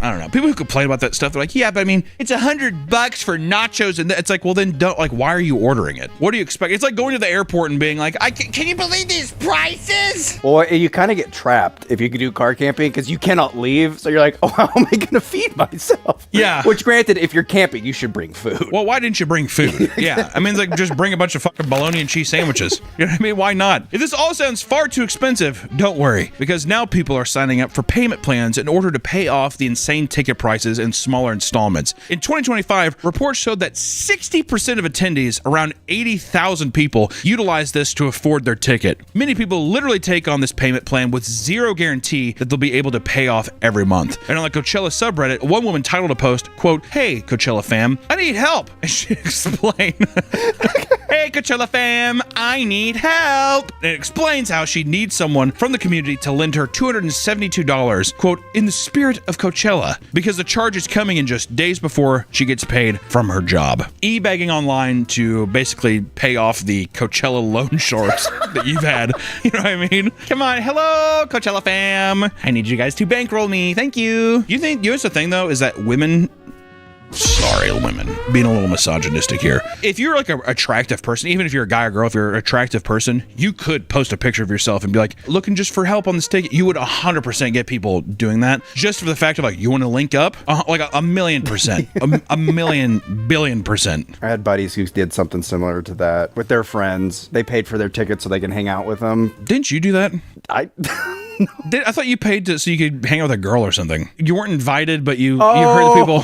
That was for a Lorde concert. My coworkers are like, we're going to this Lorde concert on the weekend. I was like, all right, cool. And I liked one of the girls. So I was like, wouldn't it be awesome if I surprised them and drove 4 hours? It just came to the concert. Oh, no. Didn't you find them there? Well, I texted them. I was like, hey, I'm at the Lorde concert. They're like, what?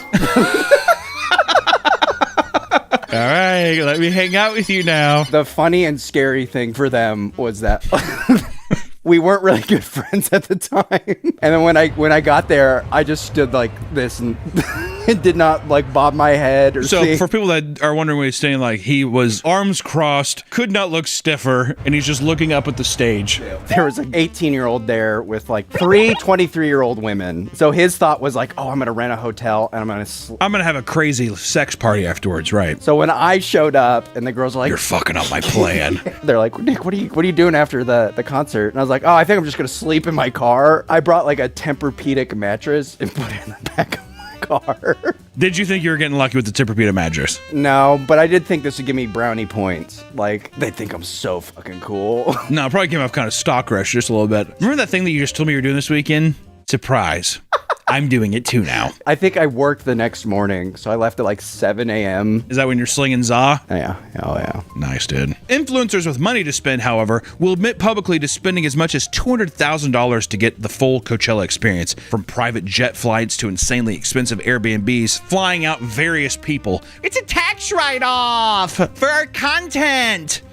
James Charles. Can we go to Coachella next year for a tax write-off? No. Please. Only if I know for a fact that the Shadow Man's not going to be there. Hi, sisters. James?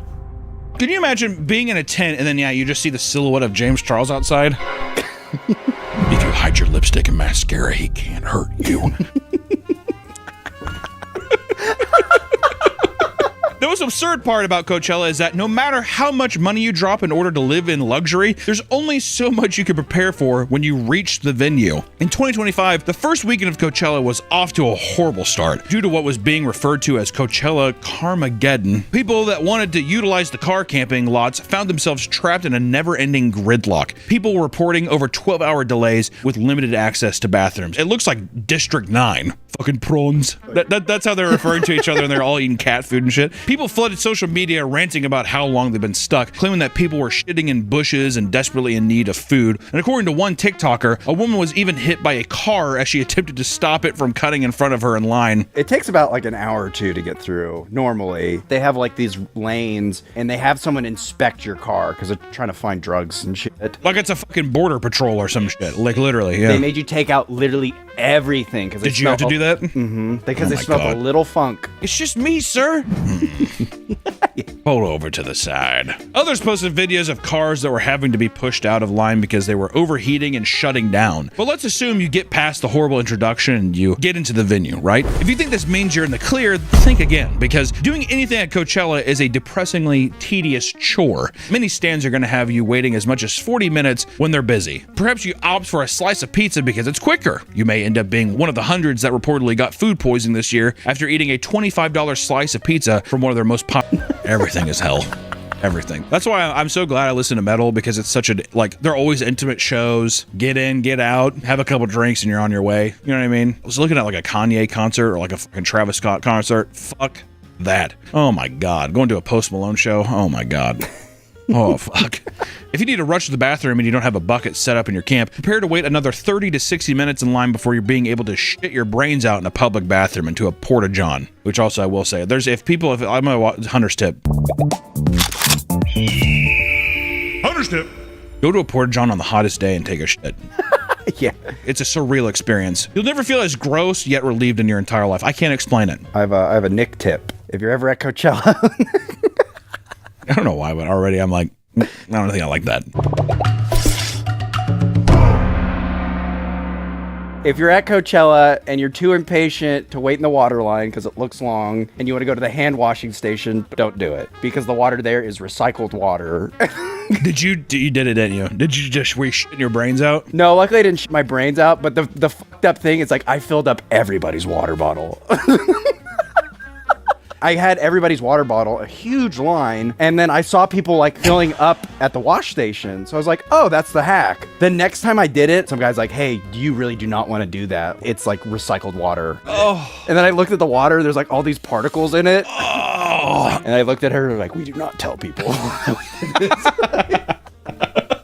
Basically, Coachella is filled with Disney-sized lines for every little thing. If you think waiting this long is simply unfeasible, you wouldn't be the first. Some poor souls will return to their tents only to find that someone got impatient with the lines and shit in their living quarters. And this isn't uncommon, and some people believe it could be the work of a serial Coachella shitter. The online Coachella groups have all sorts of angry rants from the attendees who are fed up with the surprise logs. Like a woman who crashed out after finding out that there was a full-size shit in the woman's shower 2 days in a row. The shower? Do you think that that's a woman doing that, or do you think it's a man sneaking in? I think it's a woman. I think it's a woman who's like, she's above pooping in a porta potty. I don't even think it's that. I just think bitches are gross. I lived on a co-ed dorm floor. Well, to be fair, it was a liberal arts school. Oh my God. The men on the floor literally had to have a floor meeting because they're like, what are you doing in these showers and bathrooms? Just all kinds of things. We're like, what the where is your fucking brain? Like, what is it going on? I'm not going to go into the details of it because it's disgusting. I thought it was going to be the other way around because I'm like, man, the girls are going to complain that like the guys are smelly and all that. You would think, you know, I thought wrong. I had to clean women's restrooms, and these are high school students, but God, they're fucking, don't do that. Fucking do that. Others report that there are things that have been found with piss all over them, leaving people to lock not only their tents, but their coolers when left unattended, which you should do anyway. It's why, like, it would drive me insane thinking that I went back and I took a drink from a water bottle and thinking that someone had touched, like, drank from it as well. That'd fuck me up. If you lived in a high trust society, you wouldn't have to. Well, I don't. We don't. Not with the shadow man lurking around. When you have a good spot for headlining event, it truly is difficult for some to decide if it's better to find a bathroom or soil themselves. A woman and her friend, for example, witnessed a man fill his pants with piss while waiting to see Doja Cat. I can't stop and look the other way. Just pissing yourself. After you've taken care of all your base needs, you can finally go up and enjoy the amazing lineup that day. But not everyone gets to return to their lovely, detailed, aesthetic campsite. This year, people returned to the campground exhausted after getting obliterated on various substances, found their tents completely destroyed by aggressive desert winds. It got so bad that the National Weather Service issued a dust advisory urging people to stay inside at all costs to avoid the low air quality and dust from doing damage to their eyes, throat, and lungs. Keep in mind, this was going on during headliner event times, and even led to big performances canceling their act. And the harsh reality is that Coachella is simply not as glamorous as you'd think, especially if you've had no experience with festivals and how gross they can get. How can you blame people for being surprised by this realization when every aspect of social media is telling them that Coachella is the perfect Oasis getaway? Also, to me, it's similar to fucking Paris syndrome. Oh, yeah. Japanese people go into Paris and they kill themselves because they're like, France is disgusting. Who would have thought French people are gross? One of the most widely discussed topics in regards to Coachella is the hordes of influencers that are funneled into the venue every year. At one point, began referring to it as the Influencer Olympics, where big brands would invite notable social media creators to create promotional and sponsored content. Across the internet, you'll find thousands of sponsored videos where people have been flown out for free and have all expenses paid in order to shill whatever brand is looking for a marketing opportunity. For those that can't find a way to get in for free, they've even started filming PowerPoints where they basically tell brands why they're a notable person and they should cover the entire weekend for them, of course, just for marketing purposes. And while many influencers likely do want to attend these events for the artist, there are also cases of influencers traveling to Coachella Valley only to take photos for social media without actually attending the festival itself. The goal is simply to convince people that you experienced it, right? I don't really give a fuck if I actually do. I just need people to basically be like, oh my God, I'm so jealous. Oh, I wish I was living your life. Please, James Charles, stop messaging my 14-year-old son. People began pushing the sentiment that Coachella is no longer a music festival for the masses, as it's becoming increasingly difficult to justify spending this much money. The larger reliance on influencers rather than genuine music lovers also puts a bad taste in people's mouths, right? Every year, this topic is relitigated. Those who have been going for years note that the event has always been half about the music and half about the scene. To them, these are just tired takes from older people who want to pretend everything was better in the past. And at the end of the day, you're in a venue with over 100,000 people, you're likely not going to be seeing the most influencers that attend anyways. Feels like a weird elitism in a way, like they're the real fans, but there's tons of obnoxious shit that past years didn't have. I think it's trickle-down cringe is what they feel, because they're like, these celebrities or these influencers going and they're posting about it, and now I'm going and I feel like the cringe I feel from seeing these posts, I'm a part of it. I think it's trickle-down cringe. It's also rose-tinted goggles. Of course. Many do note that due to the wider appeal of Coachella, the crowds in many cases were lacking the same bombastic energy from years prior. Artists like Damien Albarn, lead singer for Blur and the Gorillaz, chastised the audience in 2024 for the same reason. He was upset that nobody was singing along or getting excited for any part of their 13 songs.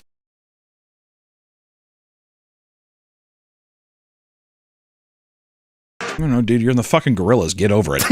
Near the end of the set, he got frustrated and said, "You'll never see us again, so you might as well fucking sing this." It's pretty sad. Everyone's just sitting there. If it was Gorillaz playing, I think a lot of people would be, bopping their heads. But it's fucking Blur. Yeah, it's like a 90s. Yeah, exactly. Fucking UK pop boom kind of thing, yeah. With an event as big as Coachella and a venue as chaotic as it is, there are bound to be some wild and historic Coachella disasters. It's just gotta happen. During last year's Coachella, Green Day performed their set, accompanied by pyrotechnics that went haywire. As they were wrapping up their headlining performance, a firework went off course and slammed into a nearby palm tree. The explosion caused the tree to be set ablaze, freaking out concert goers. One man went briefly blind in an ear and became convinced that there was an active terrorist attack happening. The one thing that'd be horrible is inciting basically a riot with that many people. People get trampled. Easily happened at Woodstock 99. You gotta fucking watch out, man. Which, luckily the fire was contained and Green Day went back to, doing what Green Day does. And one of the most notorious incidents to ever take place at Coachella was cemented in a viral video from 2009. In it, a 23-year-old man named Jonathan Frederick Felch was filmed being hassled by police officers after drunkenly ripping off all of his clothes, which seemed to resemble wizard robes. Police claimed he was acting erratic, and the man repeatedly denied the request to put his clothes back on. The surrounding crowd cheered on the naked man, with some passing attendees handing him water. An officer hands him his clothes, urging him to put them back on, and he took them and threw them away. Eventually, the naked man is wrestled to the ground, where he is able to slip away and make a run for it. And at that point, he is tasered and drops back down. After a light struggle, a second tasing, he was arrested and taken away among a sea of boos from the audience. Must have had a pretty penis. If the penis wasn't good, they wouldn't be cheering. With any big event, there are unfortunately lots of opportunities for things to go horrifically wrong. Not only is this expected with densely packed crowds, but the venue is filled with structures and potential for falling debris. At Coachella in 2019, a 24-year-old woman named Caroline was dancing at the rear of the Sahara tent during a live performance. And according to her friend, a falling metal balloon prop had fallen from far up above and slammed into her head. Oh my God. She collapsed to the floor, and other attendees at the event noted that they had seen a pool of blood forming under her. Caroline suffered a fractured skull and bleeding on the brain. She survived the incident, but only after having to undergo brain surgery. My God, man. It's at the Travis Scott concert. Also, his response is so funny. Oh, man. Black and white filter. Oh. It really just goes to show, too, that all those people have, like, zero empathy for human life. No souls left. None of them. Yeah, they just see ants when they're on stage. Bugs. Bugs Life.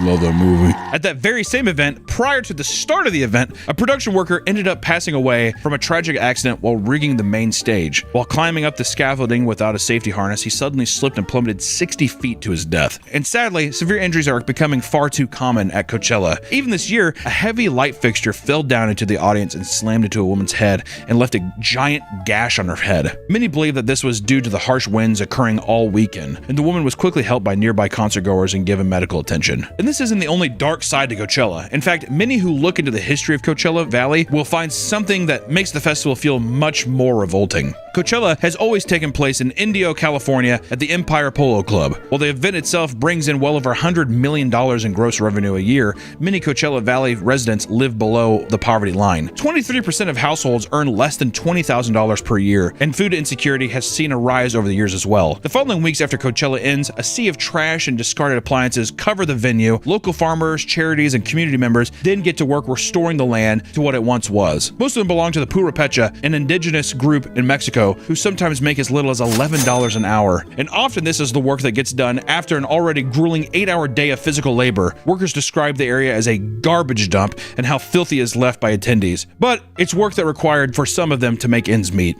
And this isn't to say that every person who attends this event should feel at fault for this. And in fact, many probably aren't even aware of what goes on outside of the festival, but there's something strange and dystopian about such an extravagant and over-the-top event taking place right across from people struggling to make ends meet and become exploited for their labor. It's like I said, it's that dystopian, almost sci-fi-esque kind of like the fucking beginning of like Alien Romulus or like literally District 9. It's just, it's crazy. They have to clean it up pretty quickly because right after Coachella is the biggest country event, Stagecoach, same spot. Yay.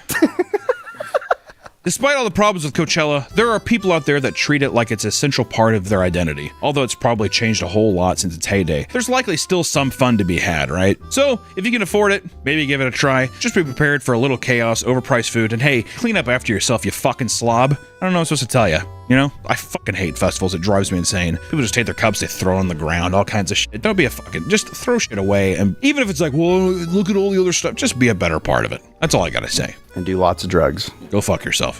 Whoa. No, I'm kidding. I'm kidding. Or just go to, if you like an artist, wait for him to come through the fucking, you know what? Actually, I'm not gonna, don't go. I hate festivals so much. Fuck it. Is it better to see one band in a day and to like really appreciate that one band versus it being muddied up with all the other performances? I see you, and if you do the breathe in with the smug eye close, I know it's over. Goodbye, everyone.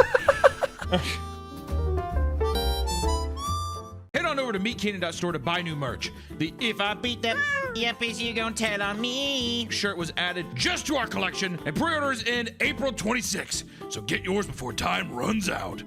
Welcome back to the Papa Meat channel. How you doing? How you doing? Come on and sit on down because today we're going to be talking about comic conventions, Comic-Cons. There are all sorts of cons around the globe where people meet to celebrate their love of shared interest, but none are as popular or as influential as Comic-Con. The fan convention dates as far back as the 1960s and has evolved into one of the biggest annual events existing today. Throughout the 4-day event, over 100,000 fans continue to celebrate pop culture in all of its forms. But this is just one con of many. In fact, there are all sorts of local conventions that allow people from even the smallest towns to be a part of this experience. However, these conventions are not without their problems. Not only are they becoming more widely popular and densely packed, but the shift to a broader focus on pop culture over just comics has slowly driven many people away. And it goes without saying that putting many obsessive fans and collectors in the same place can lead to some imaginable horrors, all right? So, grab your badges and fresh stick of deodorant as we trudge through the chaos that is Comic-Con. And we wanted to do this video because we just recently went to Kansas City Comic-Con, Planet Comic-Con, and we were selling Margarets. We do have a Margaret toy for people who don't know, and it was a lot of fun. But I will say, does it even feel like Comic-Con anymore? Feels like just a celebrity meet and greet. Also, $120 to meet to what? To take a photo? To meet Frodo himself. Well, dude, they did Frodo and fucking Samwise Gamgee, whatever, as one. I think that was like $400. to do a paired photo for like a 60-second interaction. Hey, oh, I love your movie. Hey, thank you. You get ushered across. Is that not the great? Also, I saw Bruce Dickinson at the Kansas City Comic-Con. He's the lead singer of Iron Maiden. Oh. Has 5 like platinum albums. What do you charge $150 to sign an album? Isn't that crazy? Jacob, who works here, he went to sign his and he was like, "Oh, hey Bruce, how you doing?" He was like, "Oh." He just signed it and that was it.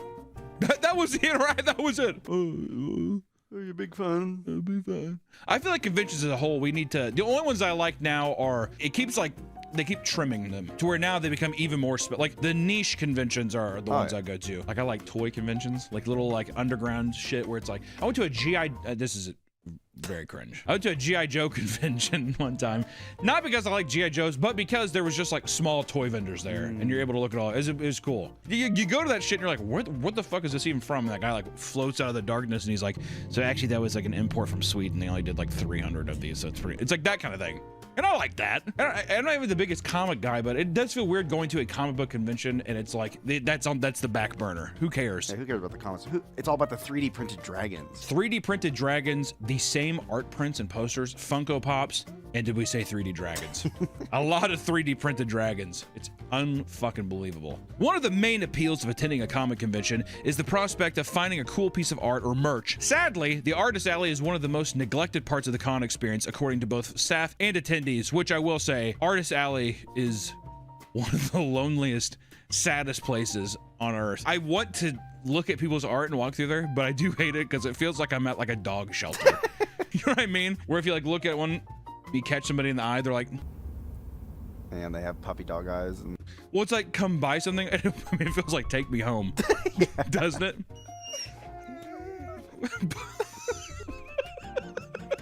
It feels like that though. And you sit there and I always feel like, and I feel bad because I feel like I have to throw out a comment. Oh, I like the pens. Each year, hundreds of artists and creators pay good money to attend comic conventions to sell their own art and prints from their favorite fandoms. However, what was once a focal point of the convention has now been seemingly pushed to the side. At numerous events, the Artist Alley has been moved far from the main vendor floor with no signs to direct attendees, leaving most Artist Alley a barren wasteland, which is an even bigger kick in the teeth when it's like, yeah, I had to pay $600 to get a table up here. $600! If I flew in, how much money do I have to even break even? You know what I mean? Well, thank God I brought my prints and my sketchbook. It's like unfucking real. And then yeah, they put you in the shadow. The power. It's like a motion activated light in the back of the convention. It's super dark. Everyone's just in there like sitting at their table like this. At least you could sit and like work on your comic. Yeah, you could have done that at home. You could have done that at home and just taken a picture. I mean, it's the biggest scam that conventions do, I feel like, is making them they charge so much for a fucking table. Prime real estate. All the way in the back. And then you have to pay $80 for Wi-Fi every day. Yeah, I couldn't fucking believe that. Sometimes their designated spots have poor Wi-Fi, making sales take forever or nearly impossible to complete with like a little square reader. It's fucking obnoxious. And even if you have a successful weekend at your booth, there are still tons of random problems that many artists don't account for. For example, comic publishers from Japan and the US send agents to conventions to shut down any booth selling any unauthorized merchandise. A fucking Midwest comic convention. You. Like an FBI agent or like a Men in Black. Is this your Naruto drawing? Yeah.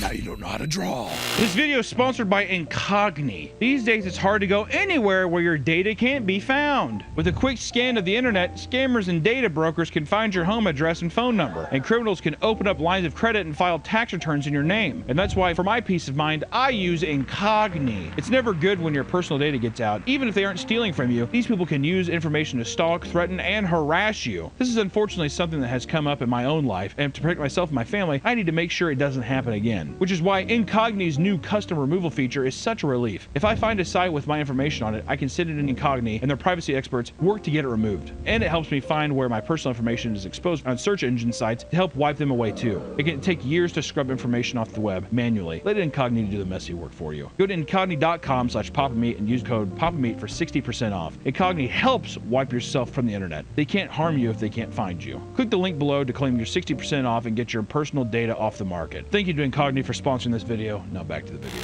Some event organizers will set up events near the artist alley that directly distract from their booths. Like when one convention scheduled a 3-hour wrestling event right in front of the artist's booths, drawing away all their potential customers and costing them money. Hey, to be fair, it's kind of sweet. You think putting an event like that would be like, hey, go to Artist Alley, though, right? That's what my thing is. It's like, if there's something in the middle of Artist Alley, people have to go through there and walk through. I think that they should put it to where you have to walk through to get to the vendors you want to do. So then they can experience and look at the stuff. There's some conventions where they'll put those motherfuckers on a totally different floor. Yeah. Like, this is the main floor, and then upstairs something's happening. I don't know what it is.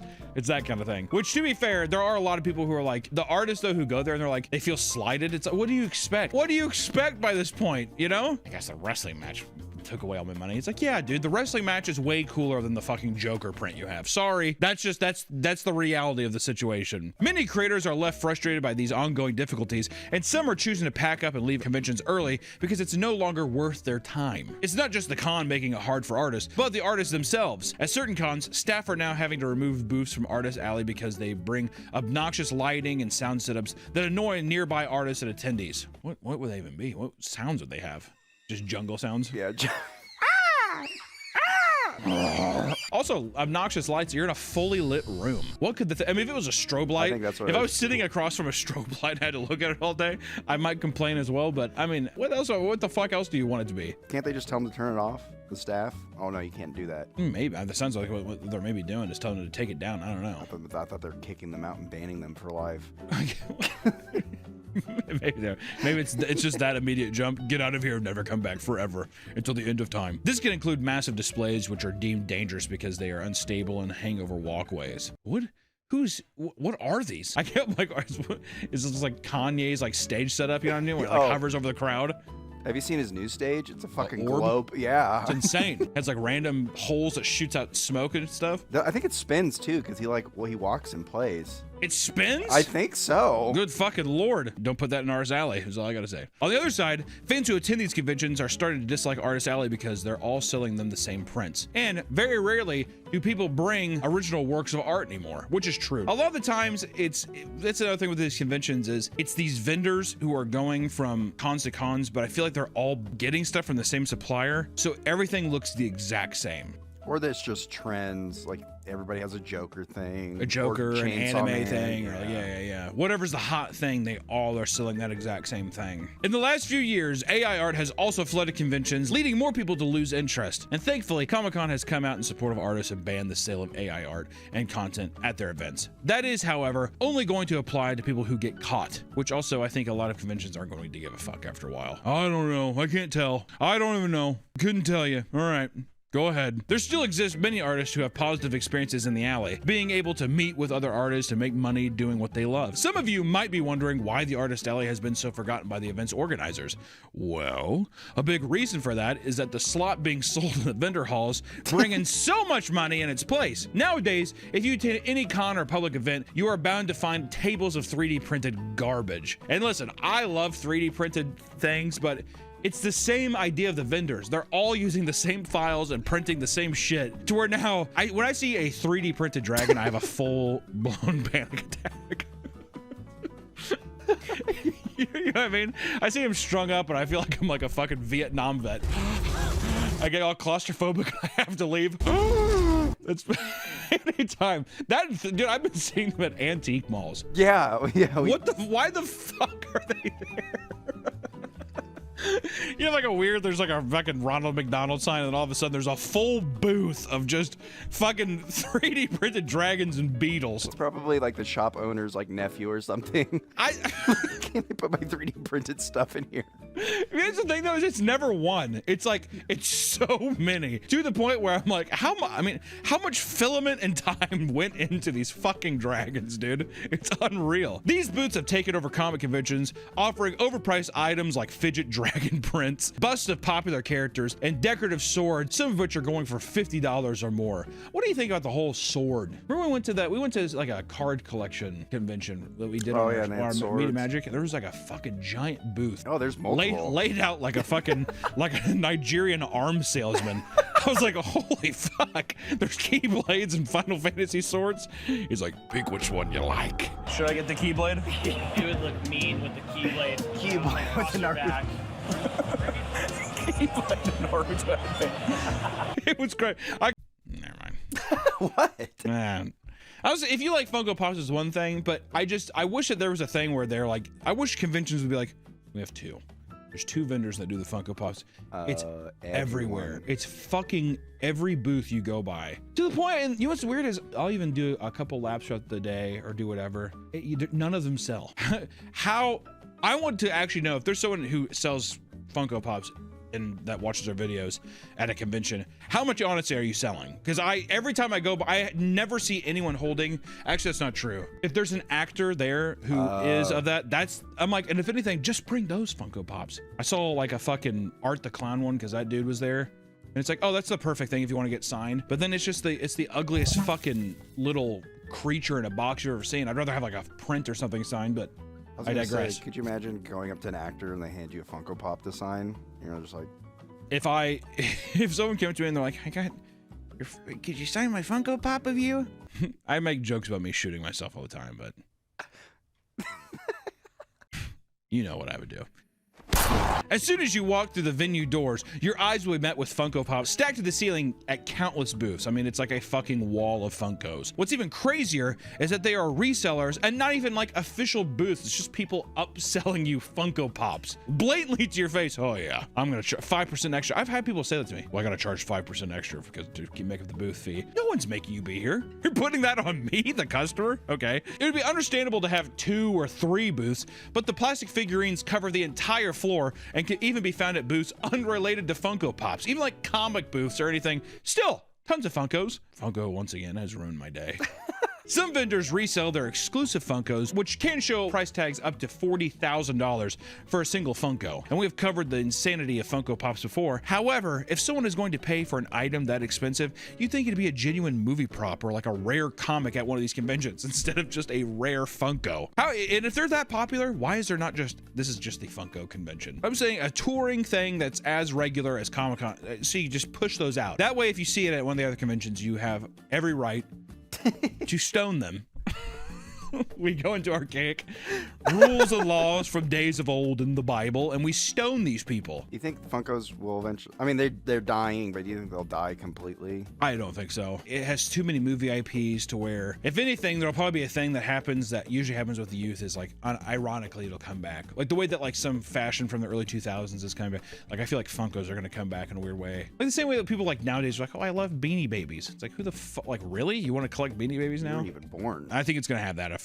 The sad reality is that many convention goers will buy multiple Funkos from multiple vendors, which only encourages more resellers to show up and block out potentially unique or cool booths.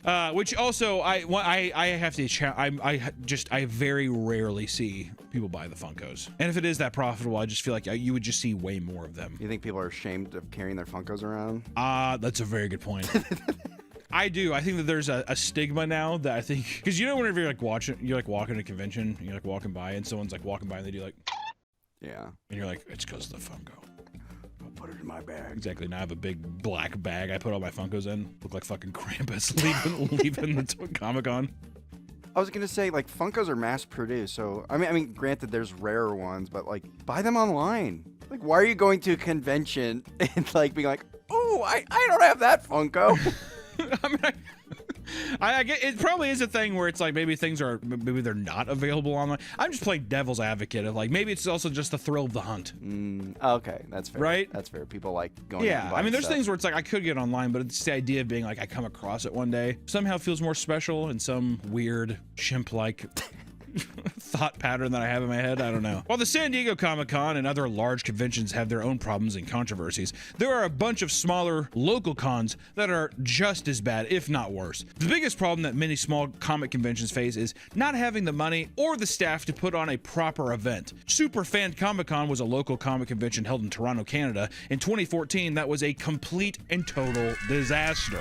Organizers of the event estimated that there would be over 15,000 attendees, which drew many vendors and celebrities. However, on the day of the event, Only 2,000 people showed up, causing many of the main attractions to pack up and leave due to low sales and feeling misled. Which, considering how expensive it is to lock down booth space, this is especially bad for those trying to actually make a living doing like the circuit and stuff, right? Also, people like a Toronto thing, I wonder how many people actually flew. Oh, yeah. Flew out of country to go there. I would say most of them. Also, 2,000 people is so small. Like in the grand, like I'm trying to picture how big the space is. Like the one in Kansas City has like in a huge convention space. I'm wondering if it's like just how empty and quiet was that convention. Very awkward, yeah. Yeah.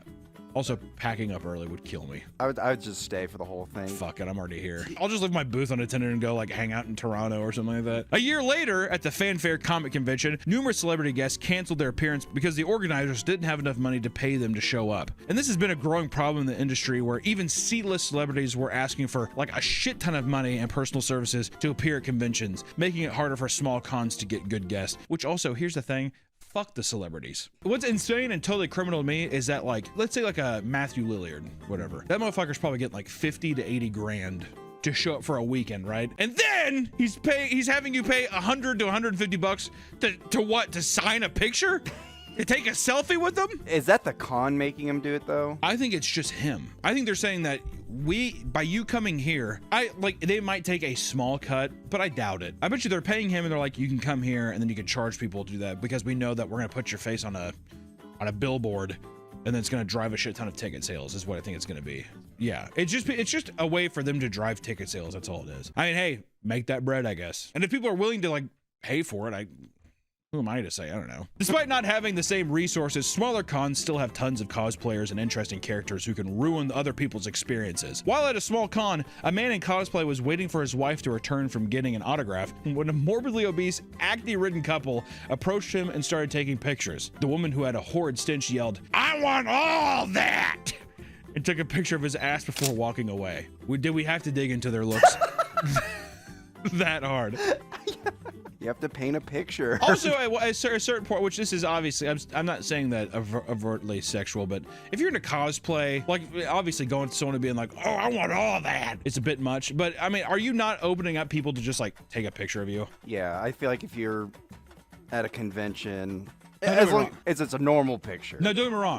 There are etiquettes to it. I've seen people go up and they're like, "Do you mind if I snap a photo?" Which is extremely polite. But I've also seen people like walk by and they'll like wait till they're behind someone and then like take photos of them. Not necessarily sexually of like their ass or anything, but I just mean like that they didn't want to have the interaction. Yeah.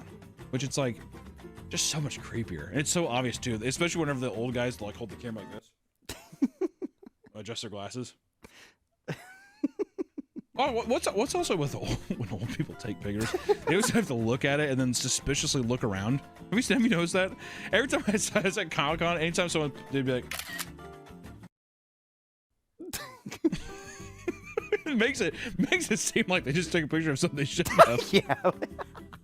Making sure they didn't get caught taking the picture. This guy just took a picture of me standing there. I looked at him. I said, "Oh, what's up, man?" And he didn't say anything. He just walked away. Can't say hi to me? Fuck's sakes. One of the biggest attractions at any comic convention, big or small, is the celebrity panel, where guests can meet and interact with their favorite movie stars or comic artists. If you thought you could just walk through the doors when the panel starts, be prepared for a disappointing weekend. Regardless of the size, lines for these talks usually take hours, or even a full day to stand through to talk to one of these motherfuckers. In advance, with many fans pitching tents and sleeping overnight to hold their spot, to talk to like a guy from Supernatural. One of the actors from Supernatural. Oh, God, I hope I meet him. I love your show. Thanks. Oh, whoa, that was amazing. I mean, they cut people off, right? Oh, yeah. They realize like, oh wait. I think there's a literal count. Like I think that that's another thing that the cons will do is be like, on these specific days, how many people are you willing to sit through? And the actors will be like, I don't know, how many are willing to pay? And after a while, though, I think that they do cut it off because they don't want to block shit. But I don't know. Because this is so common, most venues have specific practices to help prevent lines from getting out of hand. Line capping is when staff temporarily stop people from getting in line. Otherwise, they would wrap around the entire con venue and sometimes even out the door. And most venues also have security guards and staff walking up and down the line to prevent people from cutting or to stop fights. What remains is a cramped graveyard of nerds sleeping in the cold so they can be the first to receive their next hit of Marvel slop dopamines. Jesus, dude. Motherfuckers getting personal in this document. Holy shit. People camping out just to, like, you know, be able to interact with somebody that, I mean, at this point, though, you'd have to assume that these people are like, I love this actor. You know, it's weird, though, is, I mean, a lot of people I hear they wait in these lines for hours, and they're like, yeah, I mean, I like that one movie they're in. It's like they're not even that big of a fan. Oh, that's it's so bizarre. weird. There's some people where they're, like, shaking and they're, like, cry. Like, and I'm like, hey, obviously this means something to you that we don't understand, but to just be so casual, like, there's nothing else better to do. Well, there's It's some kinda people who crazy. are like, oh, I don't know him, but he looks popular, so I gotta meet him. Yeah. There's like people like that mentality of FOMO, like if I don't do this, I'm missing out on something. Yeah, I'm gonna regret it. Guy said that to me at the convention. What? Well, he like went up and he's looking at the line that you had, and he's just like, who is this guy? What, is he popular? I was like, oh yeah, we're kind of popular. We have a YouTube channel. Anyways, was talking to him. He's just like, I don't know you guys, but I feel like I gotta buy something from you. I feel like I'm missing out. I've had people say it to me, and I'm like, you absolutely don't have to do that. If anything, it'd make me more comfortable if you just didn't do that. I feel like you're just popular, I gotta buy something. I'm like, that's like the opposite. You should go to somebody who's not doing super great and help them out. You know what I mean? I'm selling a toy, like an oven toy. Here, take it. Take the wallet. There's no amount of time that's too much for passionate fans. Some are so dedicated, they'll go to great lengths to meet their favorite celebrity. The line to see Jason Momoa at the Basingstoke Comic-Con was a total disaster, as the event organizers overbooked the panel, leaving people waiting over 12 hours to get inside. To make matters worse, Jason left after one day despite being scheduled for the whole weekend, and numerous staff members were physically attacked by guests in line after being forced to hold their place in the sweltering heat. While those who stood in line were justified in being angry, the actual temperature was only about 77 degrees. And the report of the disaster claimed it was akin to Firefest, which blew it way out of proportion.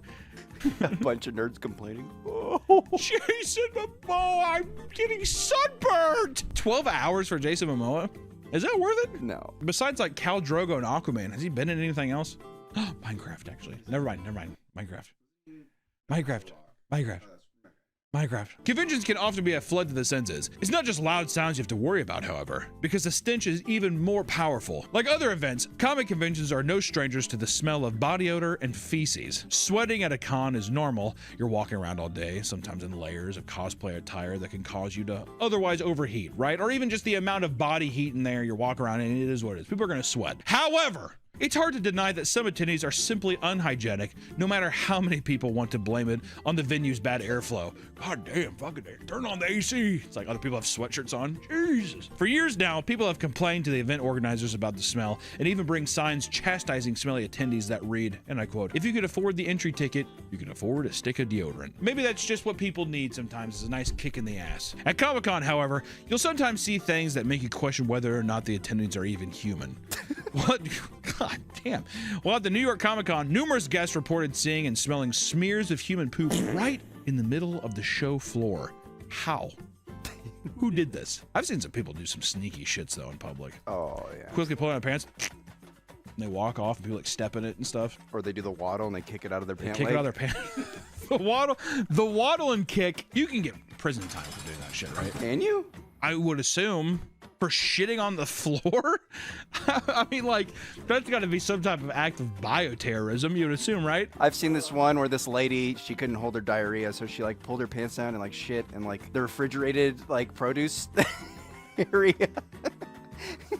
People are so fucking vile. It's unbelievable, man. Not only did someone walk through it, but the staff believed that the person who did this dropped it while walking around the con as if it was smooth and subtle. Well, they don't know who it was, so it probably was pretty fucking smooth and subtle. Event staff would block off area as janitors made their way through the crowd. They had to actively tell people to stop taking photos. Despite the sneaky attendees and crazy fans, comic conventions remain among the most popular kinds of conventions in the United States. Even though I will say, I don't know if it's just because I'm getting older, it feels like it's getting worse every year. Like, I have a feeling like after a while, it's going to completely revert to meet a celebrity. The title of Comic Con is, I feel like that has to go away soon, and it's going to just be Celebrity Con or something. It really is nothing more than a fun place where people get to gather and share their nerdy interests, meet others in their fan communities, and go home with some cool shit. If you can attend a Comic Con near you, have fun, but be mindful and avoid bothering people. And for the love of God, bring deodorant. And also, dude, don't pay for the celebrity line.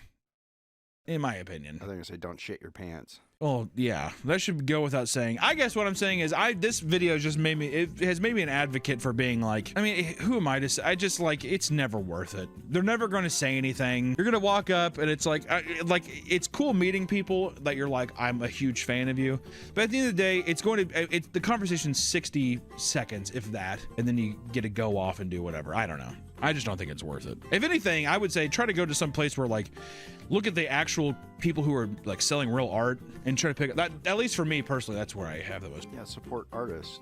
It's fucking cool. That's also why I like local zine cons and all that kind of like, I don't know, that's like some hipster artsy shit. There's a lot of dog shit stuff there too. But let me tell you, it's cool seeing local people in your community, especially if you're in like a flyover Midwest state or something. There's a lot of fucking cool artists in your area that might be making some shit where you're like, oh, this is sick. Especially if you are a fan of comics. There's like a lot of local comic people that you should check out their stuff. It's cool. You know what I mean? So that's all I have. Don't go to Comic-Con. Is that bad? I will say, can I at least say this? At our Comic-Con, thank you to everyone who did come out. Everyone was super nice. Yeah. I couldn't believe the amount of people that just kind of showed up. We kind of sprung it out of nowhere, so it was a bit of a surprise, but people got to go and see Margaret and stuff. That was a lot of fun, and everybody was super fucking cool. So many nice people. So. And the staff tried to shut you down. The staff did try shutting us down and made it really awkward, but I think they were just doing their jobs too. You can't blame them. It is what it is. So. See you in the next one. Bye! Welcome back to the Papa Meat channel. How you doing? How you doing? Coming and sit down because today we're going to be talking about bingo. We've all played bingo before, whether it's in school or at a family gathering. It's a simple and easy to follow casual game that pretty much anyone can play, right? Do you know how to look at numbers? You can play bingo, but it's not that easy, is it, Nick? Well, it's very competitive. Well, we're finding out that it grips you the same way that maybe a gambling addict would grip you, right? For most lonely senior citizens, the bingo hall is a place to socialize and fill their empty schedules. Others, however, see them as something much more bleak, a battlefield where everyone's out to snipe their precious prize money or the gift basket that they want to win for their grandkids. Either or, it's a battlefield. Ooh. Bingo halls they're a product of their time. I feel like they used to be more popular back in the day, but the carcasses of these large halls still remain. I mean, there's tons of urban exploration videos of people looking at like abandoned bingo halls and stuff. Very creepy, but also it looks almost identical to when it was open. So with how many fucking old people are walking around there. I bet they're ghost graveyards. Do you think ghosts still play bingo in those halls? Probably. Like that movie Ghost Ship? That movie scared me as a kid. Yeah, the wire scene at the beginning. I don't remember anything after that. I stopped there. I was too scared. Yeah, I was too haunted by Ghost Ship. What may seem like an innocent game on the surface is a breeding ground for a new type of gambling addict. This booming industry is filled with drama, superstition, scandals, and even addictive behaviors that rival even slot zombies. I know, it couldn't be possible, but my friends, it is. And when most people think of bingo, they usually think of a bunch of old people sitting around in a bingo hall, but that's no longer the case. In recent years, the game has exploded in popularity with the rise of online gambling. Today, the industry is worth around $1.25 billion, with the majority of its players and bets being placed online, which I still never understand that. It's like playing blackjack online. Don't you just think, well, the computer's just gonna code itself to beat me? Well, that's why you have those girls that are live streaming and they do the decks. Oh yeah. And then they say racial slurs. Yeah, go back to your 9 to 5, bitch ass. They do. That's like a big thing right now. Is like a crazy dealers or something. Is it a meme or is that a? They realized because the dealers started talking back to the players, and that like boosted their platform. Well, yeah, there's a bunch of clips of people also like rage baiting the dealers. Like, have you seen that one where the guy's talking about? I'll show a clip of it. You up 4 a.m. playing blackjack, fucking loser.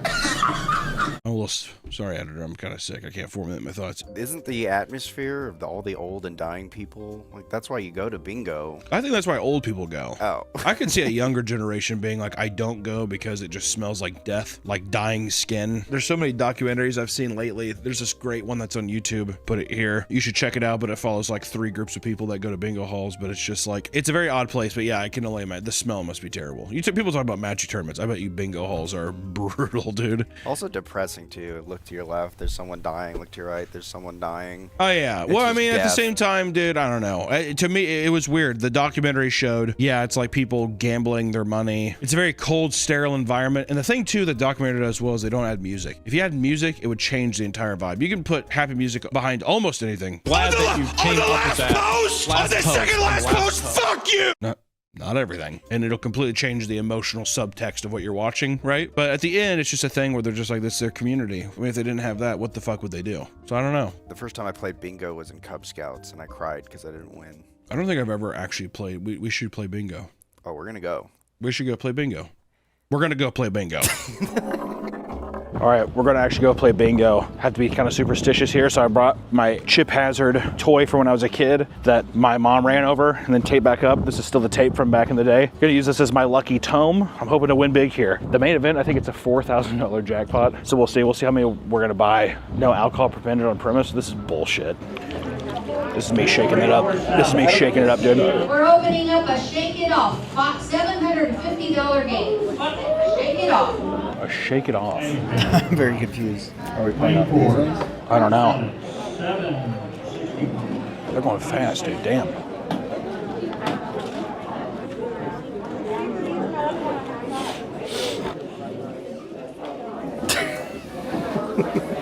All right, update. What was your first impressions? Sad. Is it sad or is it just quiet? I don't know if it's sad. I think it's competitive. That's the vibe I'm getting. So we went in there. Nick told me the place opened at 4:30. We got in there. There was tons of people. So we're like, oh, fuck, we're late. We got our bingo cards, but the event doesn't start for until 6:45. Yeah. So people are there 2+ hours early playing like little bingo games beforehand, like little things, you know? It's like quiet, but it's packed. I mean, there's a fuck ton of people in there. We were definitely by far the youngest people in there. I mean, like easily. You could cut the tension in the air with a knife. You can tell people are in there to fucking win. We definitely are fucking with people's like natural order of things. I bet people sit in the same spot there every time. Like people had stuff like to save for their friends and stuff. So I don't know, we're gonna go grab dinner. I'm gonna get some fucking drinks for courage is what I'm gonna do. And then we're gonna go back and try to compete. If we fucking win, they're going to tear us apart. They're going to kill us, Nick. We're at our favorite establishment. Gotta calm my nerves. The sudden boom is thanks to both Gen Z and millennials taking a surprising interest in the game, with many saying it's a cheap, easy way to have fun and possibly win it big. While the youth have been returning to classic bingo halls, many have also taken the age-old game and given it a new modern twist. Bingo raves are now popping up all around the globe, with people dancing amongst flashing lights and crazy visuals, only to stop periodically to play a round of bingo. That's... Like, what? To be fair, I'm biased because I don't like raves. Doesn't that seem like a nightmare? You have to try to remember the number. Yeah, unless we got the card. Is that part of the... Yeah, it's a fucking pit boy or whatever in your arm. This video is brought to you by StarForge PCs. Right now, StarForge is having a crazy summer PC sale going on with the hottest deals on PCs and select items. And if you aren't in the market for a new PC, they have collaboration keyboards and other great gaming accessories for sale. So check them out. The link will be in the description. Thank you to StarForge PCs for sponsoring this video. Back to the video. Seriously, good if you guys want a good PC, check them out. They're a great company. Thanks. Bingo Loco is one of the more popular bingo raves, featuring 3 rounds of bingos broken up by confetti, lasers, DJs, lip sync battles, and dance-offs. Wow. Holy shit. A lip sync battle? My God. Those who win can get anything from minions rolling back. God. Those who win can get anything from a Minions rolling bag to international flight tickets. I like how they pair them up like that. International thing, and you get a Minions bag to go with it. Even outside of Bingo Loco, people can take the game very seriously, and so do the people calling the numbers. The National Bingo Game Caller of the Year competition is an annual event where bingo callers from around the country meet up to showcase their skills and prove they're all the best in the nation. Each caller is expected to show off their calling skills, their understanding of the game, and their showmanship, their understanding of the game. You say a letter and a number. What are you talking about? You just gotta look too. Don't you connect 4 or 5? That's it. What else is there to the game? I don't understand. There's only 4 marked here. You need 5 to win, sir. Thank you. It's just like, ooh. Oh, I see. That's just them desperately wanting to win something. They see people win all day. Now it's my turn. B-I-N-G-O. For a long time, most of the contestants were older, which made the event pretty depressing. I mean, you're looking at a funeral home. You're looking at death. The Grim Reaper is walking around every table being like, not yet. They'd ramble through numbers in a monotone voice to a room full of old people who were desperate for a little entertainment. However, a 21-year-old caller won the award in 2024 by performing a multimedia show where she sang an original cover of of 5 years' time by knowing the whale on the ukulele. I'll tell you what, that photo of her is not doing any favors. She looks like someone that was like very deeply affected by The Pitch, or like the one with the cup song, that movie. Oh, Pitch Perfect. She saw the cups and she got a ukulele. She has fucking Steven Universe posters on her wall and shit. She's singing the Adventure Time theme song and shit, or the end credit song, you know what I mean? Is that not one of the most haunting songs of all time? What, Come Along With Me? Yeah. Why is it haunting? It's just fucking crazy. You don't think it's creepy? I think it's fucking creepy. Sweet. I've always found it fucking. If there wasn't a fucking like little bee flying around right there, you know what I want you to do? Take your shirt off in the bathroom, record yourself smiling, and then put that song over it. and see how wholesome it is. Will you do that? I will. Editor, put it in.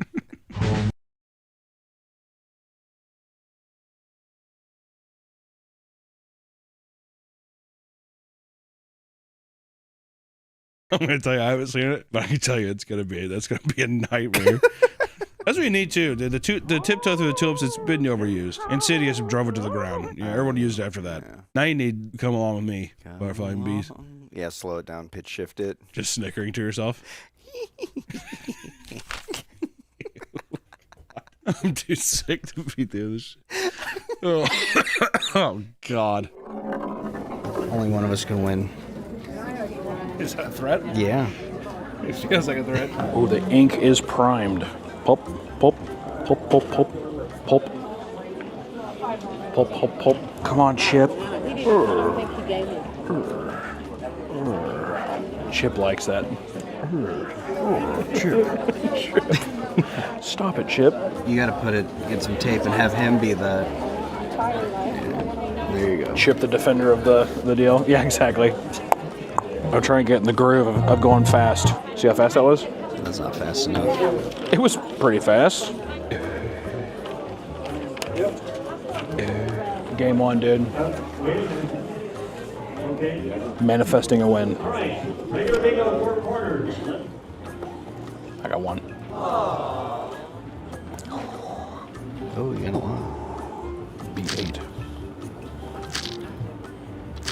Rico? No. Machine.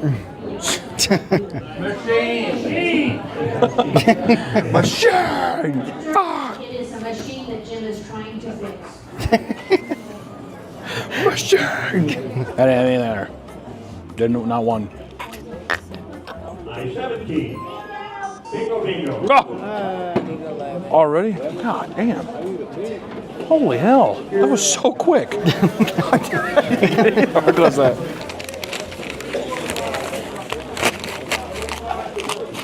God dang, $150 for that.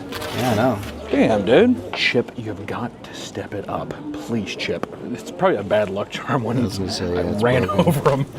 I mean, how lucky is that, dude? And he's still here. Oh, no, it's not 6-pack. Like a block of 6. Yeah. I see. Now's the time. Now's the time. Oh, Daddy likes that. Birthday time. Anyone have a birthday yesterday? How about a today birthday? Oh, yay! Today, happy birthday. Oh my gosh. Call the numbers. How about a tomorrow birthday? God. I was getting a nice little setup here. So that's pretty good. Please, Chip. Please. Oh. Bingo has the perception of being a harmless, fairly dull game. For a select group of passionate fans, however, it seems to be evolving into a full-on gambling problem, which when you can win money on anything, never a good sign. It's the little chase. It's the light at the end of the tunnel. It's the high. Yeah. Well, bingo's even worse. Well, just as worse as all the others, because you'll sit there and you'll be like, all I needed was 016. It was right there. I had 4 the whole time. Because also everyone does like multiple cards. Yeah, you had it 6 different times. You're just missing one spot. Oh, yeah. And that's how they get you in. It's like the same thing with going when we went to the slots and there's like the big fat piggy banks. Yeah. It looks like he's ready to blow up. Or the mummy says, maybe next time. Fuck you, mummy.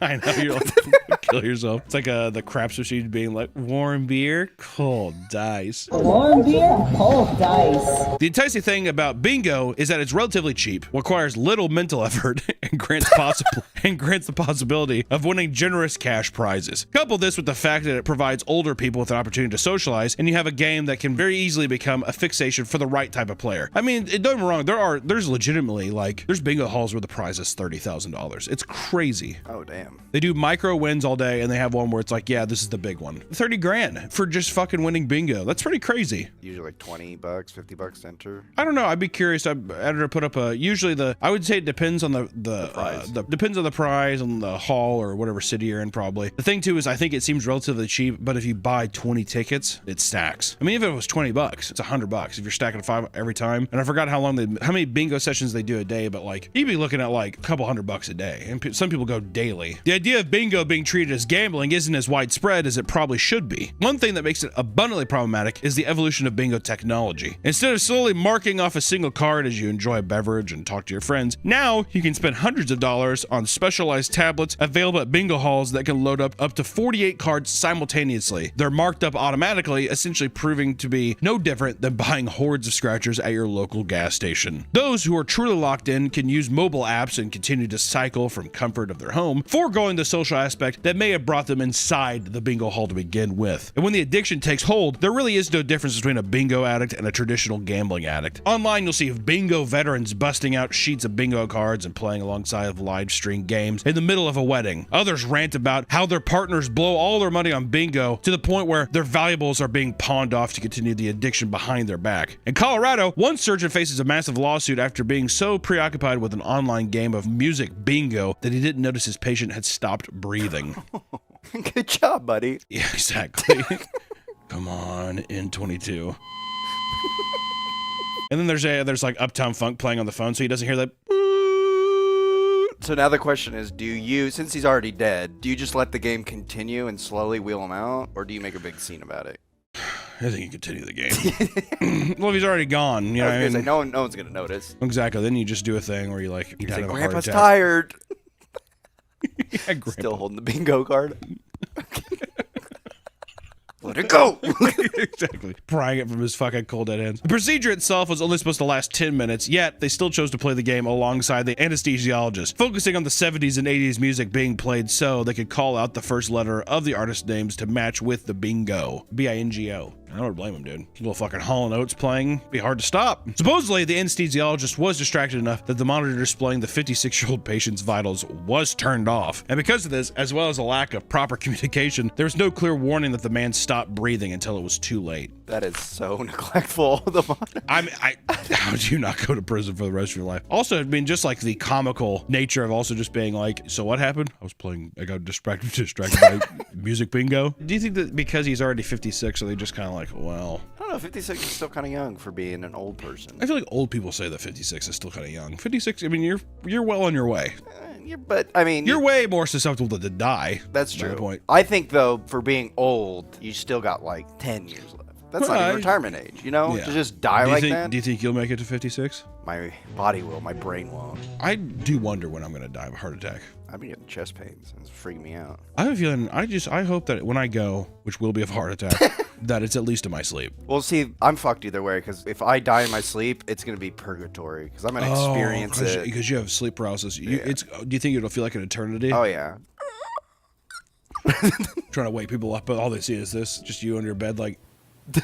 smiling, pale as shit. Yeah, smiling, moths and shit going in and out of your mouth. Dog's just like fucking eating your dead toes and stuff like that. I was gonna say, my dogs, the second I'm dead, I'm dog food.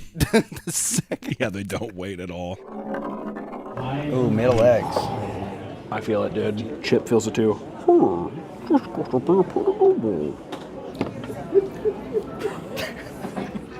Oh, sorry. Come on, Chip. Chip, get your head in the game. I'm 2 away from getting an X. Look at that. Really? Already? Yeah.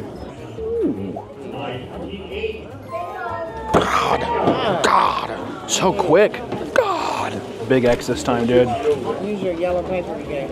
Oh, this one here? Oh, this one right here? Thank you for telling us. My actual lucky color is yellow. It's because of your magic shirt. Yeah, my magic belly. You have ticket number 3520. Last four numbers 3762. Right here. Oh! Oh! There you go. Oh, Look there at you that. go. Very nice. And you were like, where's my coupon at? There you go. That's awesome. Oh, you're kind of doing good over there. Yeah. Look at you. Give me an I-29. The I-29. Ooh, you willed it. Dude, I just called that. Did you hear that? Give me a B4. B2. Oh. Oh, dang. Man, I was close there too. This one up here is set pretty good. Yeah, right? I just needed 3 on this one. You were filling yours up really nice. G52. Actually, I'm gonna put them over here. 067. Video.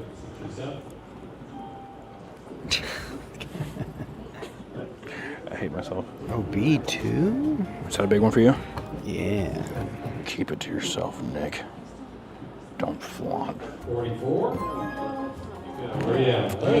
God damn, so quick. I didn't get close at all that time. Oh yeah, that was a.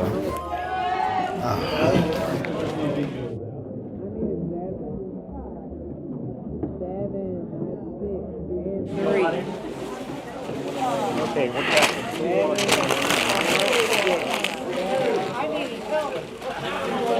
The worst stories to come out from bingo addicts or those living with them are no different than a typical tale of a gambling addiction. But the similarities don't end there. Just like a slot zombie hunting down their lucky machine at the casino, bingo players have their own rituals and superstition used to increase their odds of winning. The most common ritual you see at any bingo hall is the use of good luck charms. Unlike other forms of gambling where someone might keep the trinket in their pocket, bingo players build little shrines right on the table that they play. It's like a good luck shrine. The first time I ever saw this, by the way, was there was an episode of Roseanne where they go to a bingo hall and she thinks it's lame, and a woman has like trolls or whatever, and at the end she becomes an addict as well. We shouldn't put it in because she said some racist shit, but whatever. Some players have a specific arrangement on the table that brings them good luck. If their charms are not the exact right spots, that could cause them to lose the game. Don't you get it? These things matter. I bet someone's got a little boo-boo shrine. Oh yeah. Do people care about those anymore? Has that died? Oh, this has got to be dead. I haven't seen shit about it. I'm kind of superstitious though.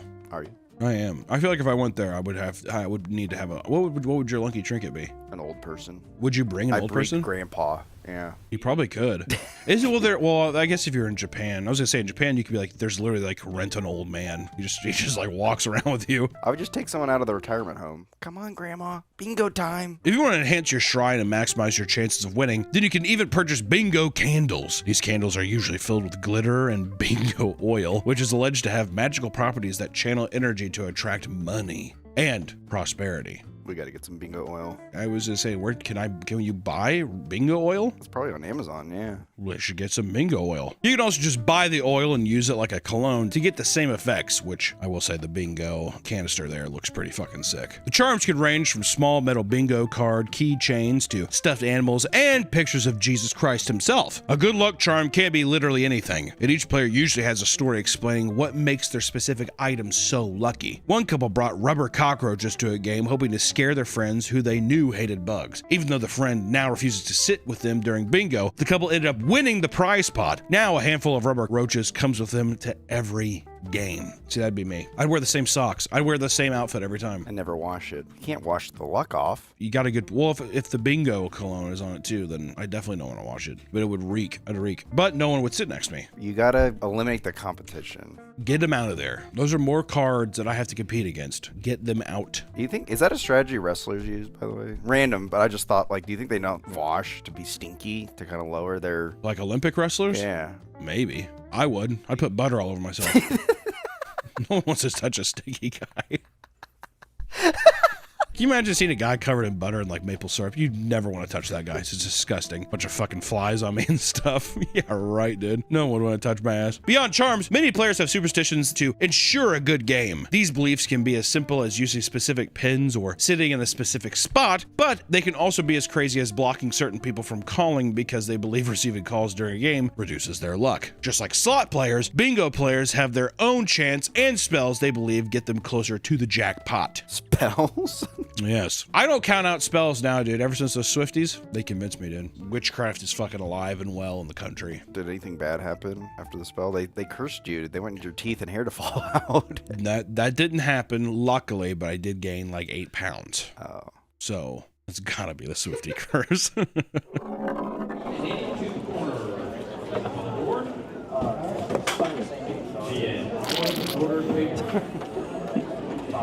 They should put it on his head. See if that trick works. And then do the free space. Dude, I have no active number so far.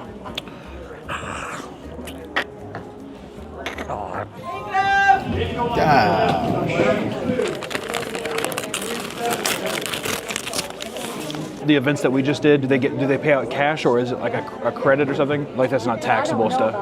I'm sure that has to be taxable. Right. Have you won these at all before? I won $15 last week. Oh, nice. That's exactly We don't come, so now we can't not come. Yeah. It's cool. I mean, it moves fast, so that's nice. I'm gonna go use the restroom real quick. 992. Ew! 992? Oh, right. I got it. Right here. There you go. That's what I want to hear. Oh, man. I'll give you a heart attack. I've never wanted anything more in my whole fucking life. When the spells and chants don't work, players turn to powerful bingo subliminal audios that claim to boost your luck. These tracks can be as long as 5 hours, and people in the comments claim they have mixed results. It's a kind of a hit or miss situation. 5 hours long, these tracks. Does it sound like the fucking chant in Eyes Wide Shut? You know what I'm talking about, that sound bite? If it's just that for 5 hours in the bingo hall. I think people like sacrifice animals before bingo night. That's what we should do for our bingo thing. We're gonna take Tugboat. We're gonna club him in the back of the head. We're gonna throw him. We're gonna fire. I'm gonna be at my seat and I'm gonna make a protective circle around me with his ashes because he's a bastard. Believe it or not, there are levels to bingo. There are more advanced and competitive tactics most people will never see. These are clear signs if someone is an advanced bingo player. For example, true bingo aficionados know that the more cards you have, the more likely you are to win. Wow. Yeah, what an advanced player. Why, you mean I have more numbers? I have a better chance of winning? Really? Did you also know cavemen discovered fire? That's why it's common to see players with upwards of 15 bingo cards all to themselves. In reality, hoarding a bunch of cards at the table is actually an easy way to lose a lot of money. So the bingo halls are happy to oblige. They don't give a shit. I don't think there's literally any limit. They'll be like, how many do you want? It's just a matter of can you keep up with it? Because then it's like if you can't keep up, they're gonna be like, you should have looked. On top of increased odds, some people also choose to buy large packs of cards so they can spread them out on the table, leaving no room for people to sit next to them and possibly distract them. These same advanced players who are getting 10 plus cards are multitasking wizards. One person claimed to have seen a woman with 10 to 12 cards talking on the phone, smoking, eating lasagna, talking to nearby players, and playing pull tabs, all while marking numbers with ease. If I go, I'm going to tell you right now, I'm getting 10 plus tickets. And I will fucking be able to do it. There's no way it's that hard. Are you getting pull tab and lasagna? And I'm gonna fucking bring something to eat. I'm gonna have pull tabs. I'm gonna be fucking railing cigarettes. I'm gonna be talking to people even if they don't want to talk back to me. Then watching your iPad, your bingo. Yeah, I'm gonna have Ryan's World up on my iPad, watching him look at toys like this. You think Ryan's World's gonna get into gambling once he turns? If Ryan's World does not become a gambling addict, I will be so surprised. If we do not see Ryan's World at like an Oklahoma Indian casino, like, you guys remember Ryan's World? You guys like recording him from the back? He's sitting there and he's like looking around. You think he still carries toys with him? Oh yeah, it's a little comfort thing. Yeah. Well, his lucky charm is he has Hot Wheels. Oh, was he a big Hot Wheels guy? I have no idea. Probably. These more experienced bingo players are some of the most volatile people in the hall by a long shot. Don't think for a second they aren't above throwing down if it means landing that sweet, sweet bingo. I mean, these are addicts, ladies and gentlemen. You can expect to see them smacking people with their purses or even slapping them, according to experienced bingo callers. These fights can start over the simplest things, like a woman calling bingo after the next number had already been called out. When one caller avoided a win because the next number was already called, she threw her card like a frisbee and started arguing with the woman next to her, leading to the two elderly players elbowing and tackling each other to the floor. God, that's awesome. I would love to see. Watching old women fight would be like a dream come true to me. It's like watching turtles fight each other. So slow. That's what I would see. Also, they still have like a post-nut clarity thing afterwards when they get up, they're like, you know, they look around like that. I'd want to see one die. I want to see someone die in front of me. Just in general, or? Okay. Callers have even begun to. You're not going to kill me, are you? I just want to make okay. Callers have even begun to notice a kind of generational divide at most bingo halls. Younger players tend to dislike it when older players win, and vice versa. The shared animosity has led to even more brawls in venues. All of this chaos is ramped up when people start playing what's known as speed bingo. As the name implies, speed bingo is when the caller fires off numbers as fast as possible. Unlike regular bingo, players of this game need extreme coordination and strategies to constantly scan the card and find every number as it's being called. Because of this, emotions are twice as high, as you can lose out on a bingo if you aren't completely dialed the fuck in. This results in twice as many meltdowns, with callers frequently being accused of cheating despite the numbers being generated by computers. Wait, do the people not do the fucking balls anymore? Nope. Really? Yeah. It sucks. A little wheel. Well, with speed bingo, it's going to be like, Or the tube? 13, 14, 15, 16. It's like, Oh, I see. that's You're way like, too fast. For, yeah. so if it's regular bingo, you think they still do the balls? I think so, because that's like the... B5. B5.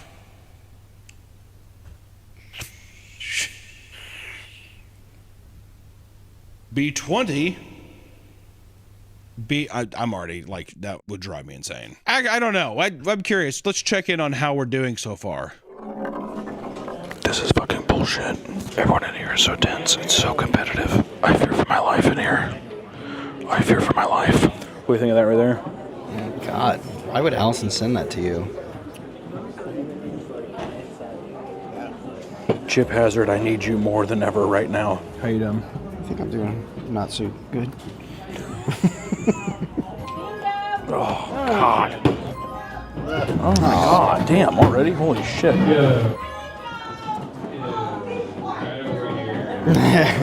Oh, be quiet, Carolyn. This is yeah. Are you up? Are you down? Last time with slot machines, I definitely thought I was down. So this time I think I'm doing pretty good. When money's on the line anywhere, drama is inevitable. Bingo halls, my friends, are no different. With an environment as cutthroat as this, there's more at stake than just vengeful bingo players, than just rabid bingo players. Fuck's sakes. 18-year-old Austin Whaley learned this in 2013 when an obnoxious bingo prank put him in legal trouble. It started when Austin and his friends bursted into a bingo hall in Kentucky and a man yelled, "Bingo!" When they realized he didn't actually have bingo, the seniors began screaming at the child and cursing him out. A security guard on duty took this as a crime against their favorite pastime, and Austin was slapped with handcuffs and thrown into the back of a cop car, facing 90 days of prison alongside a fine of $250. What are you talking about? 90 days? 90 days in prison. Because I was going to say, when we're at the bingo hall, should we yell bingo when we don't have it? Not after that story. I was going to say, what did you think? Bingo! Oh, nope. Yeah, sorry. Yeah. Sorry. I heard that yelling bingo before you have it is like cardinal sin. That's the like #1 crime you cannot do. People will fuck you up. Those old people coming over. I would lie and just say I had bingo, and hopefully they... Yeah. Bingo, got it. What if they did? Oh, shit. Being nothing more than a harmless prank from an 18-year-old, the judge instead ordered him to avoid that specific bingo hall. Furthermore, he was forbidden to even utter the word bingo for an entire 6 months. What kind of fucking... That's some Kentucky law right there. And you are to not say bingo. At all. Hear ye, hear ye. You think he had a mic on him, like would explode exactly. or something if he ever said it? Yeah, he has like a fucking saw trap around his neck. Blows up his head. Some people chase a big win for so long that they're willing to throw away multi-year-long relationships. One woman rants online about how despite splitting their winnings for years whenever they played bingo, things changed the second her friend won a $2,000 jackpot. The second she won, she immediately ended the arrangement and took off with all the winnings. What followed was a Facebook video posted by the friend in which she was making it rain, which became the final straw, leading them to stop talking entirely. That's a pretty big difference though between winning $50 and $2,000. Also, can a person not win? Can a person not gloat and make it rain on themselves? How many times do people get to do that in real life, Nick? Very rarely. Very rarely. And you can do it from bingo? I think your friend's a fucking jealous bitch. Yeah, when you do, you get shot at prom. What? Didn't you see that story? That kid went to prom, he had like a fat stack, and then at the end of the night he was killed. Why did he have a fat stack on him? Showing off. He was... For prom? Yeah, for prom. He wanted to show everybody, which everyone's saying like it was probably fake money. Well, yeah. What? But it's prom. He wanted to get laid. That's true. Every little boy's fantasy. Getting mine on prom night. Now he's in heaven. Oh, he died? He's dead. Yeah. Okay. Update so far. We're getting fucking hosed. I don't know how the fuck people get bingo so fast. Also, we're down $80. It's also fucking hot in there. What's weird is that no one's able to smoke in there, but yet it still smells more like cigarettes in there than it does out here where people are actually actively smoking. Our table's nice though. I haven't seen a lot of superstitious like troll figures or like altars or anything like that. Kind of disappointed. I think I'm the only person that has a lucky totem. It's okay. If I win the 18,000, I'm gonna buy it. Four-wheeler. There we go. We've been out and about for about 4 hours. Missed dinner with my wife, but I bet it was good. Also, just socializing with my wife is nice. You're gonna have to come back over here for some Thai noodles. You should go in there and ask for a level 8. Level 10. A level 10. You say, you cannot handle it. And you say, shut the fuck up and give me level 10. Go to anaphylactic. What is it? Anaphylactic. Anaphylactic shock. I can't handle it. I can't handle it. I can't handle it. I thought I could, but I can't. I thought I could, but I can't. Mouth to mouth. Give me your number. Give me. Read the date. Read the date. That is really pretty. Look at that. See that sunset? I know, yeah. I'm freaking. Much like at a high-stakes poker table, players at the bingo hall can get quite tense. It doesn't help that many passionate bingo players are old and they're all dickheads, which is why there's so many videos online showing confrontations that turn into screaming matches and even all-out brawls. In them, you can watch senile, hunched-over women in Christmas sweaters threaten to beat another person's ass for being mean to their grandson. I don't think for a second that a senior citizen won't take you out back and whoop your ass for messing with their bingo, because one 82-year-old man named Fred Smith was so infuriated by 88-year-old Ethel Britt for taking his favorite seat that he grabbed an ice pick from his car, stormed out into the parking lot, and slashed all of her fucking tires. He was arrested and later confessed to the crime, facing $500 in restitution. That's not too bad. I'll skip bingo for a couple days. But know that I still got, they didn't take the ice pick. What's her name? Fucking Brittle? What's her name? Oh, Ethel Britt. I'd say, listen here, you fat bitch. I'm coming for you. You're lucky this didn't go into your goiter. I thought for a second I was going to say he slashed her throat. I thought that it was going to be him fucking stabbing the... Because, you know, I have it. All these fat people have it where it's like a giant hump on your neck. Just drives an ice pick through that. I like to think he adds like that. He fucking picks her up. She's like... Bingo callers often recount their bingo stories like they were in a war. One admits that they had to hire an off-duty sheriff because of how often people got into fights, whether it was over a favorite seat being taken or people who received their bingo cards first. One caller admits to being legitimately nervous about making mistakes, fearing players would be waiting outside to potentially hurt them on the way to their car. That is true. You know what though? I feel like I'd just be like, I would bring brass knuckles with me and would say fucking B-I-N-G and I'd have O over here on my middle finger. Pop them, hit him with one of those. I would give anything to take a pair of brass knuckles and just absolutely rock the fuck out of an 83-year-old woman. You did a bad job in there. Don't touch me. Fucking denture slap. Fucking eye explodes out. Did you do that to Ethel? Oh, who do you think gave him the ice pick? I was working in the kitchen that night. Dude, look at that. Oh, man. So close. Brutal. Fucking knew it. Oh, dude. Damn. Oh. That's okay. We still got one more. We got one more board. Let's win $600 and get out of here. Huh? Yeah, let's do it. Get our money back. Get our money back. $600. This is Blackout.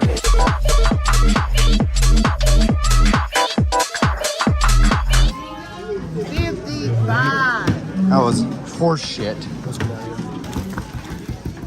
There are many examples of fraud and cheating seen inside the bingo hall. While they may not be aggressively monitored as Vegas Casino, there's still a lot to look out for. Some will simply stand up and shout bingo early in hopes that their opponents will rip up their cards in frustration before revealing it was a false alarm. Devious. Others call bingo falsely, hoping the honor system will be sufficient enough and that they won't be asked to prove that they actually pulled the bingo. One Pennsylvania man tried this, was awarded his jackpot, and booked it before the workers could realize he didn't actually have a winning card. Of course, this wasn't a foolproof plan and he was forced to return his winnings or be charged with theft. Other bingo bandits utilized their arts and craft skills, like two New Jersey players that tried to cheat their church out of a jackpot by taping the correct numbers onto the bingo cards when they were easily caught and charged with improper behavior under a borough ordinance, which I would say it's a completely different texture. What do you think is going to happen? I thought they were going to say they painted the card and they were painting the numbers.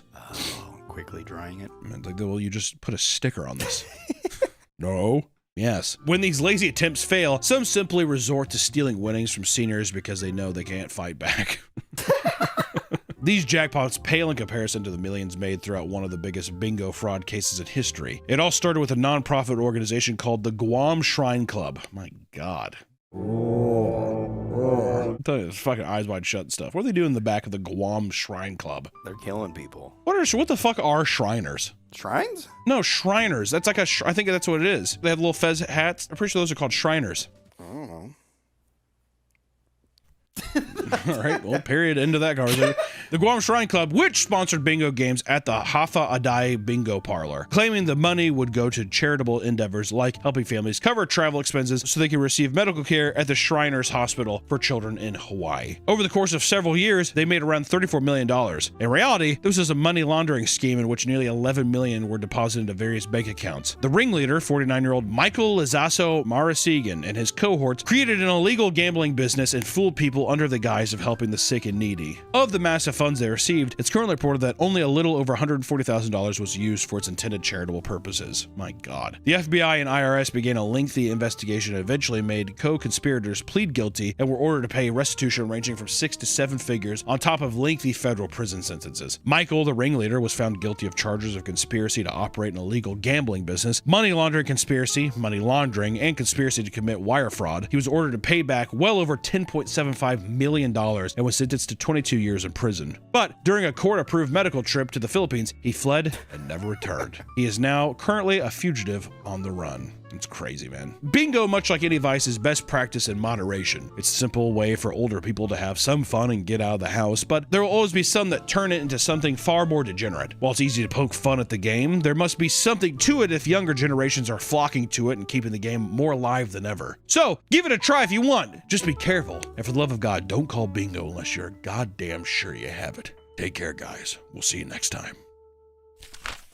Bingo!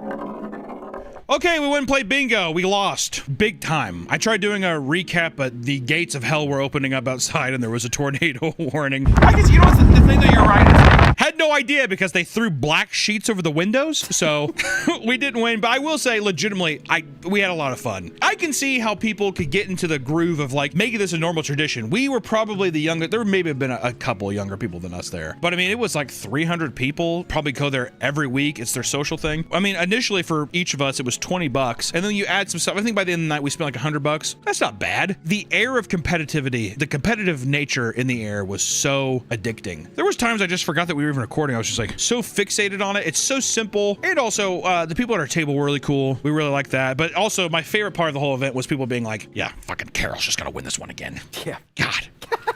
God. Or people would like, someone's like, bingo, and goes, oh. I really enjoyed tense. that. Those blackout ones, because you know there's some people like, I just need one Well, more. what's insane is the people at our table, it's like you could tell, like as soon as the thing would roll, they're like, they got it. Yeah, that was like it's like they kind of know by a certain ball count, if you don't have it, you're fucked. That was crazy too. The girl in front of us, every time, they got it. They definitely have it. I'm like, what? And that bingo! And you're like, it was pretty crazy. Oh no, it was a fucking good time. I'd go back. Would you go back? I would. Yeah. I think too, the $80 or the $100 or whatever, that was on 2 people. That's 2 people playing. I would say on average, because also we didn't buy some, there was like a bunch of like pull tab sessions we didn't do. Realistically, you probably could do it for $50. You could just play the $20 main event.